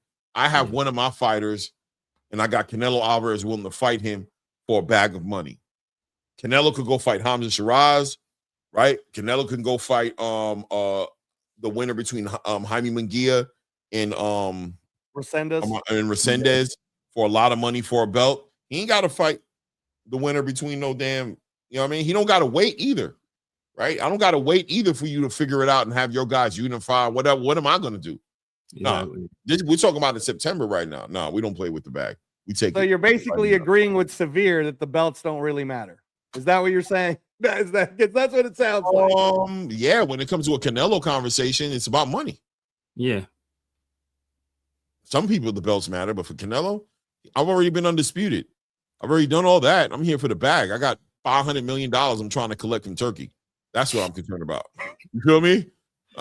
One fight at a time. You know what I'm saying? That's what I'm doing, bro. You know what I'm saying? I'm trying to collect this money. He's 400 million, whatever that number is. I'm trying to collect that. So yeah, F those belts. All right. F them belts. That's the Terrence Crawford line. Tell him take your belt. Look. Oh man. Yeah. So what do you think is next for Iglesias then? Well, listen, he got a belt now. At least he can say he has one. He can get in some conversations, but he's still going to get ducked, in my opinion. I don't think people really want to fight him like that. You got two belts. Oh yeah, that's right. Hey, why are you disrespecting the IBO, bro? Hey, bro, you're rubbing off on me. Pause. You know what I'm saying? Listen, I think you know what I think is a great fight, though. Great fight, and I think is probably the big fight for Iglesias is a unification between him and Hamza Shiraz. That's the fight that makes sense right there. We wanted to see it with Diego Pacheco and Hamza. Diego pulled out of that, but look at the height, the range, the reach. Stylistically, they're both very aggressive. He has an IBF and an IBO title now. Hamza Shiraz, go ahead this coming week. Well, in the coming weeks, and May 23rd. May 23rd, and he picks up that WBO title. Big unification. Canelo's busy, right? Canelo's looking to make it happen with Christian and Billy. Why not unify over here, get the winner of that fight, and go for undisputed again in the division? Yeah, no, Ryan from the 6 right there, Clay, says, I have the Tiger promoter about to jump on a jet and root for his guy, Arslanbek Makhmudov, on Saturday on Netflix. And by the way, let me give you a report, Severe. So most people don't know this in the casual space, but Arslanbek Makhmudov is scheduled to be the next tune-up opponent for Anthony Joshua. So there's more money on the table for Arslanbek Makhmudov if he actually doesn't get hurt and win. Yeah. Now, there's still money on the table for Arslanbek Makhmudov if he somehow makes it all the way to the 10th round of this fight with Tyson Fury and just is ready to fight in July. Because there's a July date for Anthony Joshua to come back so that they can make a Tyson Fury versus Anthony Joshua fight on Netflix. I know that you were watching the Deontay Wilder fight. What would you, as a casual sports fan, like to see Deontay Wilder do next in his career? I'd have me personally, I'd have a bigger appetite for Deontay Wilder and Anthony Joshua than I would for Tyson Fury and Anthony Joshua. Now I know I talked about it before. Tyson Fury and Anthony Joshua, that's a huge money fight in the UK. They can fill a soccer stadium with that kind of fight. So, you look at it from those terms, that makes more sense. But I just don't think that AJ has the skill level to deal with Tyson Fury. Even Tyson Fury as an older guy, I think just he's herky jerky, he's awkward. He still, power is the last thing to leave. You guys talked about it before with George Foreman. With his knockout, like he's still gonna carry that power. He's huge is all get out. And he's still a pretty good defensive fighter. And AJ has always just struck me as a real stiff guy. I think he's going to have difficulty with Tyson. I'd rather see him fight, like I said, I'd rather see him fight Wilder. Ooh, that was interesting, Clay. Listen, man, you can have your cake and eat it when you Anthony Joshua, bro. You can do a lot of things at the same exact time, man. With Anthony Joshua, the next fight got to be Deontay. That's the fight that makes sense. That's the tune-up. That's the easy payday. And he's coming from a horrible experience here with this accident. Big hiatus, big long layoff. Now he's working with Alexander Usyk. Who knows what he's learning, but he needs time to go ahead and put it all together and make it practical for himself, man. He says he's trying to make a run at unifying, undisputed again, according to Alexander Usyk. Tyson Fury is going to be there, man. You take the Deontay Wilder fight, you make it happen next. It's huge. I'm sure Netflix will jump all over it, or Turkey Al-Sheikh will jump all over it, or a combination of the both of them jump all over it. I see, Anthony Joshua making anywhere from $40+ million on that fight. Deontay Wilder probably locking in a solid $20 to $30 million on that fight. And then let's close it out with the Tyson Fury fight and get the UK, set the UK on fire at Wembley. You know what I'm saying? 97,000 people in the building. Let's break all the records and let's make the big fight and make the big money. Now, I hate to be the elephant in this room, but before I say this, Clay, can we put up my Filipino brother Dominic Bilog's chat? Because I want to translate this for you, because I want to teach you some Tagalog. In fact, I want to teach my brother Severe some Tagalog too. I know a little bit. Okay. So, do you know what this means, Severe? Sino panalo? That I do not know. All right. Claymore, what Dominic Bilog, I hope you're subscribing, Dominic. Shout out to all my Filipino brothers and sisters. Please subscribe to the channel. We'd love to have you guys join us in on all our boxing conversations. Check out the videos. What that means, Sino Panalo, is who won the fight, or who won, basically, right? And the winner, sir, Dominic Bilog, is Osleys Iglesias, who is the new IBF and IBO super middleweight champion of the world. So I always mess up the pronunciation, but is it Salamat? Is it Salamat? Salamat is thank you. That's very good. See, Clay, why don't you learn some Tagalog, man? The Filipino girls call me Maganda. Yes. Well, that's because you're a beautiful black man. So that's what that is. So Maganda. I'm thinking Maganda, yeah.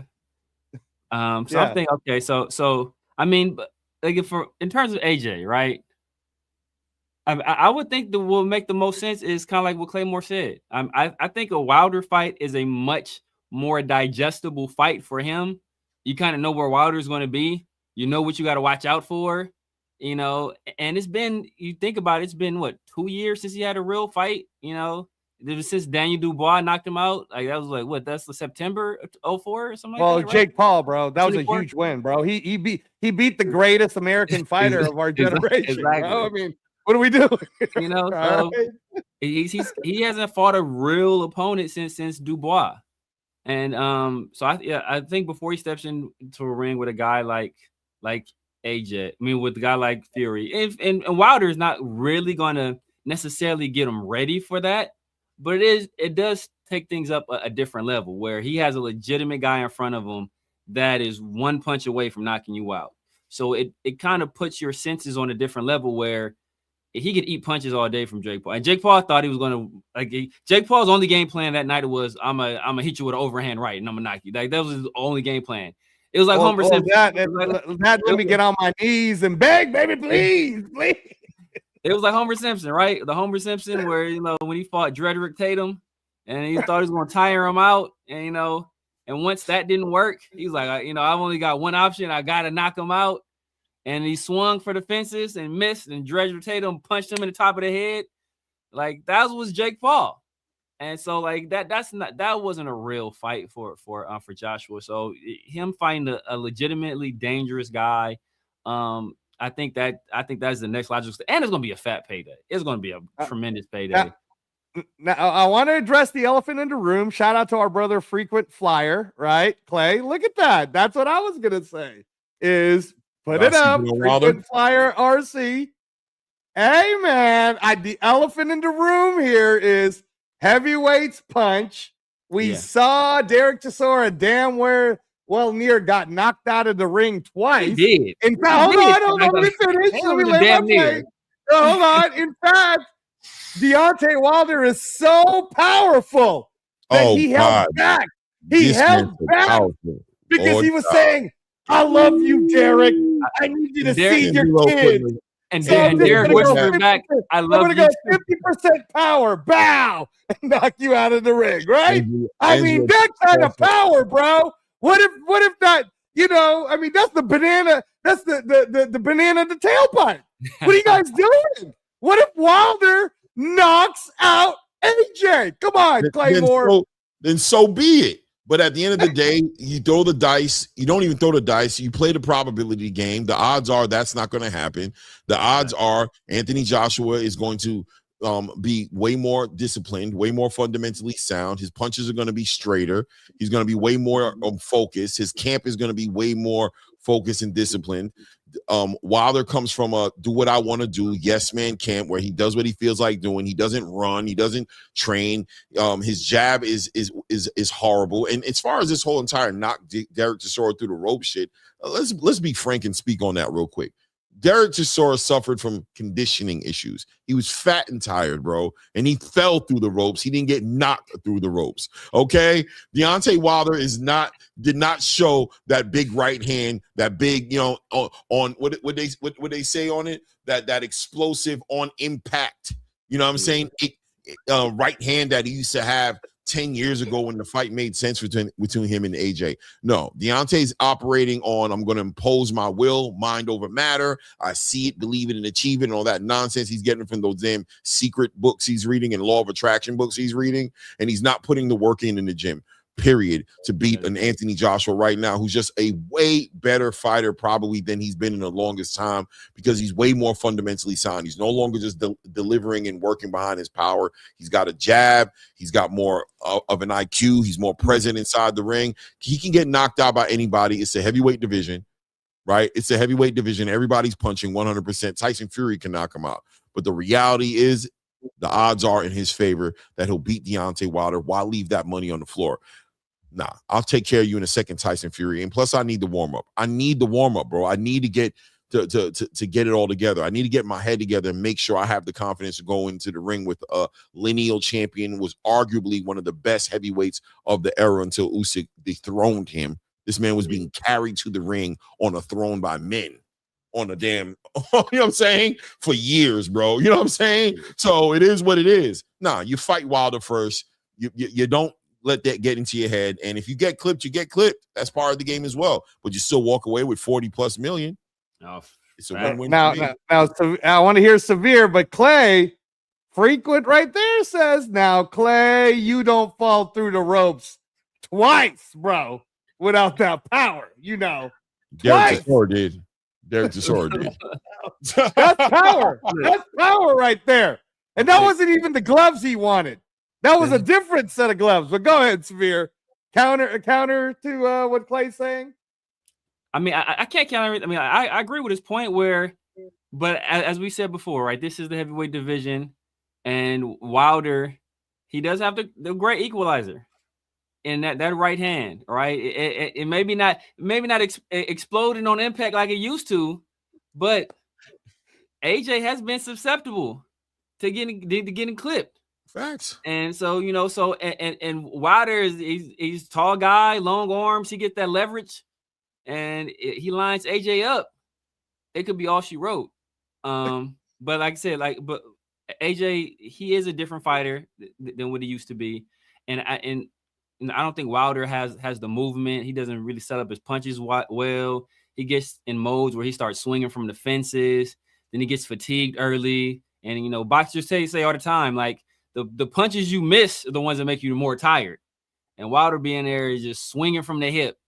But this could be the kind of fight that maybe motivates Wilder to get him back, to get him to a different level of preparation, where he has a guy legitimately in front of him that was at one point was, the top of the heavyweight division. And it's a fight they've been wanting for a long time, been a lot of trash talking back and forth for years now. And now Wilder finally gets him in front of him. Maybe he'll take this camp a little bit more seriously than he's taking some of the other camps. Hey, man. See, even Severe, you heard him, Clay, right? Severe's about to say, Bomb Squad. Listen, man. And that's why we should have the fight. That's why we should have the fight. That's why the fight sells, because there's always that part of the fight that can happen. And we know everybody's looking for a moment and opportunity for Deontay Wilder to bring back that old Deontay Wilder that used to electrify the heavyweight division. It's a selling point, man. It's a fight to make. This is about make the fight or not. And everything points towards make the fight. It just does, you know what I'm saying? And if I'm Anthony Joshua, I bet on me. Yeah. I bet on me, and I take the fight, and I go knock this dude out. It's 2 for 1. And and I go make the rest of the money later. I knock him out, and then I go take care of Tyson Fury. It's a 2 for 1. And Wilder is the less dangerous fight in terms of winning or losing. Now, he's more dangerous in terms of unpredictability. You don't know exactly what's going to happen. But just in terms of skill level, Fury's he's a higher skill level guy. He's more defensively blessed. He's a better boxer. I mean, Wilder has one weapon in his arsenal. At one point, it was the most dangerous weapon of all time. If you look at his KO ratio, so he still has that for him. And we know that Joshua has been his chin has been questioned for years. But if you get a chance to go 2 for 1, and you put two of the top chance to put 2 of the top heavyweights on your resume, conceivably with wins, if we assume he'll beat, or not so assume, but there's a very good chance he beats Wilder, who was one of the best heavyweights of this era, and then he can go in there against his countryman Tyson Fury for tremendous money, bragging rights in a huge stadium in the UK. I mean, I think you can't pass that up. No, you can't. Hey, and listen, Deontay Wilder's not turning over that right hand. He's slapping it, chopping it. He's wide with it, bro. Anthony Joshua's knocking him out, bro. I'm telling you. That's because he loved Derek Chisora. He doesn't love Anthony Joshua. He doesn't love Anthony Joshua. Come on, till bro. This day, Severe. Till this day. To this day. He was distracted by all the Pierce Morgan stuff. Yeah. That was in the back of his mind. All I know is Anthony Joshua better get that towel ready so that Wilder can wipe whatever he needs to wipe off that stomach.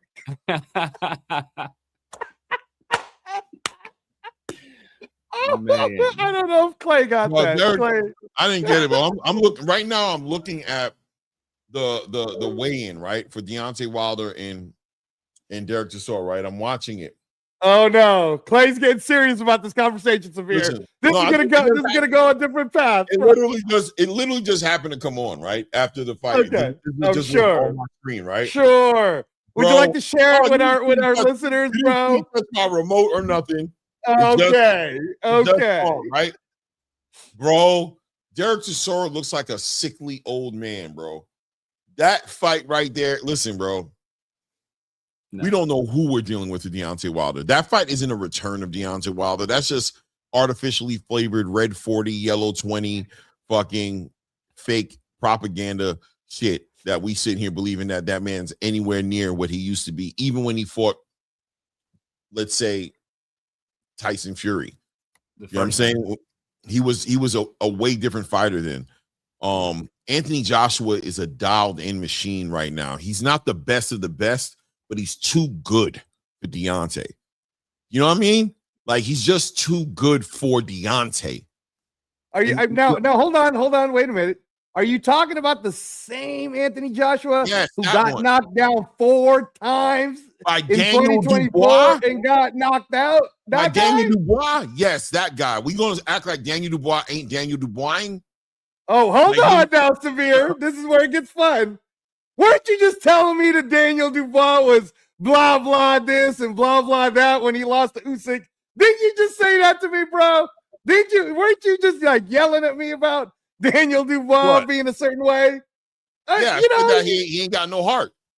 Oh. That is mentally weak. So if he's got no heart, mentally weak, and he knocked out Anthony Joshua, I'm just saying, man. Let's have the conversation. Let's talk about it, right? Ooh, here we go, Severe. I'm gonna need to hear what Severe says. Go ahead. Now let's talk about it, right? Daniel Dubois, when he's physically confronted with adversity, he's got the grit. He weathers the storm. He gets hit. He gets up. You know what I mean? He doesn't care. When he mentally gets challenged, he breaks down. Now, can we have a real conversation? Okay. We can keep it real because Severe's here. I'm going to keep it honest. Go ahead. Dubois, maybe on a spectrum. Possible. That's possible. It's possible. Very possible. So he's kind of a savant when it comes to the boxing side. So I can see it. I can see it. So mentally, when it's time for him to think in that ring, he has issues with it. This is when he breaks. That's why Alexander Usyk has his card.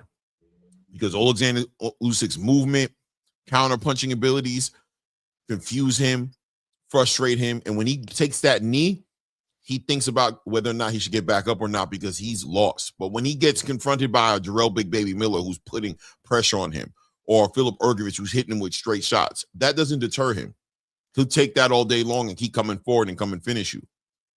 Styles make fights. Mentalities make fights. What Daniel Dubois was able to do to Anthony Joshua, Deontay Wilder won't be able to do because he's not a straight puncher. He's not fundamentally sound. Daniel Dubois is a fundamentally sound, good boxer.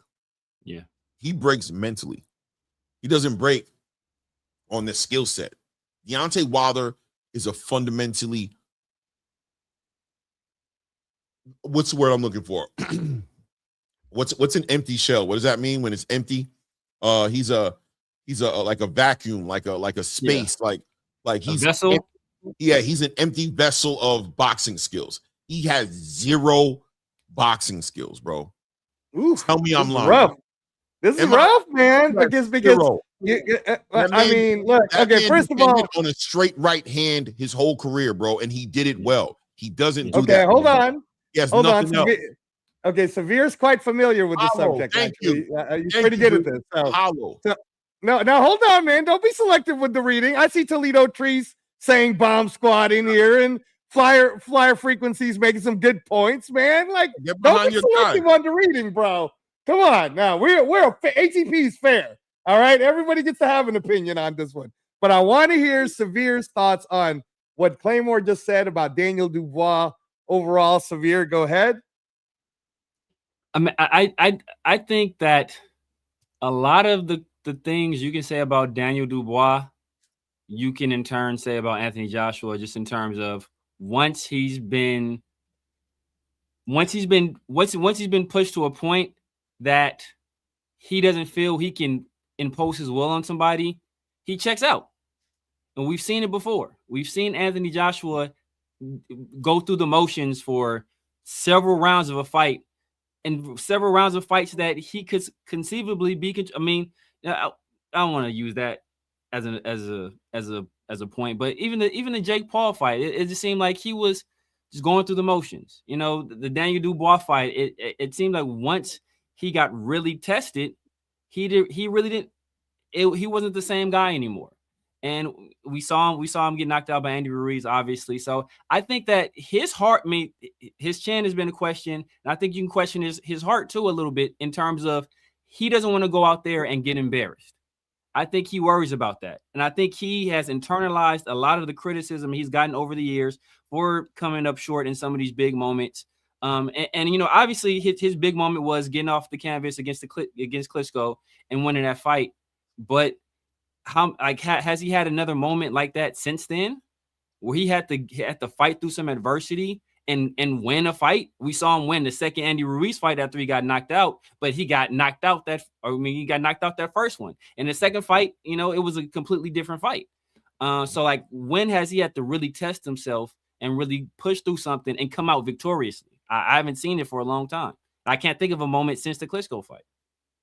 Now, before you go, hold on, Clay. Before you go, I want to make sure that the chat's happy with us. And by the way, guys, we're almost at 100 likes, so don't let Angelo crash out and ask you to press the like button. Just hit it, man. Stop being cheap about it. Respect on Joe Joyce. Joe Joyce is nice, man. All right, now, my guy for a minute. Now, Trees, don't worry, I got this, Trees. I just want, because we're the fact channel. We like to do facts here, right? Claymore Reigns said that Dubois has no skills, and I'd like to point out that he did not win a bronze medal. I definitely didn't. I think you're talking about Wilder. Oh, they're talking about Wilder. All right. But in terms of Dubois not being skilled, this is a two-time national. This is a two-time national champion. I didn't say he's not skilled. All right. Well, you certainly implied. I said no, I didn't. I said that you said Deontay Wilder didn't have skills. Yeah, I said. So you were saying Daniel Dubois is very skilled. Is that okay? Got it. Okay, I just want to make sure. So then I want to address the no heart thing. All right. So Severe, you've watched. Joe Joyce was one of your favorite fighters, actually, when he was coming up and everything, right? Right now, we're looking at a Moses Itauma who just won his 14th fight, and everybody's already crowning this guy as the next great big thing. Did you know that when Daniel Dubois was 15-0, Frank Warren thought the same thing? and threw him in there Facts. with Joe Joyce. And Joe Joyce broke his orbital bone, bro. That wasn't like I quit. Exactly. He broke his skull, Claymore. Broke it. Right? Now, most people that don't got heart probably just quit boxing and be like, man, what the hell am I doing here? I'm 20 years old. I go to college, right? You know, I got a family. I mean, you know, what am I doing? My sister is going to be one of the best fighters in the world. Shout out to Carolyn Dubois, who's going to destroy Alicia Baumgartner if they ever fight. Shout out to Carolyn. But he's like, you know what? I'm going to come back, mate. I'm going to come back to prove people like Claymore Rain wrong and show everyone that I got heart. And what does he do after that? What does he do after losing to Joe Joyce? He wins 1, 2, 3, 4, beating Kevin Lorena, winning the WBA regular heavyweight title. I know it's confusing, Severe. There's a regular, there's a super, there's an interim, there's a Kmart version of WBA. Bro, it's confusing. I get it, right? But a belt is a belt, right? Wins the belt, 2022, knocks out Kevin Lorena. The same Kevin Lorena, Claymore, that's still fighting 4 weeks from now. Shout out to Kevin Lorena, all right? Only to lose to Alexander Usyk in an extremely controversial fight in where he knocked Usyk down. Yeah. Was it a low blow, Severe? Was it not a low blow? All in all, what he gets blamed for is that mentally he got thrown off, and then mentally he didn't get up from when Usyk hit him in that first Usyk fight. And that's what he gets blamed for. Now, again, I'm addressing the no heart situation. Because usually if your confidence gets taken away like that, after a rightful win was taken away from you, Severe, all right? If they actually called that a knockout on Usyk, Claymore would be talking about how Daniel Dubois might be one of the best heavyweights right now. But instead, right, I'd like to use Deontay Wilder's words here. Yeah. They robbed another black man, Claymore. They robbed another one, right? That's what Deontay says. Not me. I'm using Deontay Wilder's words here. All right, okay. To this day, Claymore. To this day. All right. So that fight was a cruiser, though, right? That fight was a cruiser, right? No. That was a heavyweight fight. That's Usyk moving up to heavyweight. Right. That's how Usyk becomes the champion. That's how Usyk becomes the WBA, IBF, WBO, IBO, and Ring Magazine champion. That's how he became the like the whole thing, right? So anyway, loses to Usyk, and then to Claymore's point, what does Daniel Dubois do, Severe? Has a war with Jarrell Miller in where Claymore's right. If you coming forward at him, he can go back and forth, rock him, sock him all day, and make it all the way. Yeah. Does it again with Filip Hrgović, the same Filip Hrgović who's fighting May 16th against Dave Allen, right? The same Filip Hrgović that they're going to try to set up to fight Moses Itauma. The same Filip Hrgović, Claymore Rain, who is a Olympic medalist. And what did Daniel Dubois do? Daniel Dubois beat him too in a war, nice war. And then in the biggest fight of his career, in front of 90,000 people in Wembley Stadium, when he was a plus 400 underdog against an Anthony Joshua who just sent Francis Ngannou to the grave, bro, to the hospital. What did Daniel Dubois do? Why are you messing with me, bro? You see, he does this when I'm trying to make my point, Severe. He's showing me Regis Prograis who's eating empanadas because he's trying to say the Rougarou. Hold on, bro. No, he ain't eating no empanada, bro. This man doing it. Hold on a second. Hold on now. Rougarou. This man said this is the best weight cut I ever had in my life. Hold on now. Wait a second now. Lord child, that man eating a steak. Eating a steak, bro. Look, that man, listen. I'm telling you, gonna be healthy. Listen, bro. What is Conor Benn eating now? He's always messing with my British guys, man. Why are you Conor Benn eating right now? What is he eating right now? Conor Benn, put up a video. What are you eating right now? Man, he's messing with me because he thinks Conor Benn might actually lose this fight. Conor Benn is eating like two boiled eggs right now. and a half a glass of water. He's measuring the water, and you know what he's trying to do right now? Go to sleep as soon as possible so he can sleep off the pain. He's gonna wake up in the morning. Severe, I'm gonna get. See, this is what happens. He's trying to distract us. That I'm correct on this. So let me get back to the point of Claymore addressing that Daniel Dubois ain't got no heart. He knocks out Anthony Joshua in an absolute war, in where he almost got knocked out in that fifth round. Hold on, I'm not done. Only to set up a big right hand to like sleep Anthony Joshua, bro. He slept him on the ground. That boy was doing you want to talk about a rug burning your forehead, bro? That's what happened to Anthony Joshua. He got a bad rug burn on his head after that knockdown. Yeah. And then he lost to Alexander Usyk again in an amazing left hand, counter left hand. So I say to you, Severe, the same Daniel Dubois who's about to fight Fabio Wardley, who knocked out Joseph Parker. Fabio Wardley, who's the UK version of Deontay Wilder. Fabio Wardley, who has almost as much knockout percentage as Deontay. Yeah. You're telling me Daniel Dubois ain't got no heart, bro? Severe? Am I wrong? Am I like Daniel Dubois is all heart, brother? He's all heart, Clay. Go ahead, Severe. Go ahead. Man, look, he has 3 losses on his record, right? 2 of those losses are to who some people at one point were saying, right. Who some people were trying to say was better than Muhammad Ali, right? I mean, I know Angelo had a long soliloquy about that, about why he disagrees with that. But so if 2 of your losses are to that guy, you know, the first undisputed heavyweight champion in how long, and then your other loss is to Joe Joyce, who at the time was on a tear, knocking out everybody. I mean, you know, it's like I don't feel he has a real bad loss on his record, and he wasn't. I mean, I don't think anybody would have had him favored against Usyk, or maybe the first fight. I don't know what the odds would have been right there because Usyk was destroying everybody at cruiserweight, so maybe they felt Usyk coming up to heavy to fight Dubois. Maybe he was favored initially in that fight, but obviously he wasn't going to be favored against AJ, which he won, and obviously he was going to be favored in that second Usyk fight, which he lost. So I mean, he's lost twice to the best heavyweight of this era, and once to a guy who was destroying everybody at the time. And then, you know, didn't he beat Joseph Parker, right? Didn't he knock Joseph Parker out? Daniel Dubois, he never fought Joseph Parker. Never. He hasn't fought Joseph Parker. Who beat Joseph? Who knocked Joseph Parker out? Or was that Joe Joyce? Oh, it was Fabio Wardley. Oh, Joe Joyce knocked him out, right? Right. I mean, you know, and so I mean, Joe Joyce is a very people forget. First of all, Joe Joyce started his career rather late, so he's kind of older now. I think 4 of his losses have come within like his last 5 fights. I think he only has maybe 4 losses on his record. 2 to Zhilei Zhang.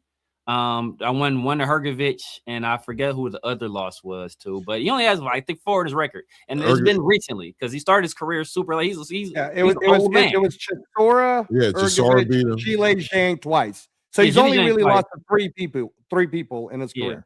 And Zhilei Zhang is like a mountain, so I don't. You know, and Joe Joyce is already kind of on the smaller side for heavyweight, so I mean I kind of don't fault him for that one, but so I mean. I don't think Daniel Dubois has a lot of bad losses on his record. I think he's a guy that, as you guys said, I think he has skill, and I will put respect on him. I put respect on his name. He's taken on big fights, and he's had some great moments in those big fights. We talk about the Usyk fight, the first one. Obviously sleeping AJ in a humongous fight, with his countrymen. So a lot of things we could say about. Daniel Dubois is a lot of same things we could say about AJ. So if it comes down to, like I said, man, Wilder has at the heavyweight in the heavyweight division, when you got men that size throwing punches with that level of power, everybody's 1 punch away for the most part. Now, believe it or not, right? Because this conversation is kind of moved all over the place a little bit, right? So Daniel Dubois. The question of his heart, right? Now, I stand firm. Mentally, I think he's not a strong person. You know what I'm saying? I think mental adversity breaks him easier than physical. Physical, I think he has no problem weathering physical adversity. He will. I can agree with you on that one. I can agree with you on that one. He's got the grit to push through multiple physical adversity problems. You know what I'm saying? He got that. He's got that in him. But overall, as I stated, he's a fundamentally super sound, great boxer. As you stated earlier in his career, Frank Warren looked at him like a Moses like Atama. That's a compliment towards him. So, excuse me if I'm just frank to say, Deontay Wilder is nowhere near the conversation when we're talking about pedigree of a Daniel Dubois and what Daniel Dubois was able to do with an Anthony Joshua. Daniel Dubois doing whatever he did to Anthony Joshua could never reflect what Deontay Wilder could potentially do to Anthony Joshua. Okay? Anthony Joshua is a simple beast. He's not complicated. Not a lot of wrinkles to him. He's not like an onion. He doesn't have all these layers that you need to kind of figure out and get through. It's really simple. Watch out for his right hand. And ladies and gentlemen, that's not there like that anymore.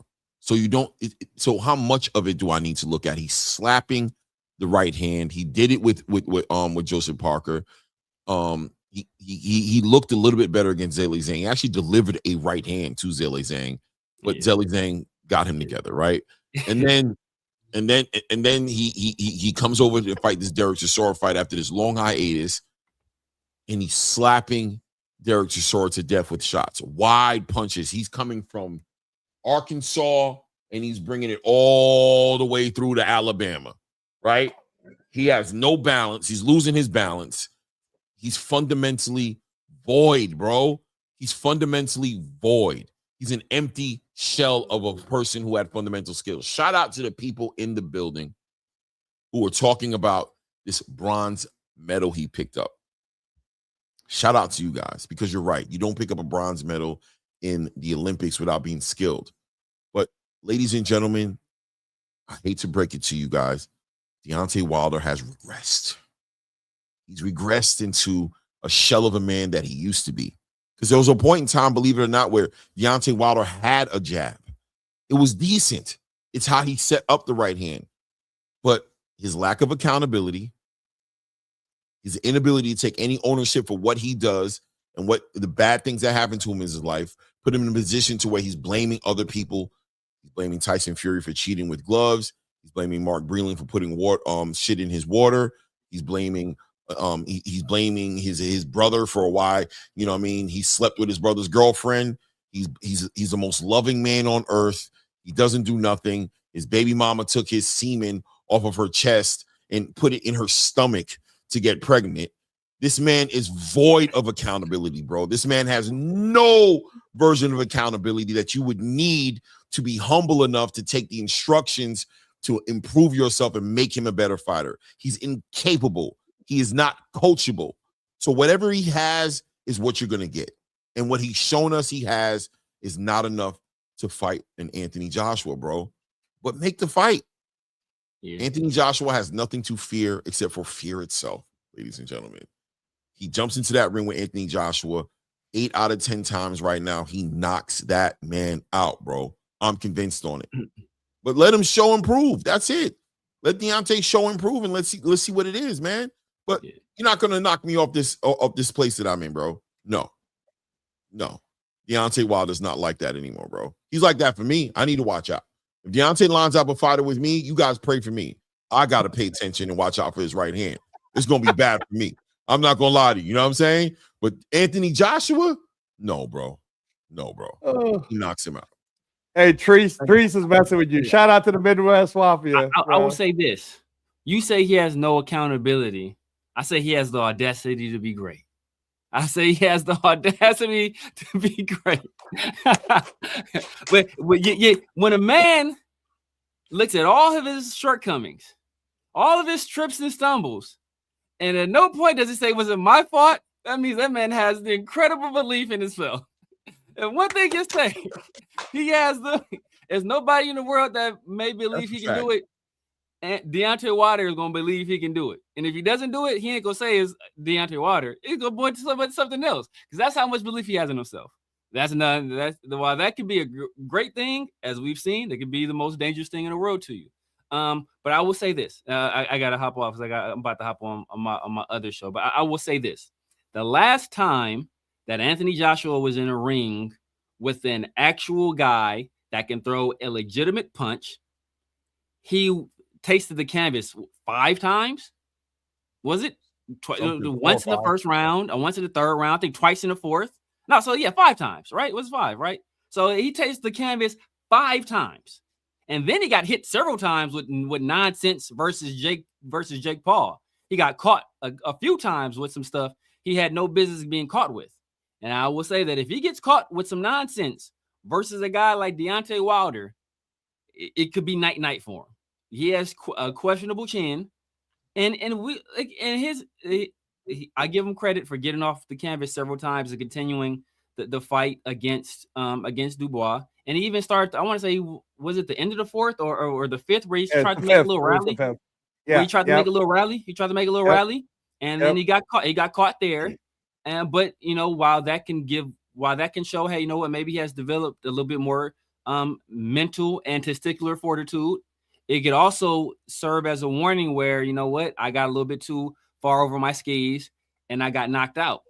And if that's the case, then the fight will turn into a very boring affair where Anthony Joshua probably wins a wide decision because he stays on the outside, stays behind the jab, and just, keeps Deontay Wilder at bay. But if he wants to go out there and make and I don't know if he wins in that manner, I don't know how much credit people will give him if he wins like that.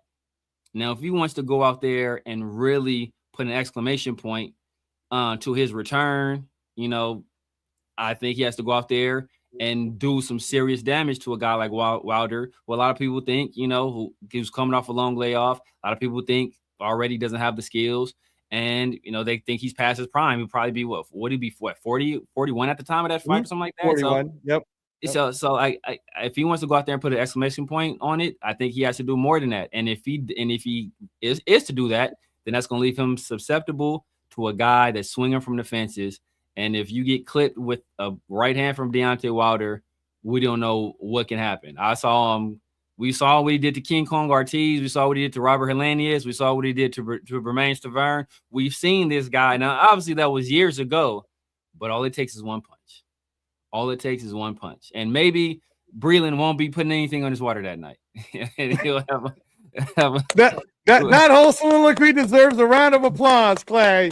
Hey, man. I want to say our goodbyes correctly for Severe. Round of applause, Chad, for Severe Raider. Severe, he's got a live that's going to be happening here in a few minutes. Can you tell everybody, please, where they could find you if they want to listen to great football and Raider Nation content? Yeah, man, it's at the Severe Raider here on YouTube. You can follow me on IG, X, TikTok, Snapchat, Kick, Twitch, everywhere at the Severe Raider. Holla at me, man. If you're a Raider fan, just like football, I try to keep it entertaining. I try to, keep it jokey as much as possible. Have a good time. So if you guys looking for that, man, make sure y'all tune in. I'm definitely gonna tune in. I want to see how the show moves, man. Oh, definitely. No, it's funny, man. Severe is comedy relief at times. When you see Red Hat Severe, he mad at our team, bro. Oh yeah, that's angry. I got characters, man. I do costumes. I do it all, man. All in the name of got costumes, bro. It's crazy, man. One of these days, Severe's gonna come in there dressed like a woman, or you might have already. I'm not sure. Just like Eric Kirk. Just like Eric Kirk. So, no, Severe, thank you so much for being an awesome boxing fan. Thank you for joining us here at the ATP Combat Media. We appreciate you guys. When we get off of here, if you want to listen to Severe, check out the Severe Raider on YouTube. Clay, anything to say to my good friend Severe? Man, appreciate you stepping through, man. Hope to see you again, man. It was fun, man. You were real good. You're a good podcaster, bro. I appreciate that, man. I appreciate you guys, man. Appreciate what you guys do, man. Just turns, like I said, man, you guys are putting me up on fighters. Now I don't got a lot of time to really watch a lot of the stuff, so I watch you guys to see who I should be on the lookout for. Like I said, man, he put me up on Van. I forgot the kid's name. Demazian Van Hout. Just say Maserati, baby. Mozzie. He put me up on Mozzie. Last night I want to say, and I was watching some of his fights. this morning. So you guys doing a great service for the sport of boxing, man, and keep doing what you're doing. Thanks, No Severe. doubt, man. Thank you so Appreciate much, you, brother. Appreciate you, man. Peace. Appreciate you guys. Severe Raider, y'all. Man, Clay. So we're only 10 likes away from 100. These you sons of bitches. Hey, shout out to everybody who hung out tonight, man. There's only a few people in the building, a little over 40 people in the building, man. Hit the like button, subscribe to the channel. That's pretty good because we contending right now. We don't normally do a Thursday night with you guys. You guys are normally somewhere, but tonight you're with us. So shout out to all of you guys. Shout out to all of you. No doubt, man. Great. The fights was tonight. You know what I'm saying? The Iglesias. Oh, you're gonna do that, bro. I'm just keeping it real. Hey, bro, what do you want me to lie to you, bro? The Iglesias fight was a good fight. You didn't like the rainbow hat fight. The rainbow hat fight was a decent fight too. The last two fights. The co-main event and the main event delivered. You didn't like Luis Santana versus Chan Tonnen, bro. Thompson, my bad. Chan it was all right. It wasn't a horrible card. I'm not gonna knock the card, but it was it was a Thursday night card, man. But listen, man, looking forward to see what Iglesias is gonna do moving forward. He's a champion now. He holds the IBF title and the IBO title, but more importantly, we know what it is, the 4-belt era, the IBF title he holds, and now he's in the conversation of being part of some unifications. I told you guys already, I'm looking forward to see if he can make that fight happen with Hamza. I'm assuming Hamza wins his fight. That's what I'm assuming, that he's able to deliver and become the next WBO champion. And I think a unification fight between those guys would be an interesting looking fight while Billy and Canelo kind of figures out their differences. And maybe we can get on a path of seeing Undisputed, right? Or at least a lineal champion in the division. So we'll find out. Hey, I want to address the Big Zo. You know what, brother? We try to give you guys as much entertainment as we can, but it looks like you guys are having a bunch of fun on the comment section. So it's pretty funny going on over there. We appreciate you guys. You know what it is, Big Zo? It's because I expect us to be at 100 likes. That's what it is, Big Zo. That's what it is. No, it is what it is. Big Zo, it's all good, man. Yeah, we'll try to do better, but at the end of the day, you could always put some color in the chat, bro. That's what it's for. It highlights you. We can see it. We'll read it. That always helps.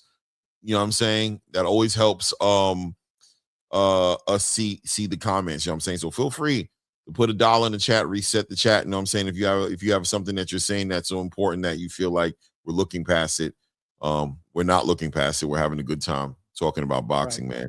As far as Jared Anderson in negotiation, we gave this reporter already, Big Zo. Like he signed to a 3-fight deal, promotional with Queensberry. We did this, I think, last week, Big Zo. We were talking about this.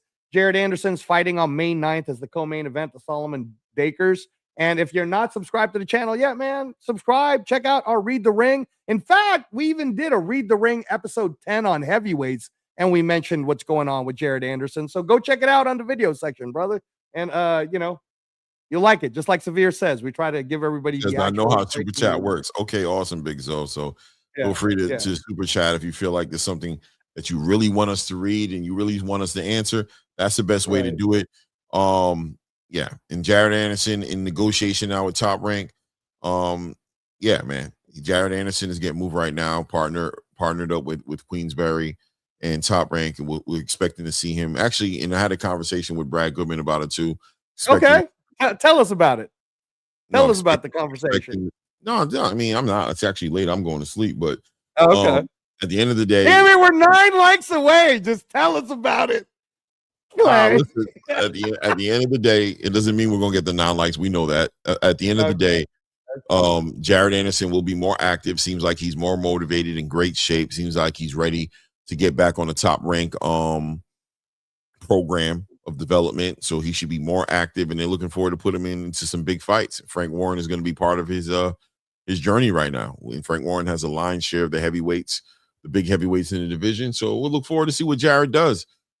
It looked like he was really. Brad Goodman also mentioned how Richard Torres, he really believes Richard Torres is going to destroy Frank Sanchez. I mean, respectfully, I don't think it's going to be a destruction, but he really is confident about Richard Torres fighting Frank Sanchez May 23rd and winning the IBF eliminator there. So that'll be interesting. And then, yeah, I can't say that YouTube name, so I'm just going to call it Bait. Bait, we do the watch parties like every weekend that fights are going on. We just can't do it this Saturday because it's happening super early and Claymore got to do things. So that's why we did a watch party tonight. But we always do live coverages of fights when it's on, unless it's PBC trying to make us pay $75 to $80 for a terrible card, bro. So that's the answer to that question, Bait. That's the answer to that question. Respect. Yeah, 100%, man. Yeah. So salute to all you guys, man. It's been a great night, man. We've been talking boxing, man, and that's what we love to do. We had a show earlier today. I've been on boxing all day. I was on the TBV earlier. Yep. I did my own live today, and then now we're doing bro. Show some love, man. Like, subscribe to the channel, man. Until the next one, it's at ATP Combat Media Show, man. And at this point, we out.